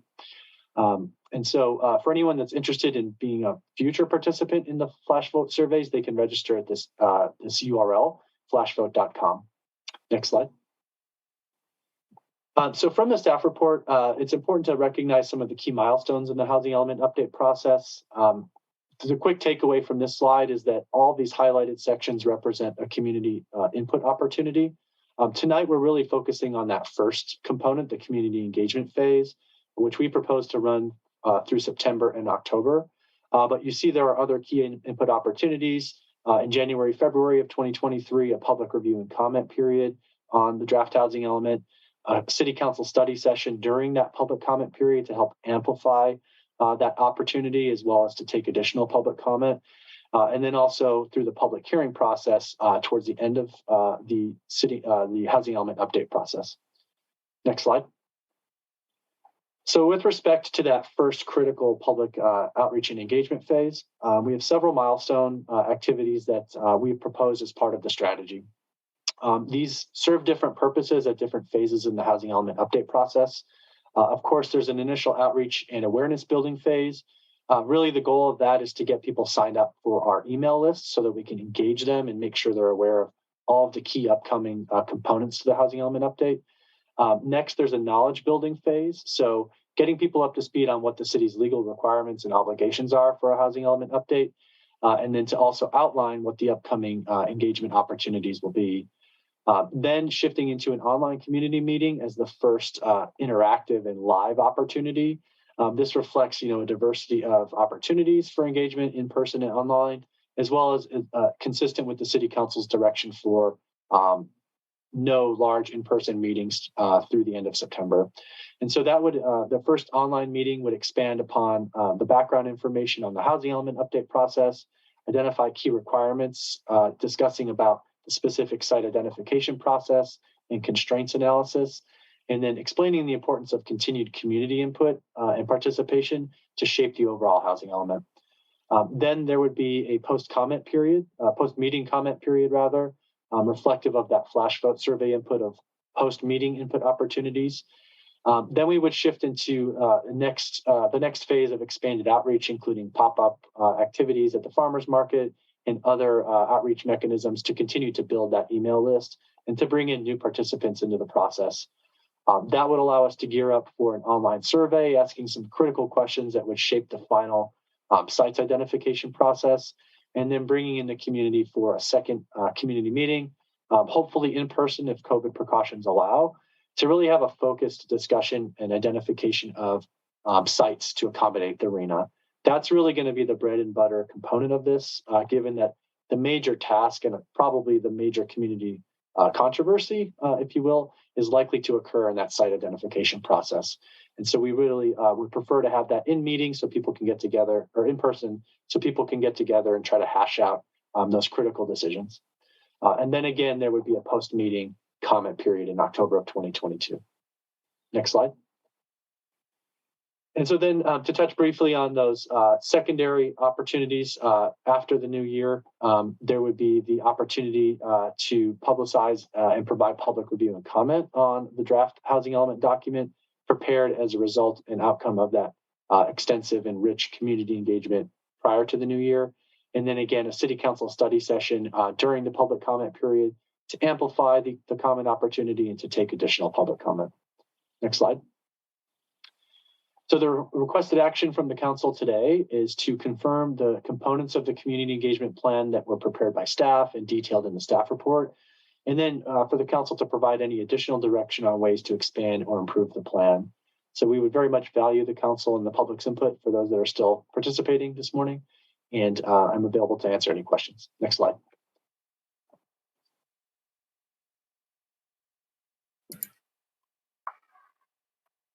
Thank you so much. See, we have a hand up already for questions for Christian. There is currently one hand raised by Remy Tan. I mean, we have a question from council first. Oh, I'm sorry. Yes. It's okay. Mayor Pro Tem, go ahead. Thank you very much, Madam Mayor. I have one serious question and then one not as serious question because I want to break up the monotony a little bit. So the serious question is, do you anticipate a dedicated website? I know that we've used Plan Pacifica website a lot. Yeah, well, whether it's the Plan Pacifica URL or a different one, I don't think we've made that decision yet. But yes, we will have a dedicated send everyone to this website approach to centralized housing element update information. That's not a part of the standard cityofpacifica.org website. Cool. And then I'll have a deliberative comment on the other side of public comment. The looser question, one of the public comments, part of it was the NIMBYs and bananas are well entrenched in city politics. I know what a NIMBY is. Can you tell me what a banana is? Oh gosh, it's been a while. It's not a technical term, but you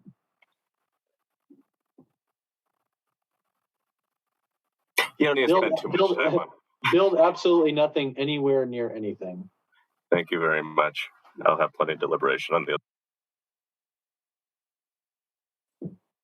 Okay, let's go to public comment. Thanks, Madam Mayor. There is currently two hands raised. The first speaker is Remy Tan, followed by Suzanne Moore. Remy, you may now unmute yourself to speak. Hello, again, this is Remy Tan, architect in Pacific Manor. I'm glad you guys are addressing this issue. I've commented numerous times in the general plan update regarding this. It's a really serious problem because the general plan right now is approved with only 900 units. You got 92 units required by ARENA. And the schedule is of concern because you guys are running right up to the end of the 120-day deadline extension or grace period. And after that, the HCD is going to cut city funding for housing, for transportation, and general funding. That's been supported by the state legislature, at all levels, as well as the governor. So I would recommend that the staff kind of take a closer look and see if you can build a little a cushion into that schedule. It's looking like all the pieces have to fall in, and work. And knowing this town, there's going to be a lot of objections because that's a lot of units, and as somebody mentioned, a lot of bananas to slip on. So, if for whatever delay, we just had, a city council meeting that got canceled for whatever reason.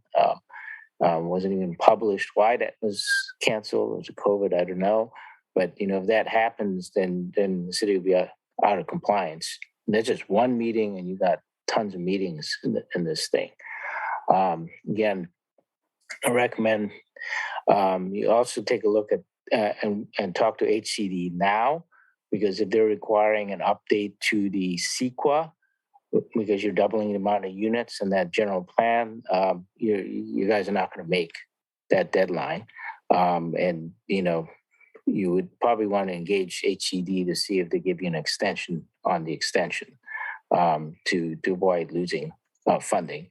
So, have that conversation right now. Don't wait till like March, April, because then they'll probably look down on giving any extensions at that point. And they're pretty serious about it, from what I understand from State Senator Scott Wiener's staff. Again, you guys got to take a really serious look at putting this housing near existing transit in the flat areas. Again, do transit to transfer development credits to get the housing off the ridge lines, off the slide areas, and off the hillsides. So again, that's big. Thank you so much. Thank you. Thank you. Thank you, Remy. Our next speaker is Suzanne Moore, followed by Christine Bolts. Suzanne, please unmute yourself to speak.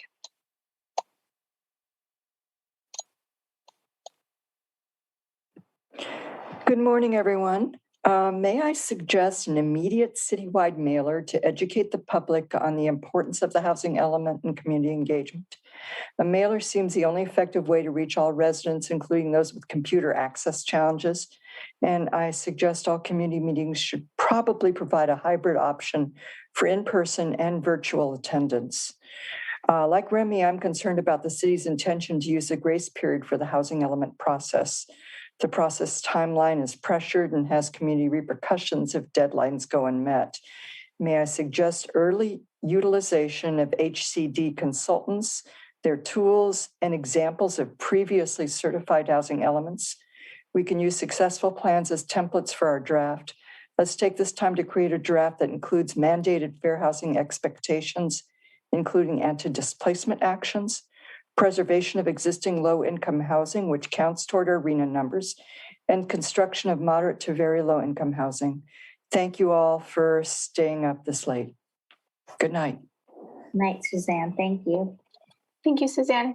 Our final speaker is Christine Bowles. Christine, you may now unmute yourself to speak. Thank you. This is Christine Bowles, resident of Manor. I first of all just want to quote the government code requirement about community engagement. It's not just a good idea, it is the law. And it specifically says in 65583C7, the local government shall make a diligent effort to achieve public participation of all economic segments of the community in the development of the housing element, and the program shall describe this effort. The importance of public engagement, obviously this many new units is going to completely transform our town and probably specific neighborhoods.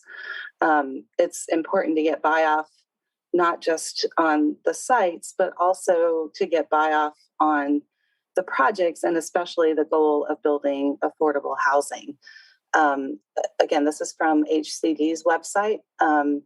They say broad participation and true engagement of the public increases the likelihood that the community members involved in the discussion and planning processes will support new housing strategies and housing developments. We see how much of a battle there is in town to get projects approved. And so being able to build that community well from the onset is really critical to this. Public engagement. I mean, already this meeting is happening too late for you to really get public input. So that really needs to be rethought.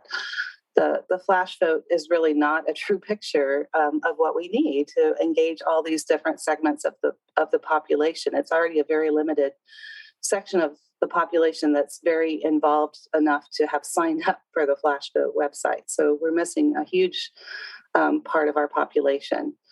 I agree with Suzanne. The initial outreach should include a mailer with a survey on how people want to participate so that we can get more voices in this. As I'm meeting with constituents in District 2, about 80% never heard of the general plan, never heard of redistricting, but most people had heard of the sewer rate increase because a mailer was sent for that. So we should learn from that.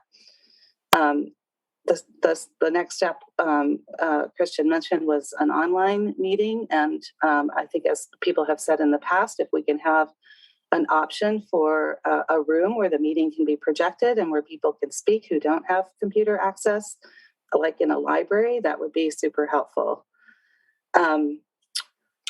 And what I've heard from the Housing Leadership Council is that our housing element is going to be very strictly reviewed because we haven't met our previous housing numbers.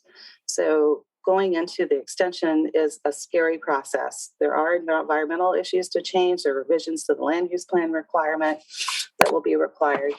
There's a lot of work to do. Thank you so much, Christine. Thank you. Thank you, Christine. Madam Mayor, there are no more hands raised at this time.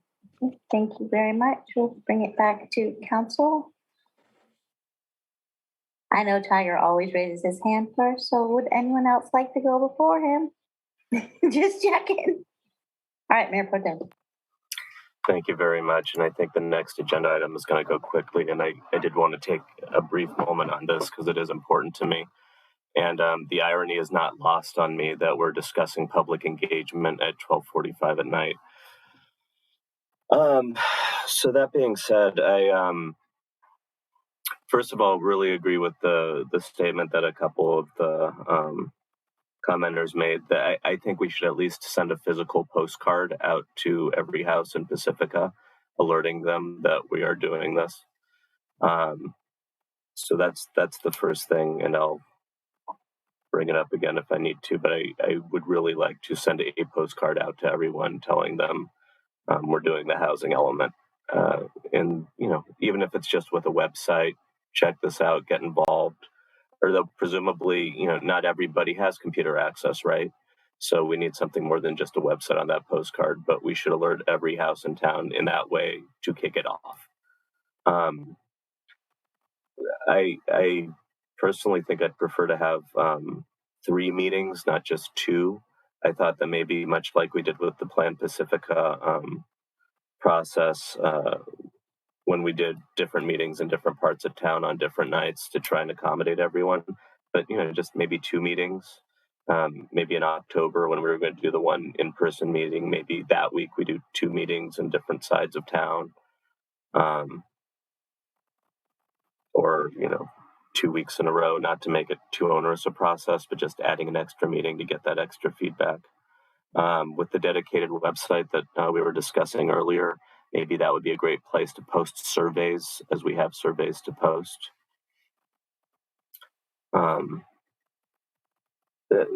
Christian, the idea was brought up about utilizing consultants. As far as I know, we're already going to be doing that, but would you like to speak on that for a moment? Sure. So this item was not prepared by staff to describe the overall undertaking of updating the housing element and all of the moving parts for that and all the resources that will be brought to bear to do that. But based on the question, yes, we have engaged a consultant, a Good City company. They've supported us in a number of planning efforts over the last year. And they have expertise assisting a number of communities in San Mateo County who are farther ahead in their housing element update process. And by engaging them, we actually, one of the fortunate outcomes of being late to start is that we will get to learn from the experiences of the other cities that have gone through the process, as well as have the advantage of their HCD comment letters coming back before we finalize our draft for HCD review. So there are a number of efficiencies to be gained to try to manage the difficult timeline that we're confronting. And we are bringing in expert help to assist with this process. So it sounds like some of the things that Suzanne mentioned are exactly the path we're on for the sake of going as quickly as we can.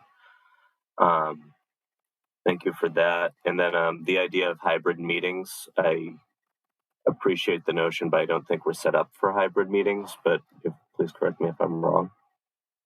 Sure. So, I mean, the notion of hybrid meetings is intriguing. As City Manager Woodhouse has mentioned, on several occasions in the past, the technology involved with undertaking such hybrid meetings can be expensive and difficult to implement. And so I can certainly take note of it, depending on, the in-person meeting venue or venues that we may end up with as part of our plan. Perhaps it could be possible. And so if there's an opportunity, I wouldn't want to miss it. I don't think I can honestly, commit that we would have the resources to implement such a system on our own for the housing element update. Thank you. Of the comments, and it was interesting reading through the comments because it seems like at any given moment, either we're doing the best job on the planet or the worst job on the planet. So that was interesting to read that in general. But there were 6 comments that stood out. They're short. I'm just going to read through them quickly. Mail a survey. This could be an option for many who have computer access challenges, mobility difficulties, or do not want to participate in person due to COVID. It would be great if the proposals are presented in an email with attached voting options available. That way I can do it without having to adjust my schedule. Send me a survey. I have crippling social anxiety that prevents me from joining in on meetings. I would also like to read updates in the Pacifica Tribune that include an email address where I can send comments. I hope the city sends mailers to citizens. I hope the city provides multiple avenues for input and education. Publish specific details in the newsletter. Seniors and handicapped people can't easily get to council meetings. And it was really nice when dinner was provided at past meetings, which is a great incentive. So the overarching trope I got was especially when it comes to physical mailers. And I don't know that we can send, a physical survey to everyone, but maybe there's a method through which maybe on that postcard, if you want to receive physical versions of the surveys we're going to be sending out by email, please write to this address and we will send you a physical version of the survey, something like that. So that's two birds we could kill with one postcard. Physical mailing list and an emailing list, and just I like those comments about how to best. Anyway, so the number one thing I'm stressing here is the postcard, and with that, I'm through. I also agree about the postcard. Actually, I agree with most of the things that you just said, Tiger. I think it's really important that we get out as many ways as we possibly can. I do also agree about a third meeting. So thank you for bringing that up. And paper surveys going home, to homes, mail out as many things as we can. We can have things at the libraries and at the senior center, just things that are on paper for people to fill out as well. Councilmember O'Neill. I do agree. I think if we could send out a postcard in the very beginning with the full schedule, or if we don't want to commit to certain dates, saying, the last 2 weeks of January or something like that. Okay. I also think an absentee ballot type of thing, if you want the paper surveys, have that, request that you get the surveys, I think would be appropriate. But other than that, I think other than libraries, the libraries are too small. We can't hold these meetings in libraries. I think we need to do IBL or maybe the multi-purpose room at Terra Nova, just for north and south, are probably the two biggest rooms in those areas. I do think 3 meetings would be more appropriate than, just having 2. Maybe we could have the physical surveys located at the library too. Yeah, but the issue with that though is some person grabbing the entire stack and you have 100 in there. You know what I mean? Sure, but you can have them behind the desk and just, request. And they're not going to police it. Okay, they have their other jobs that they're doing. Okay, gotcha. I think if you have it through mail-in ballot type of thing, or not to the extent of signatures and all that, but you have to control it some way, because there are people in this town that would, make copies of it and send it in, to get counted to stop development and stuff. And unfortunately, we don't have that option this time. We have a time. Let's give a time check, and then Councilmember Beckmeyer.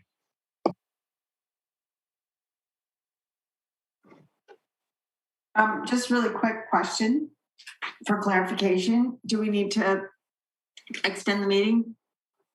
Is that what you're asking, Mary? It's 12:53 and we still have one more item after this. I move to extend to 1:10. Okay. I second. Councilmember Beckmeyer. Yes. Councilmember Vaterlos. Yes. Councilmember O'Neill. All speakers limited to 2 minutes. Yes. And Mayor Pro Tem Big Stick. Yes. Mayor Beer. Yes, agreed. Councilmember O'Neill. That passes unanimously. Okay, Councilmember Beckmeyer, continue. So I'm looking at packet page 327, the second full paragraph down, where the comment is made, adoption of the housing element update more than 120 days, but less than 1 year beyond the January 31st, 2023 deadline would require the city to complete any rezoning required to accommodate the RENA 6 allocation by January 31st, 2024, rather than January 31st, 2026.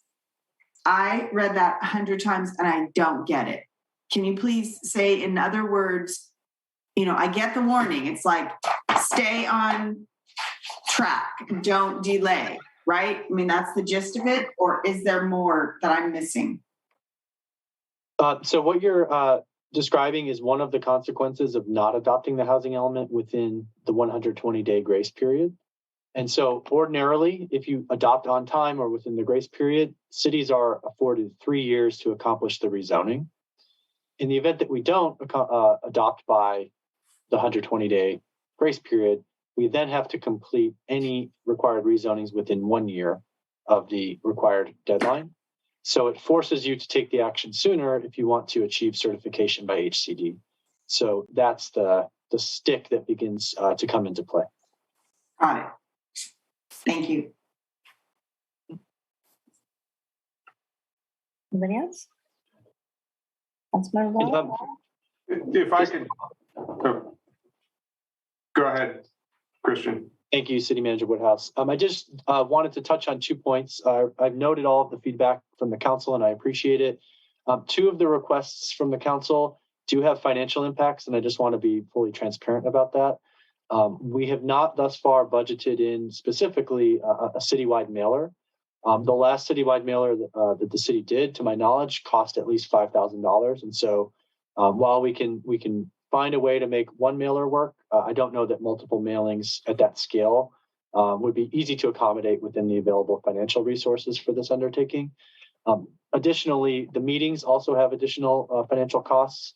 We can find a way as well to make a third meeting work, but I don't fully understand what the intent is. Mayor Pro Tem talked about having a second meeting to expand accessibility, but for the same purpose. I also conceptualized a potential third meeting occurring after receipt of HCD comments to take the housing element back to the community to vet those HCD comments so that there's a validation, if you will, with the community. It's not just sort of we pulled the rug out from everything you said and now we did something different because HCD told us. We may have to do that, but at least there's an opportunity to discuss those changes with the community. So that having that flexibility to potentially do that or to get feedback from the council would be very helpful. And if I could add to that, those are related to the points I wanted to make.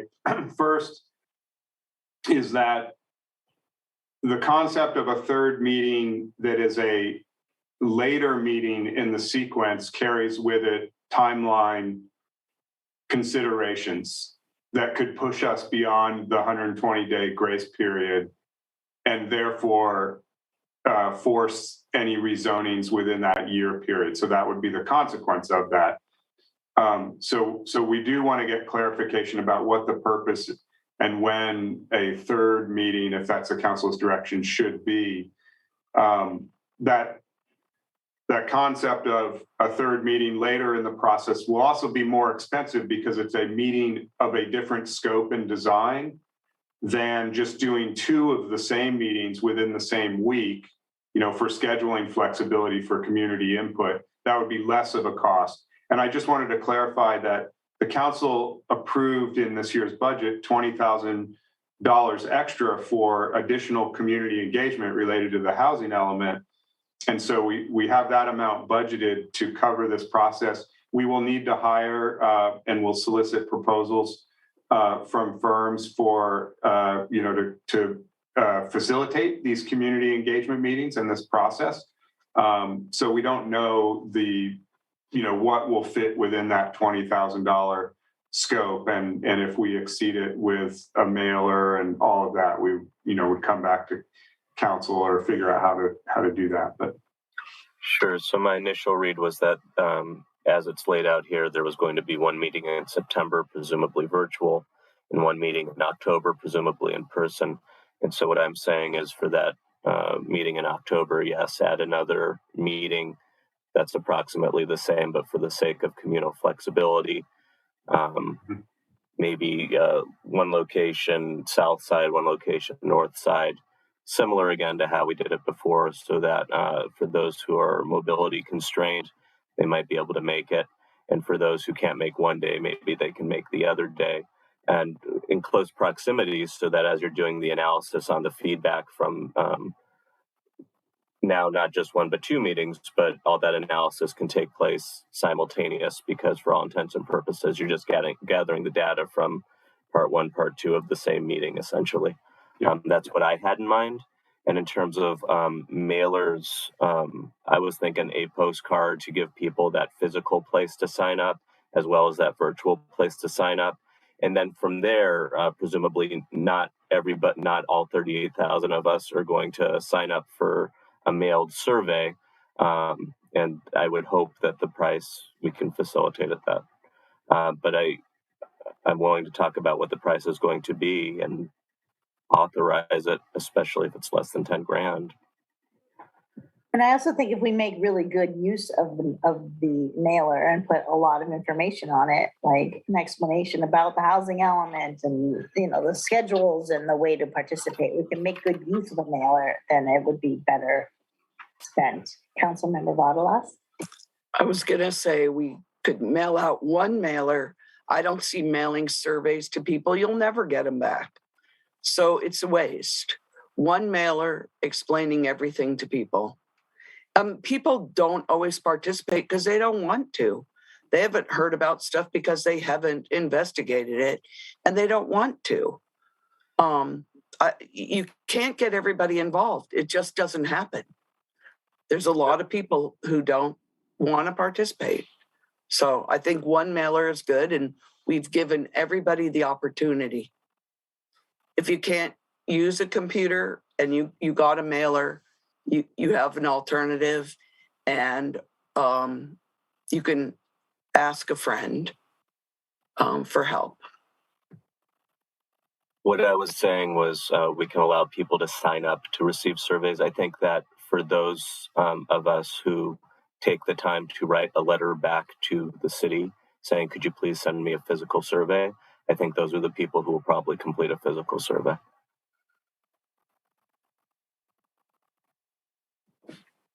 Anybody else?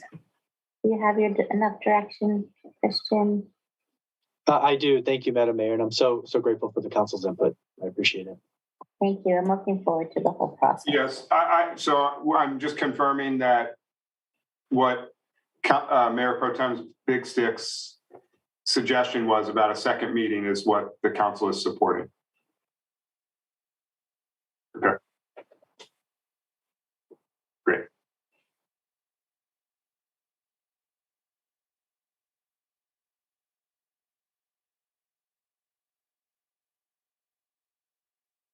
You're muted, Mary. Okay, we're on our last item, number 17. Designation of a voting delegate for the League of California Cities Annual Conference. I nominate Mary Beer. Oh, sorry. You have to give a staff report. Staff report is mostly contained within the agenda item. This is for consideration of designating a voting delegate and an alternate or alternates for the 2022 League of California Cities annual business meeting, which takes place on Friday, September 9th, 2022 in Long Beach, California. With that, we will need public comment before we go to sorry. It's late. Okay, we'll open public comment. I'm just going to give it a second. Thank you, Alyssa.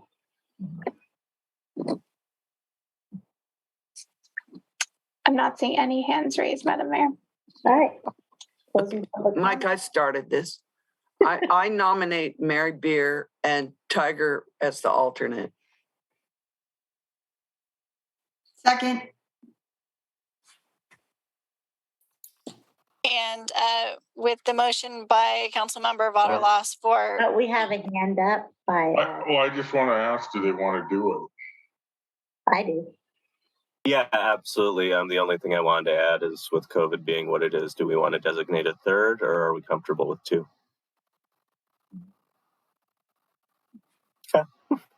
Okay. Okay, go ahead, Sarah. I have the motion by Councilmember Vadalas and second by Mayor Pro Tem Big Stick, I believe. Starting roll call vote with Councilmember. Was Mike the second? I think it was Mike, yeah. I thought Thank you. Oh, you were, Sue? I thought so, but whatever. Oh, Sue Beckmeyer was second. Okay. So the motion was for Mayor Beer to be the delegate and Mayor Pro Tem Big Stick to be the alternate. And that motion was made by Councilmember Vaterlos with a second by Councilmember Beckmeyer. We'll start the roll call vote with Councilmember Beckmeyer. Yes. Councilmember Vaterlos. Yes. Councilmember O'Neill. Yes. Mayor Pro Tem Big Stick. Yes. Mayor Beer. Yes, thank you. And that passes unanimously. Okay, we're going to adjourn our meeting 5 minutes early at 1:05 a.m. Happy birthday, Mary. Yesterday. Yeah. Happy birthday to you. Mary. Sorry. Thank you. So we'll adjourn in honor of Mary's birthday yesterday. Yay, thanks.